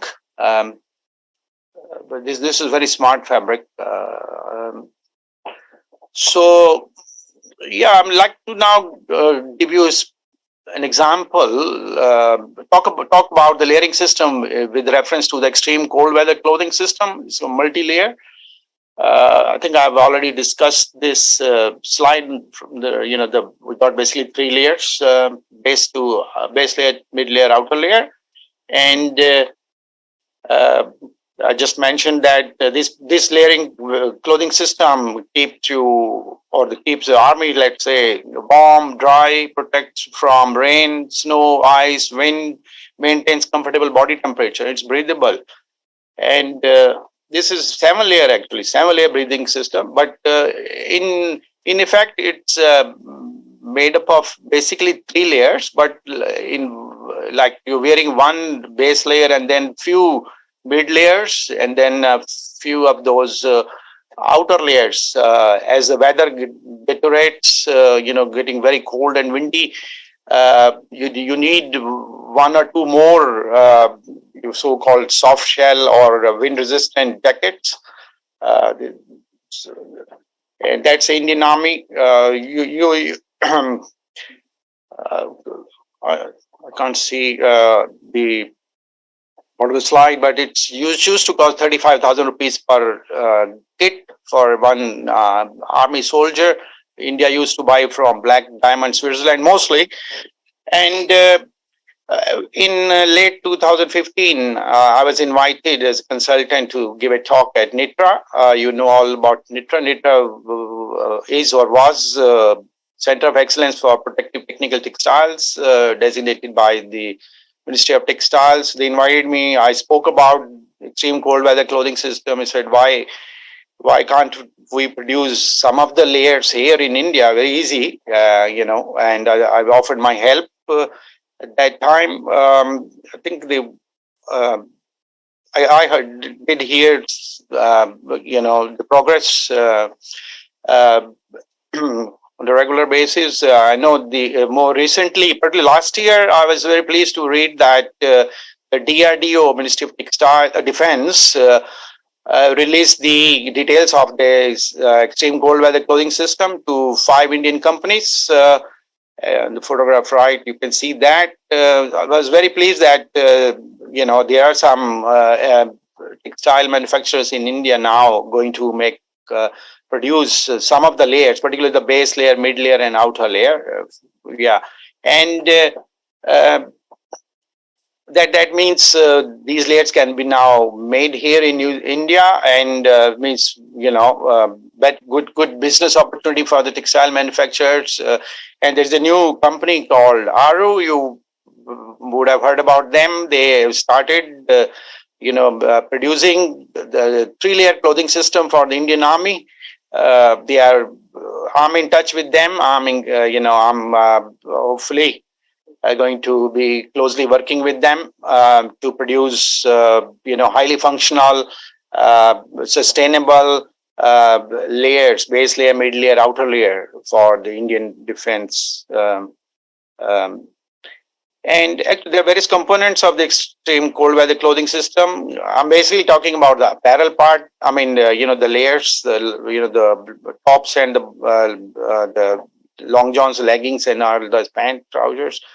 But there are other things as well, with the baklava, the headgear, gloves, socks. The place for wool, right? You all know about wool, I'm sure. It's a natural animal fiber, is coming from sheep. These days, the functional wool fabrics or textiles, they can be, they are, depending on the application, can be lightweight, fashionable, comfortable, breathable, water repellent, high stretch and recovery, good abrasion resistant, antimicrobial, machine washable, easy care, quick dry, UV resistant. So we can choose a combination of these functionalities for particular end use application. The wool scores very high compared to other fibers for moisture, water vapor uptake, like nearly 33% of its weight, it can absorb, moisture at saturation, like that 100% humidity. Means when you are wearing merino wool next to skin, the skin feels dry until wool absorbs about 33% moisture, so it can stay dry for longer time. But cotton only 16% or so. Yeah. So prickle, yes, people would say, why can you wear wool next to skin? Of course you can wear next to skin. If you make a base layer from wool of merino micron, let's say not coarser than 17-18 micron, it's not prickly at all. The wool prickle comes from the diameter of the fiber. As you know, it's the bending rigidity is proportional to 4th power of diameter. So 30 micron fiber is 16 times stiffer or more prickly than 15 micron. So you need to use finer micron fiber, which, minor micron fiber means it can bend easily against skin, so it won't cause prickle. And this slide just shows the application of different wool microns for different end-use applications. We're talking about fine merino here, not talking about coarse wool for carpets, like 35 micron and above. We're talking about apparel wool application. So I'm sticking to superfine merino for up to 18 micron, and maybe for mid layer you can go up to 22-23 micron, right? I think I've covered this slide earlier. Here there are companies around the world which have been making wool-based, merino-based base layer, mid layer, outer, particularly like the New Zealand-born company called Icebreaker. I did a lot of work with them in mid-90s. Recently, 3 years back, they were sold to VF Corporation in America, which owns North Face, Timberland, Smart Wool. So they all make highly functional merino wool-based base layer and also mid-layer. And I'm very pleased to include the logo of Aru on the mid-right side, you can see. I know there are a number of Indian companies now which have been making activewear for over the last 10 years. I'll give you some names. It's found on the internet. Willcraft, Decathlon, I think you would know Decathlon, I'm sure, and Gokyo, 3 of them. And there are a few more, but they do make outdoor clothing in India. Of course, Adidas, Puma, Nike, they also sell in India, and more recently, Colombia started in India as well. So there's a huge market. I like to request Amity to, when they're teaching about fashion and clothing and apparel, I'm sure they might be already, some curriculum about activewear, for outdoors and for daily, you could say yoga and gym work and, running, but outdoors, very important. And there is element of functionality with fashion and sustainability, of course. So these go hand in hand, fashion, functionality, sustainability. So sustainability, of course, Mr. Tyagi covered very well. Talking about the renewable resource, biodegradability, recycling, reuse, and all that. Next to skin, I think I've already talked about that. Request you, sir, so please wind up. Yes, just last couple of minutes and I'll wind up. Heat absorption of wool, you can see, is much greater than for nylon and polyester.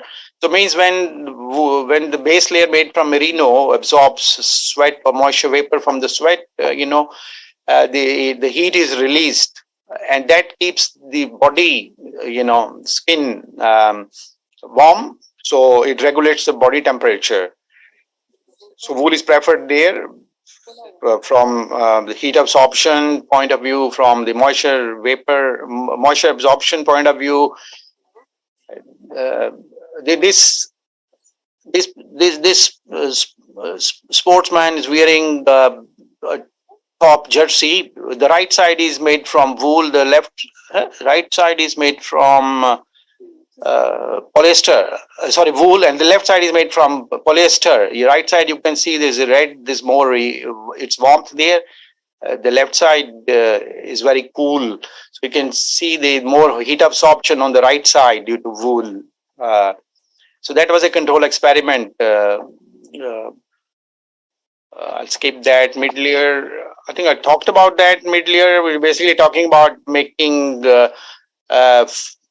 some kind of fleece construction, whether it's a terry loop pile or just by brushing the back side of the fabric, like the flannel finish on the back of the fabric. And this is quite regularly done. Not much innovation coming up in mid-layer, for the fleece jackets, apart from you're using, what do you say, the blend of wool with some other high-performance synthetic fiber. Thermal resistance, of course, you see here it's proportional to fabric thickness. The lofter the garment, the more thermal resistance or thermal insulation is there. So warmth without weight from thickness, for a high thickness to weight ratio, basically. Yeah, thicker, lighter the fabric or garment, the warmer it is. I think we all know from the, for example of puffer jackets, which has down feathers and fibers. That's down one. Outer layer, sorry, I'm skipping because of time, but I think I've covered this. Is basically outer layer is a wind resistant ripstop fabric, water repellent, and it can have filling, like it's a shell two layer system with filling of down feather or some other crimpy fiber in there for giving you that warmth. And then, sir, we are getting shortage of time. There's a positive time. Yeah, okay, I finished. That's again a repeat of that example. But I'm happy to talk to anybody, it's faculty or student, research student, or from industry. And I'd like to just again thank Amity University. Sure. Yeah, I'll again like to thank Amity University for giving me an opportunity to talk about this. This is a big area. I must say, I'll just try to introduce this to you. You can now see that DRDO and number of companies are going to manufacture various layers. So there is a lot of scope for education, for research, and also for work with textile companies there, and I'm here to help them and you all. Thank you so much. Sure, sir. Thank you so much, sir. Thank you, Dr. Randan.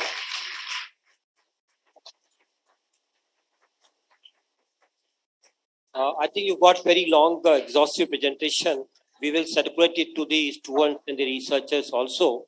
And as you said, that there are a lot of areas where we can work together. And I look forward to meet you during your next visit. But prior to that also, we'll interact online also. So as to we can. How can we take it further? Yeah. Yes, please. Yeah. Thank you. Thank you. Thank you. Thank you so much. I'm here to help you to develop, your research and education, portfolios in the area of active wear, outdoor clothing wear. Yeah. Sure, thank sir. you. Thank you so much, sir. So now we will begin with our technical session for paper presentations. The first paper presenter, we have Ms. Pooja Kumari Punya and Harinder Arora from Bhagat Phul Singh Mahalya Vishwavidyalaya. The topic of their presentation is a comparative study of 3D body scanning mobile applications to develop customized garments. Am I audible? Yes, you are audible. First of all, I would like to thank Amity University giving us opportunity to speak on the topic of comparative study of 3D body scanning mobile application to develop customized garments. And basically, I will acknowledge that Pooja Kumari Punia, who is my research scholar, has done a wonderful job on this topic. So just to boost her confidence, I would request Pooja Kumari to Punia to pursue with this. Are you there, Pooja? Hello. Pooja, are you there? Your screen is shared. I think so. You have to click on the Okay. presentation. Okay. Maybe she will be sharing. Oh, yes, she's here. Yeah. Pooja, please go ahead.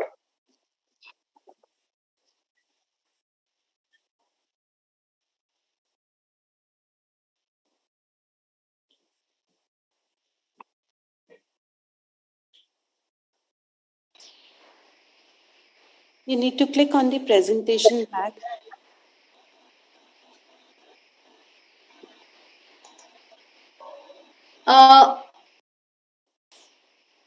Am I audible to everyone? Yes, you are audible, Pooja. Oh, okay. Let me start.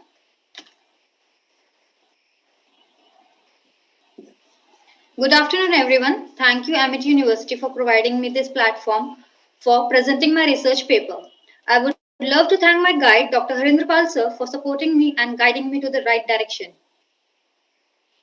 Let me get to my topic of research, that is a comparative study of 3D body scanning mobile application to develop customized garment. In 2019, COVID hit world so hard that we lost many of our loved ones, and till date we are afraid of virus and interacting to others. Then how we can allow someone stranger to take our measurements? For this, the only one solution is 3D body scanning that helps us to extract human body measurements and develop a 3D model so that she or he can try any style and new designs according to her body measurements before it was executed on garment. Yesterday, Dr. Ram Sareen sir had explained why we need technology to save money, waste, time, environment with the accuracy of results. Here is the image of 3D body scanning instrument with the model, which takes few seconds to scan and 5 to 8 minutes to process the data. Background of the 3D body scanning. It all started in the 20th century where there is a need to create surface of various objects. In 1960, the first 3D laser scanning technology is developed, and after that many inventions are created, and now in 21st century 3D body scanning is introduced to many different sectors according to their demands. Earlier, when the technology is invented, it is used to be heavy and very expensive. But now the weight is reduced to 1 kg and the cost is around 42,770 US dollars. Types of 3D body scanning instruments. 3D body scanning instruments is classified into basically three groups. Laser scanning. Laser scanning is the safe laser beams are passed through human body for extracting the measurements. Second is white light scanner. White light is passed and where it blocks, it takes the data points to extract the measurements. Third is combination modeling and image processing. The 2D image are converted into 3D model to extract the measurements and to create a 3D avatar.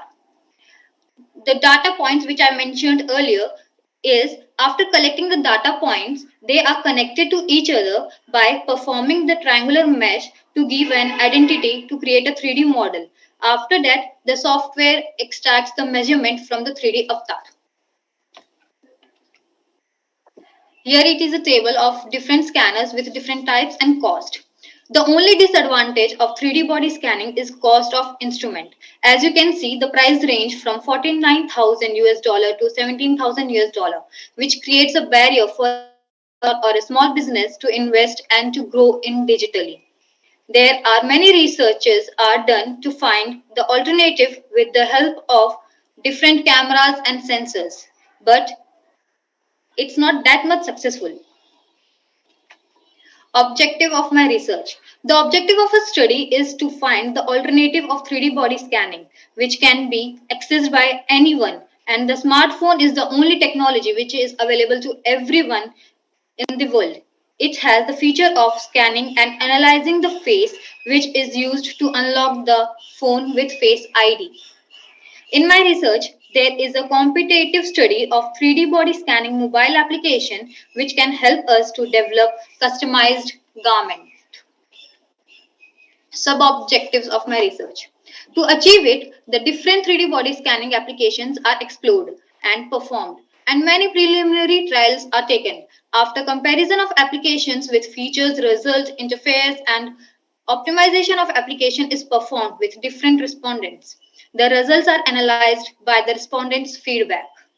Before proceeding further, I would recommend everyone to try these applications with the perfect body fitted garments, and the hair should be tied like a bun for a better accurate results. Because of the limited time, I will just give you a small highlights of every application. First application is Netilo. Netilo application is found in both the stores of mobile application, Apple Store and Google Play Store. It is also a self-scanning application. It extracts more than 21 measurements and provides you the details about the garment sizes of different countries.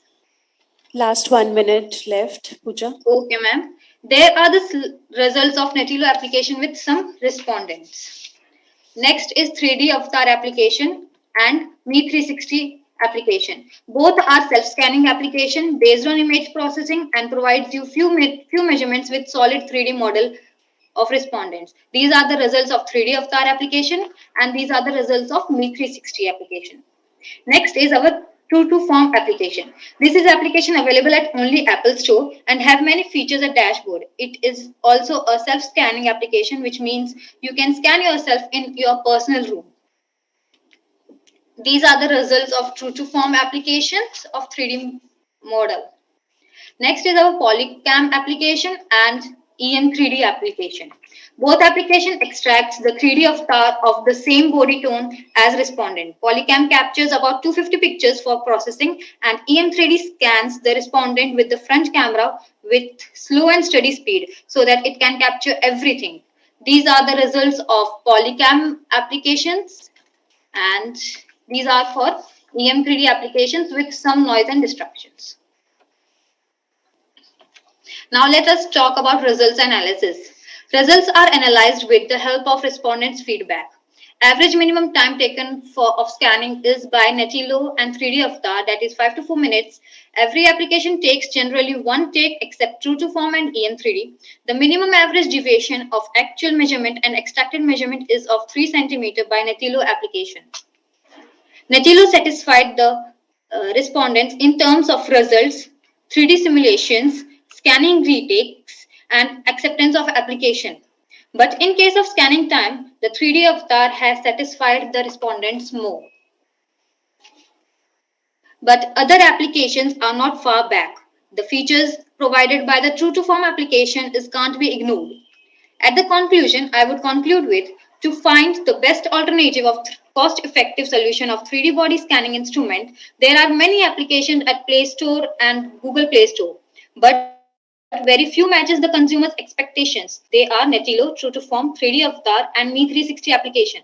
Looking at the scope and adaptability of technology, the future seems promising for customized solution through 3D body scanning. These are my references of my research.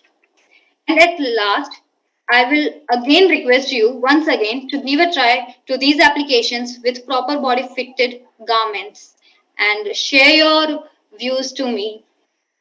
And at last, thank you for your attention. Thank you so much, Ms. Pooja. The second paper presentation is by Ms. Ruchi Mittal from Subharti University. The topic of her presentation is Gender Fluid Clothing, a Reality or Myth in India. Ms. Ruchi Mittal. Yes, ma'am. I'll just share my screen. Minute. I don't know why I'm getting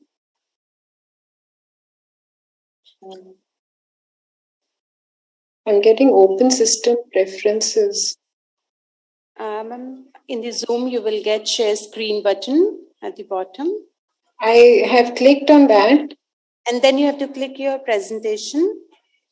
Oh. But I can see that you have started sharing.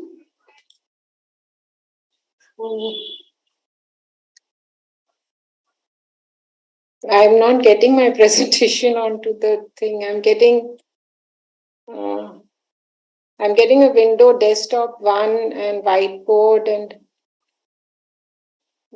shared your presentation to us. Have you mailed it? I have shared my presentation. Ma'am, I'll take up your, you share your presentation with Ms. Meenakshi. I will share it. You can take up next presentation till the time. Okay, thank you so much. Thank you. So we have our next presentation by Mr. Rajesh Kumar and Ms. Sadhna by Woxon University. The topic of their presentation is Importance and Role of Natural Fibers, Properties in Athleisure Wear. Mr. Rajesh Kumar. Yes, ma'am. Good afternoon. Good afternoon. I'll be sharing my screen, ma'am. Okay. Is it visible, ma'am? Yes, it is visible. So, good afternoon to everyone. My topic for today's presentation is importance and role of natural fibers, properties in athleisure wear. So, like we know that the world is moving towards the fitness, and everyone is interested in doing some yoga exercises, and also the demand of activewear and athleisure clothing has increased. And we all know that in earlier times and in now also, most of the brands, they use polyester and nylon for their athleisure wear and active wear. So here I have done some yeah, so here I have studied about that how functional clothing can be done with the natural fibers, and how we can improve the quality of the athleisure and activewear with the help of natural fiber, and how we can replace the polyester and nylon and do a sustainable way for activewear and functional wear. So I have studies about the athleisure wear, natural fiber, functional properties, and comfort properties. Like this is the introduction, and like we know that all the athleisure wear are made up of nylon and polyester. Still, they are not very breathable and skin friendly. So, according to the report of Linging, 84 million tons of fibers were produced in 2012. The production of cotton and wool are failing because of the resources. Like we know that the soil depletion is happening day by day, and the quality of the soil is degraded. So that the natural fiber which is produced are day by day decreasing.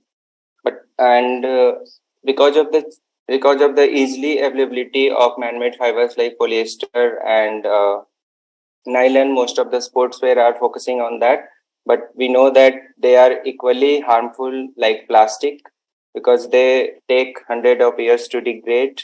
So here I want to replace those fabrics with the natural fiber which we can obtain from animals like merino wool, and many brands are doing that in India also, and abroad also. They are finding the sustainable way to do it.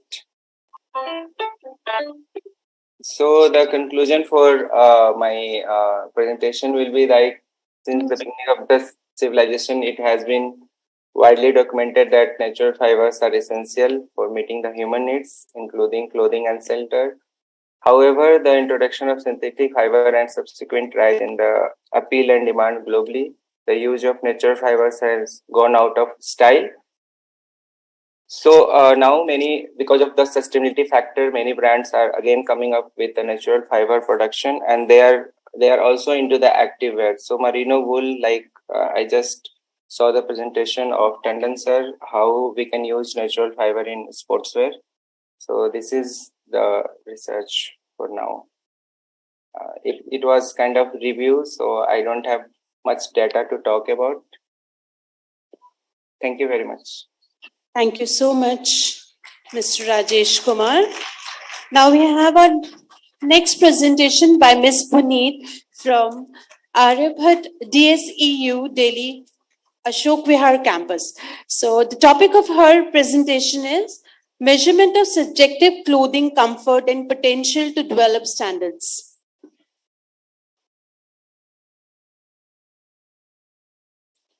Ms. Puneet, can you hear me? Yes, ma'am.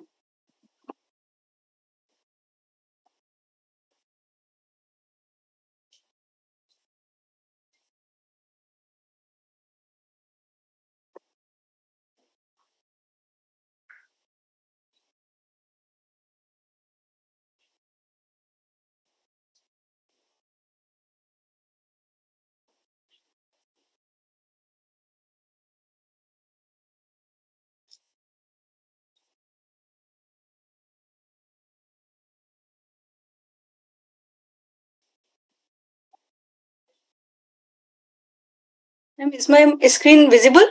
Yes, your screen is visible. Good afternoon, everyone. I am Puneet Amarjit Singh. I am presenting measurement of subjective clothing comfort and potential to develop standards.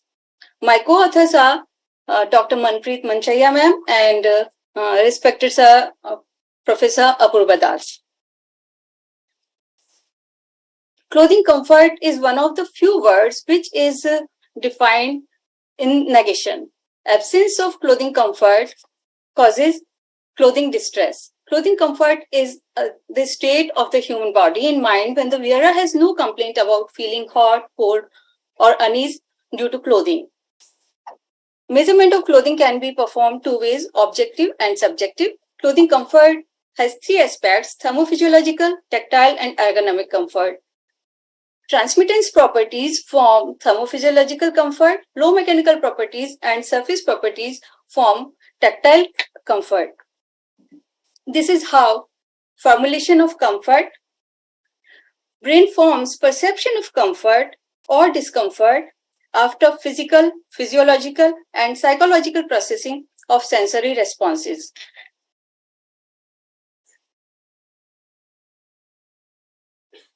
As I just said that there are two ways of comfort measurement. One is objective and second is subjective. Subjective measurement are done by wear trials and use of different scales. There are many variables. Some are associated with environment like temperature, humidity, and wind speed. Some variables are associated with clothing itself like material, design, layering, and fit. And most importantly, many variables are associated with human body itself like age, gender, health, metabolic activities, etc. So the big question is, can we form standards for clothing comfort? Like just yesterday, Ram Sarin sir has suggested, we need to try to see beyond what is visible. This may be viewed as quantification of prediction of comfort such that it can be applied universally. Yes, there are challenges, many challenges, because huge variables are there and large amount of data is required.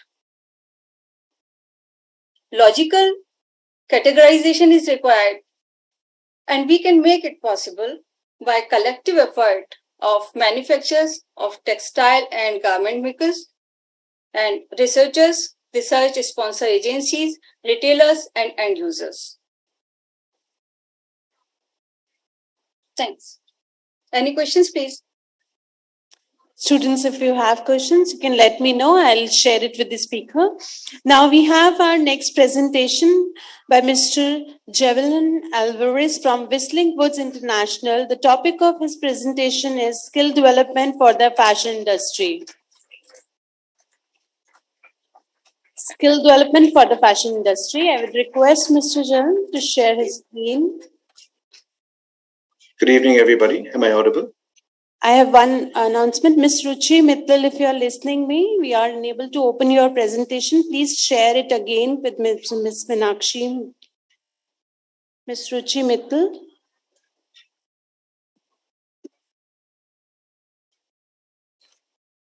I've done that, ma'am. I've shared it again.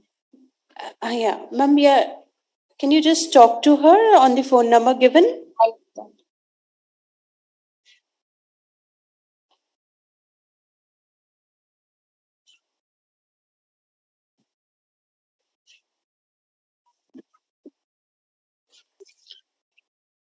Good evening, everyone. Am I audible?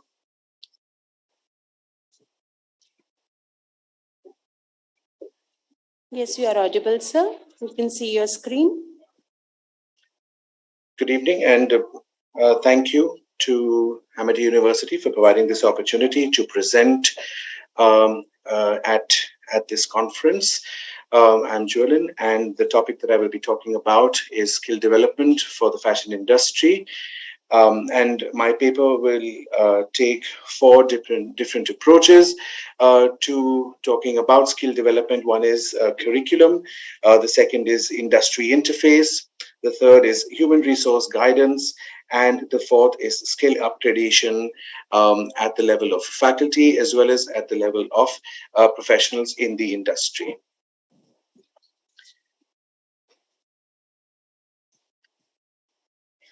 First, the main aim of any healthy curriculum is to understand the deeper nuances of the fashion industry and everything that is required to fit in and to create employability for students at the industry level. The skill of designing a garment and the accoutrements that are necessary, and distinctive, irreplaceable part of design as a part of the garments that are created, and also the learning of the processes. Skill development as an integral part of the core curriculum of the industry.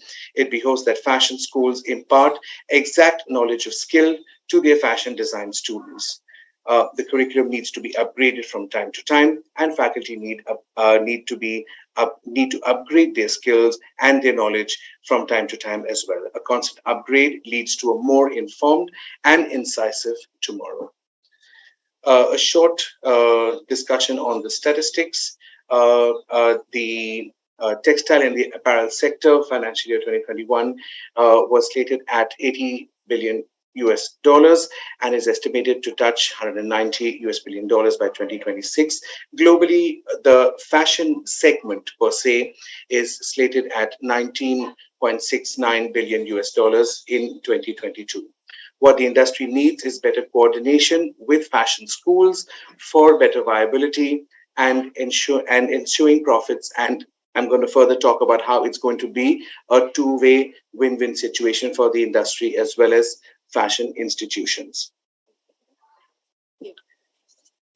The organizations, often organizations develop their own internal operating systems, and a lot of times the information of these operating systems is only made known to employees when they join an organization. Should the industry be willing to bring these systems to the classroom, it will enhance the business studies curriculum and benefit the employer. And the benefit to the employee is a candidate who is equipped with specific knowledge of what is expected as a fresher to efficiently acclimatize to the nuances of the workplace and lower the learning curve. Currently, because of IP and confidentiality, a lot of times these systems cannot be shared in totality, but an introduction to such systems at the learning stage will definitely benefit both the learner as well as the industry. Synchronicity with the industry, business conclaves that will introduce the nuances of the industry to fashion aspirants, and these could be empaneled designers, design houses, retail conglomerates, and digital platform leaders and other key influencers of point of sale in the marketplace. This synchronicity with the industry and fashion schools will help in direct skill development. The role of human resources and people management. Human resource and talent management provides basic information on what employers look for in a candidate. Although the landscape has changed, no longer is just merit of the candidate's possession of academically or professionally focused singular skills sufficient. Employers seek dynamism of professional skills, people skills, and cumulative professional practice efficiency. To cite an example, the information technology sector employs people from design who have not had exact skills in IT or BFSI, but their invaluable contribution to a team is the aesthetics and the experiential facets that they can add to a project that would otherwise be banal in primary essence. Bringing in the important factors while looking at employability. One is understanding the emotional quotient and the intelligent quotient as well. Human resource teams can hold mock interviews on campus, training people and teams in the relevant skills that are required today. Personality is what one looks for before evaluating skill sets. One tends to dwell on whether a person will fit into a team as an individual who will blend in, develop professional camaraderie, thus leading to effective contribution to professional goals and outcomes. And this is an initiative that could be taken by HR teams from the industry and bring that into the classroom and classroom learning. Importance of live and industry projects. Another facet that already can help in skill upgradation is the live projects that the industry offers to institutions, whether it is in the scope of design or in understanding commercial viability, understanding customer profiling, design docket generation, replete with tech packs and other required documentation which the industry requires. And this, if is taught at the school level itself in a live project, it definitely has its facets. For the school, it provides key learnings on designing for a specific audience with a follow-up on research methodology. And for the industry, it provides a fresh think tank of young minds with undiluted creative thought process. Faculty and the teaching industry. Teachers are an inevitable asset to the industry. Faculties that stay updated, relevant, and current on topics and trends make for a better student and a well-honed future employee of an intrepid entrepreneur. Some faculty may be set in their ways, but infusing a set of newness to teaching is very necessary.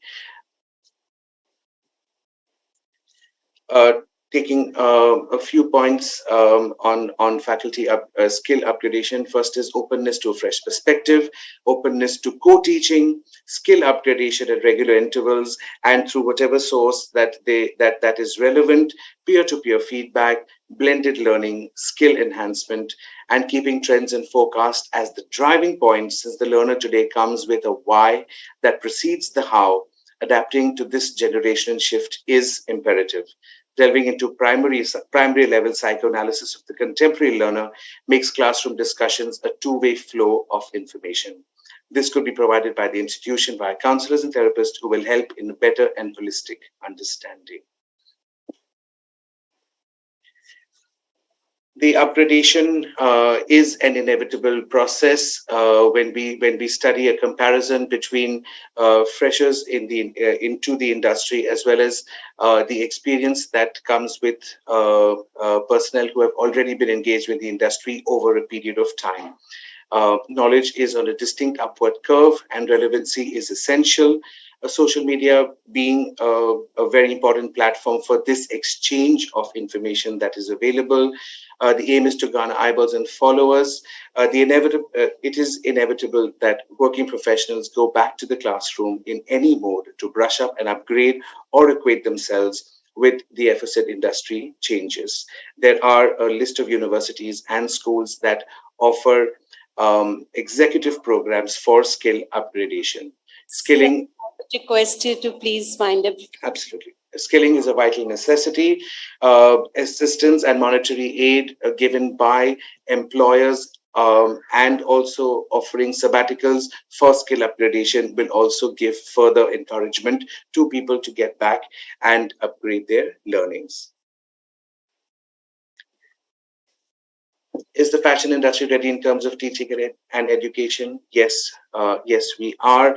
I would like to mention here the thrust of the Indian Design Council for National Design Direction and all the efforts being made in this space, developing design excellence in business, society, and public services, and also to enable to flourish in the fashion educator sector.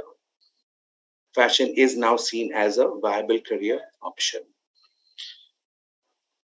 Yes, most definitely, the Indian work ethic is stoic. Hence, we are looked at as key team members in any organization globally. Backed with the technical knowledge that we get, we also come with the infusion of heritage, which is inevitable, and that is an added facet. In conclusion, with relevant and adequate training, creativity can be an innate trait, but skill development is an art that needs to be well honed. We in India are on the right track. Thank you. Thank you, Mr. Jain. So now we have our last presentation by Ms. Ruchi Mittal from Subharti University. The topic of our presentation is Gender Fluid Clothing, a Reality or Myth in India.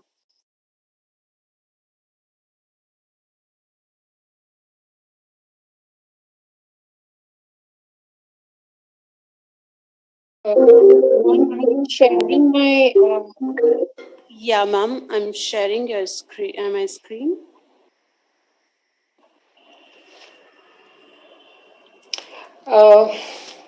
I apologize for the glitch. I would like to thank Amity for organizing such a wonderful conference and giving me the opportunity to present my paper on gender fluid clothing, a reality or myth in India. The objective of the presentation of the research paper is to explore if the Indian youth is moving towards adopting gender fluid clothing as the fashion of the day.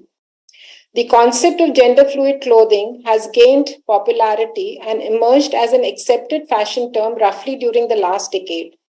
Apart from sustainability, it has other reasons for making inroads into the fashion world. Women education, women empowerment, the fight for an equal status within the framework of the marital bond, a desire for sharing the responsibilities at work and at home, and not defining work as only to be done by males or only to be done by females, has all contributed in its own way towards creating a small section of a genderless society. The primary data collection was done through a questionnaire distributed amongst the population with diverse cultural and educational backgrounds. The responses were sought on a dichotomous scale and a 3-point Likert scale. The delimitation of the study was that the data collected was through online survey. The population included people only from the middle class. The selected population included students who were either pursuing professional art courses or who were working in the field of art and design. The age group of the population was between 18 to 40 years. The survey questions asked were that, in their opinion, did they feel that clothes establish gender identity? Do they feel that pants are only male garments and skirts are only female garments? And if they had to shop for their males in the family, would they go into the female sections and vice versa? What is their reaction when they see a female in menswear and a man in a so-called women's wear? What is the level of awareness of the terms used for gender fluid clothing in the fashion world? Can fashion help in making a gender-free world? And is the Indian society ready to accept gender fluid clothing? 251 people responded in the survey. and out of which 86% were females and 14 were males. It was interesting to note that there's no transgender in the population and no one ticked the prefer not to say option.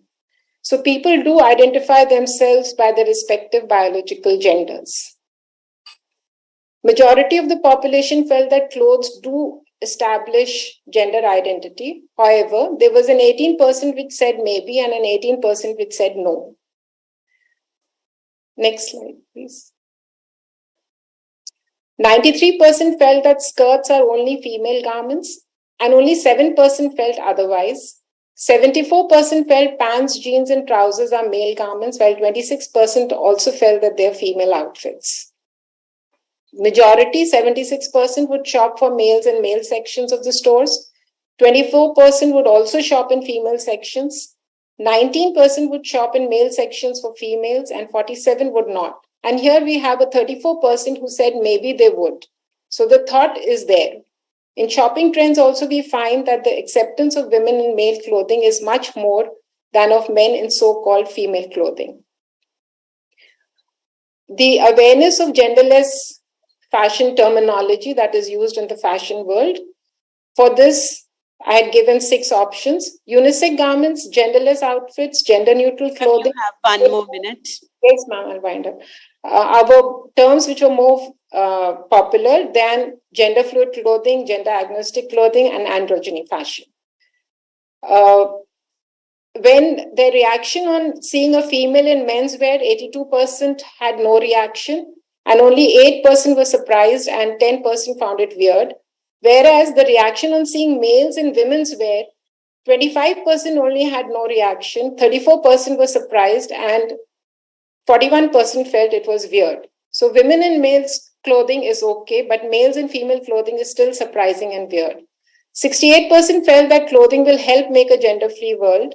34% of the population said that the Indian society is ready to accept gender-fluid clothing. 45% said maybe, and only 21% said no. So the thought process is still there in the society. Indian society is in a transitional stage. Along with changes in the social, political, and economic conditions, there is a subtle change in the cultural environments. The shift from joint families to nuclear families, from trousseaux consisting of only saris to western wears, from simple housewives to educated women, working women, and much more, the scenario is evolving. The acceptance of gender-fluid clothing is rising. It is not only an isolated question of genderless garments, but the entire perception of looking at people without gender identification just as a human being. The demarcating lines of gender in clothing needs to diminish so that the segregated conversation between menswear and women's wear is negligible. It can be concluded that gender-fluid clothing is not a myth in India any longer, but to become a reality, much more needs to be done on all fronts. Thank you.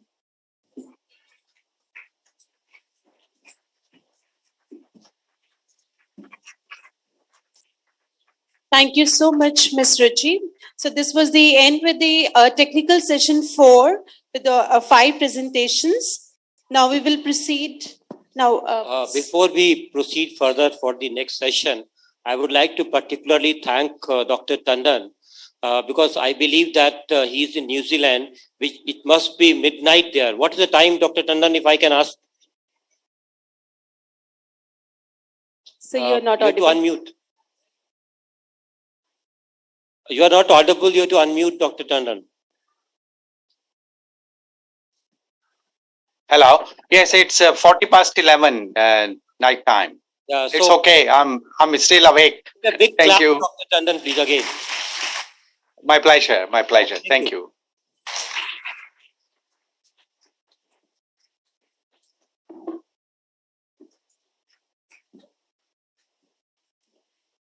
Thank you so much, sir. So now we begin with the poster presentation. So there are 12 poster presentations which are being made by the, we have collated them. Yes, sir. So there are 12 posters which have been done on the, primarily research by the students of different colleges. Mr. Jayantika Sharma from MIT. Her presentation is a study on women's consumer for Indian ethnic wear from functionality. Mr. Satish from NIFT Chennai has done research on artificial intelligence. So all researches which have been done by the people, they have been collated together. We have, collated them in the form of a video. So I'll be sharing quickly with that.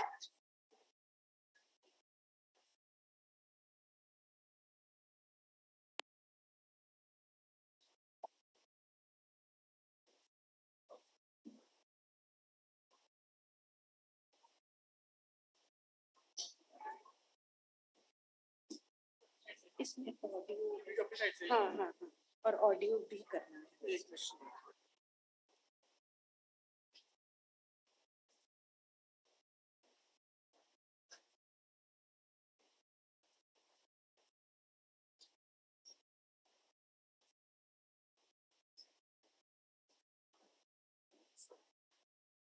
So meanwhile, I'll brief up with you. We have Mr. Jayantika Sharma from MIT. Then we have Mr. Satish S. NIFT Chennai. His poster is also there.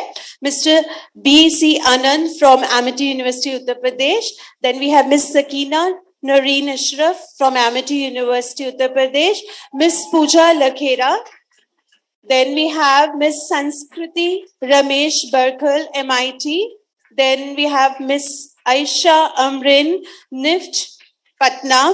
Then we have Ms. Arpita Agarwal and Ms. Supriya Munda, NIFT, Bhubaneswar. Then we have Rushvi Gokhale, MIT.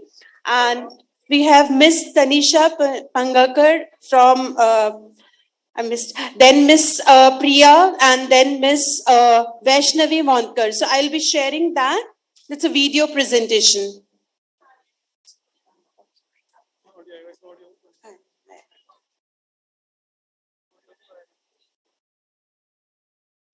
Hi, my name is Rantina Sharma and the topic for my research paper is a study on women consumer for Indian ethnic wear from functionality aspect. Functional clothing in women Indian ethnic wear is always a new and exciting segment. All clothing is known to perform multiple functions from aesthetic to a functional point of view. Traditional Indian garment had always been functional as per the need of the users, but in today's time, as the lifestyle has been changed, the working style has been changed, the garments are totally lacking the functionality. So this research focuses on understanding the functional aspect of the Indian wear ethnic garments for women. From this research, the primary data and the secondary data has been collected. The primary data has been collected by the expert interviews and the secondary data has been collected from the various sources like books, journal and report, etc.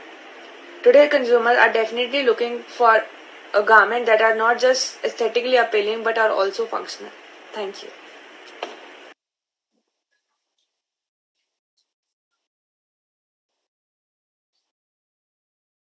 Hello everyone, my name is Indranil Saha. Along with my co-authors Satish S. and Shweta Jagdish, I am going to present the poster titled Artificial Intelligence and the Future of Fashion, an Oxymoron.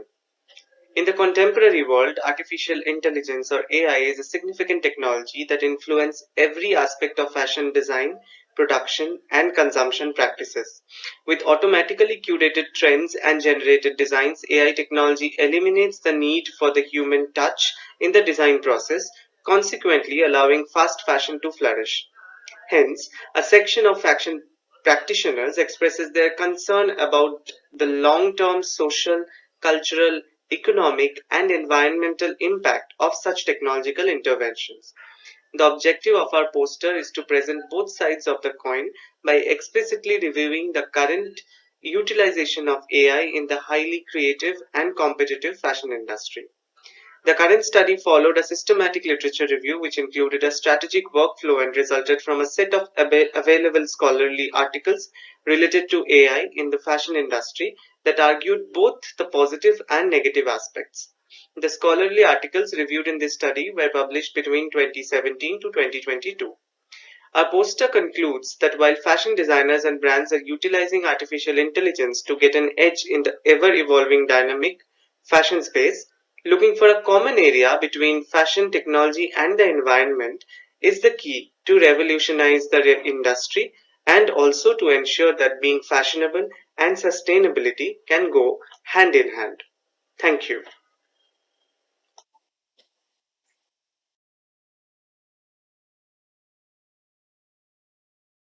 Namaste. Hi, I am B.C. Anand from Amity School of Fashion Technology, Amity University, Uttar Pradesh.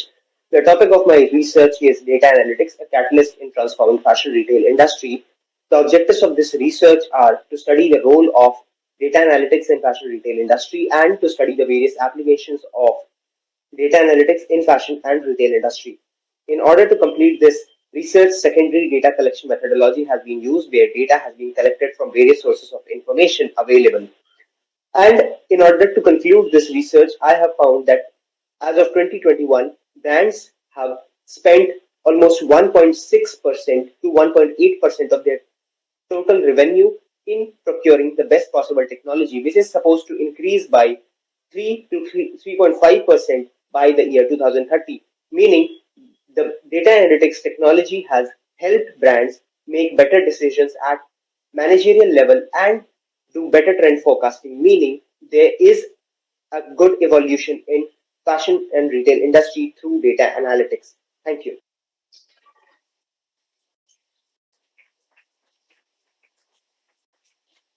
I am Sakina Naurin Ashraf from Amity School of Fashion Technology, Amity University, Uttar Pradesh.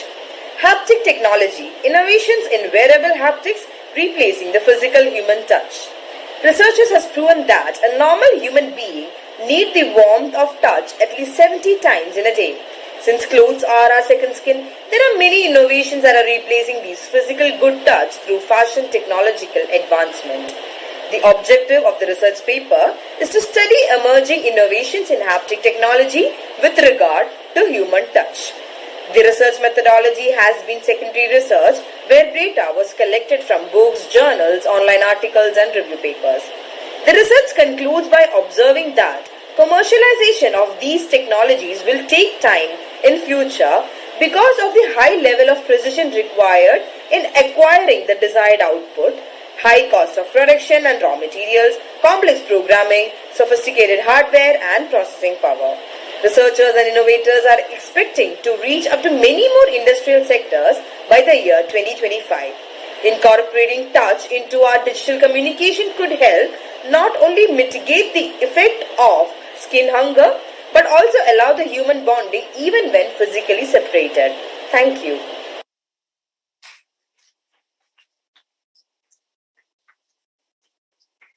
This is Sanskriti Badkar. My research topic is based on consumer needs and preferences towards fashionable convertible bags. Bags are one of the most essential commodities for women. Women handbags are considered as a fashion statement that can either break or make a style. Women wants their bags to match their outfit and style to make themselves look confident and beautiful. But always buying new bags to match their outfits can be costly. It is seen that there is a great rise in the multipurpose bags. Consumer prefers to invest in luxury products that can be used for multipurpose occasion. The purpose of this research is to understand the market of convertible bags, needs and preferences of consumer for convertible bags. The primary data for this research has been collected from questionnaire surveys and expert interviews. Secondary data is collected from books, articles and research paper. The data collected from primary and secondary research was according to the changing lifestyle of women consumers in India. They want to look fashionable, at the same time they want to find a budget-friendly fashionable options. Thank you.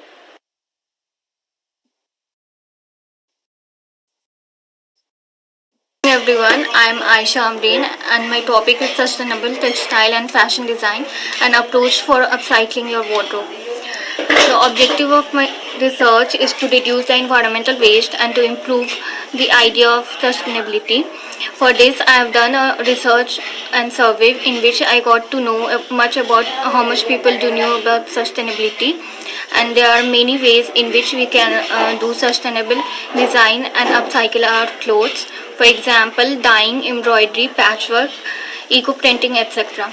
So for my project, I have took a scrap fabric from tailor shops and took a garment of mine and did patchwork on it.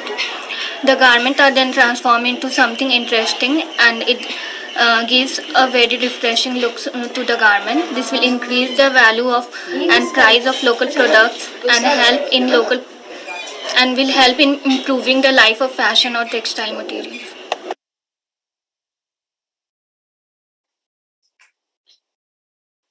In this research poster, I have made an attempt to gather information about the future of AR/VR technology in fashion industry.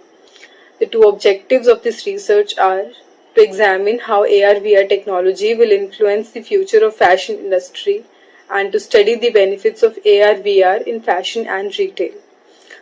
Secondary method of research has been followed throughout the research. The data is gathered from internet, books, campus library, newspaper, articles, e-books, etc. The conclusion of the research is that apparel industry may benefit from amazing possibilities with the help of AR/VR. Shopping will be more enjoyable than boring. These include virtual fitting rooms, improved apparel, AR makeovers, VR catwalk shows, and more. Devices for AR and VR are here to stay, even as they meet fresh demands from customers and businesses. Thank you.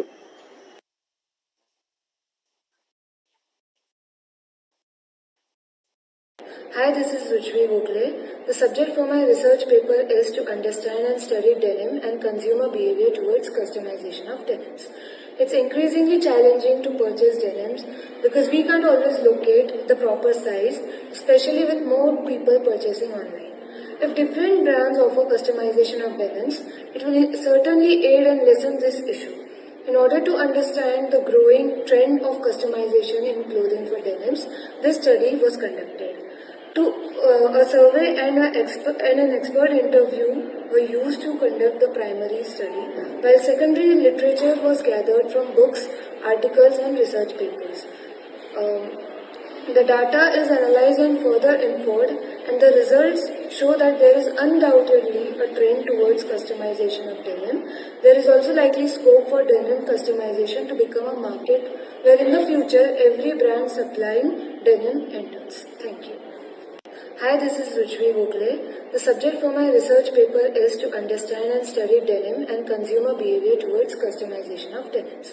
It's increasingly challenging to purchase denims because we can't always locate the proper size, especially with more people purchasing online. If different brands offer customization of denims, it will certainly aid and lessen this issue. In order to understand the growing trend of customization in clothing for denims, this study was conducted. A survey and an expert interview were used to conduct the primary study, while secondary literature was gathered from books, articles, and research papers. The data is analyzed and further inferred, and the results show that there is undoubtedly a trend towards customization of denim. There is also likely scope for denim customization to become a market where in the future every brand supplying denim enters. Thank you.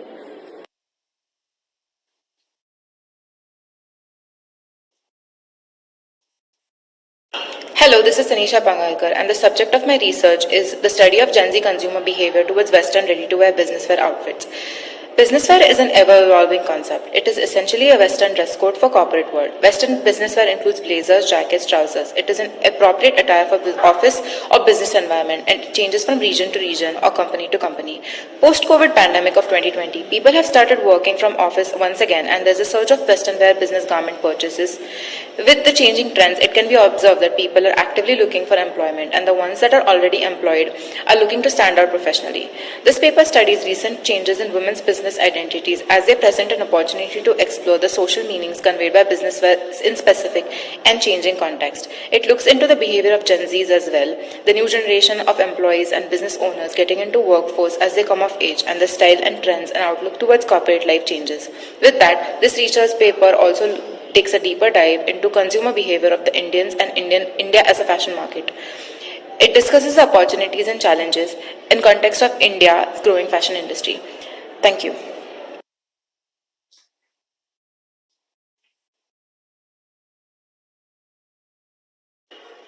Hello, my name is Priya Dhari, and my study is on women's consumer behavior towards premium power dressing. Power dressing is frequently described as a delicate art of projecting expertise and power through a piece of clothing. It establishes authority at a physical level while making a statement about a woman's career and also addressing their self-worth and confidence. Women are once again embracing the power dressing and putting away their casual clothes in the wake of COVID-19 pandemic.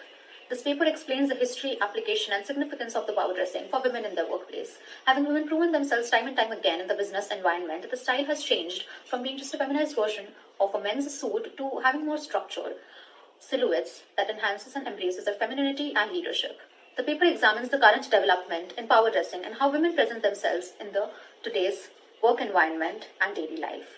The paper delves deeply into Indian consumer behavior, the Indian fashion industry, the dynamics of the Indian workplace, and the ever-changing and growing fashion market.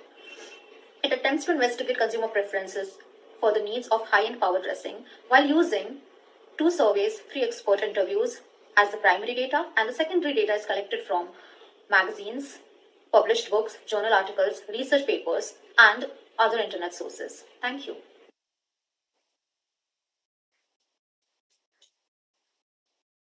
Hello, my name is Vaishnavi Mondekar. Subject of my research work is to understand consumer behavior towards plus-size loungewear. During the period of COVID-19, people have been confined to their homes and they began to work from home. So they require comfortable but presentable clothing. As a result, the market for loungewear has grown. There are numerous brand offers size range from XS to 2XL. Due to that, plus-size loungewear have a difficult time to find comfortable loungewear. There are fewer brands that specialize in plus-size loungewear. However, because of the lack of awareness and various other reasons, people are unaware of it. This paper aims to explore the consumer need and preference towards plus-size loungewear. The primary data is collected from 1 survey and 1 expert interview. And second data is collected from published book, journal articles, research paper, and other internet sources.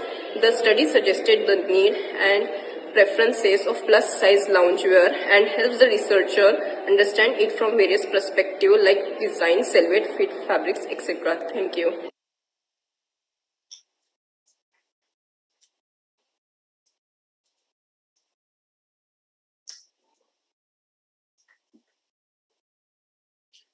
Thank you. With this, we end with the poster presentation.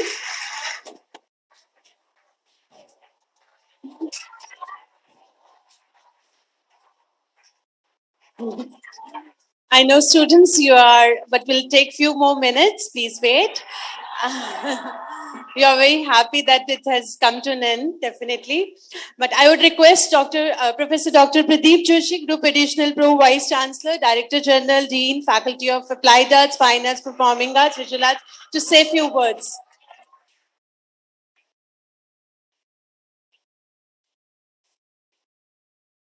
See, when I thought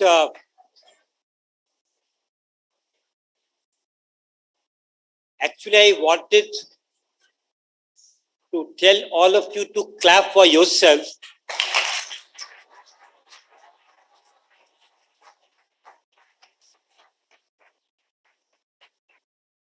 But I think so in anticipation you started clapping also, that finally it is getting over also. So anyway, I'm very happy that all of you are a good audience. We came, with this we come to the end of the 2-day international conference, which is a effort which we are doing for many years. And you will see that the proceedings of the conference for the information of the researchers and the paper presenters are being compiled and being published also in a form of a book, which is a document. And for the researchers, you may have seen that the researchers got time of 6 to 7 minutes, 8 minutes, and the posters got a time of less than a minute. But all of them have done good work. I must congratulate all of them for taking out the time and writing a research paper, which is going to become a document and will be referred by the others also as a published document. I was happy to see the participation by 2 of our students.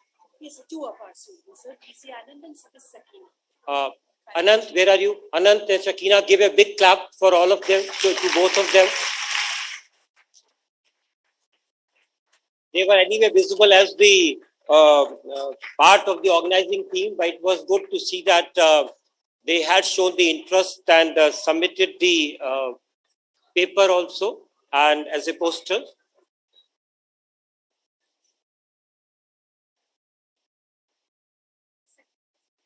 Huh? Miss Sakina, sorry, Miss Sakina. And Anand. Oh.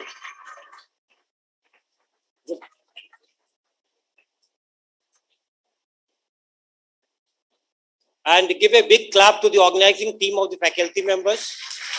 We have done a lot of work, lot of effort.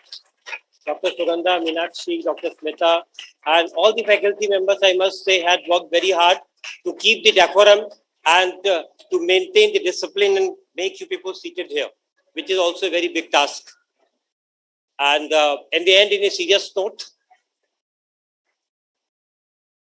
I am happy that more than 20 invited speakers made it and came to talk to us, interact with us online, right from the US to the New Zealand, to the various parts of the India, joints of the industry and the academicians who are here.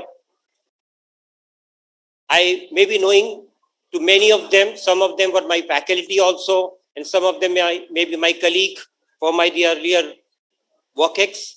But it was very good to meet all of them, and I always say that these are the opportunities to call them, invite them also, and to learn again.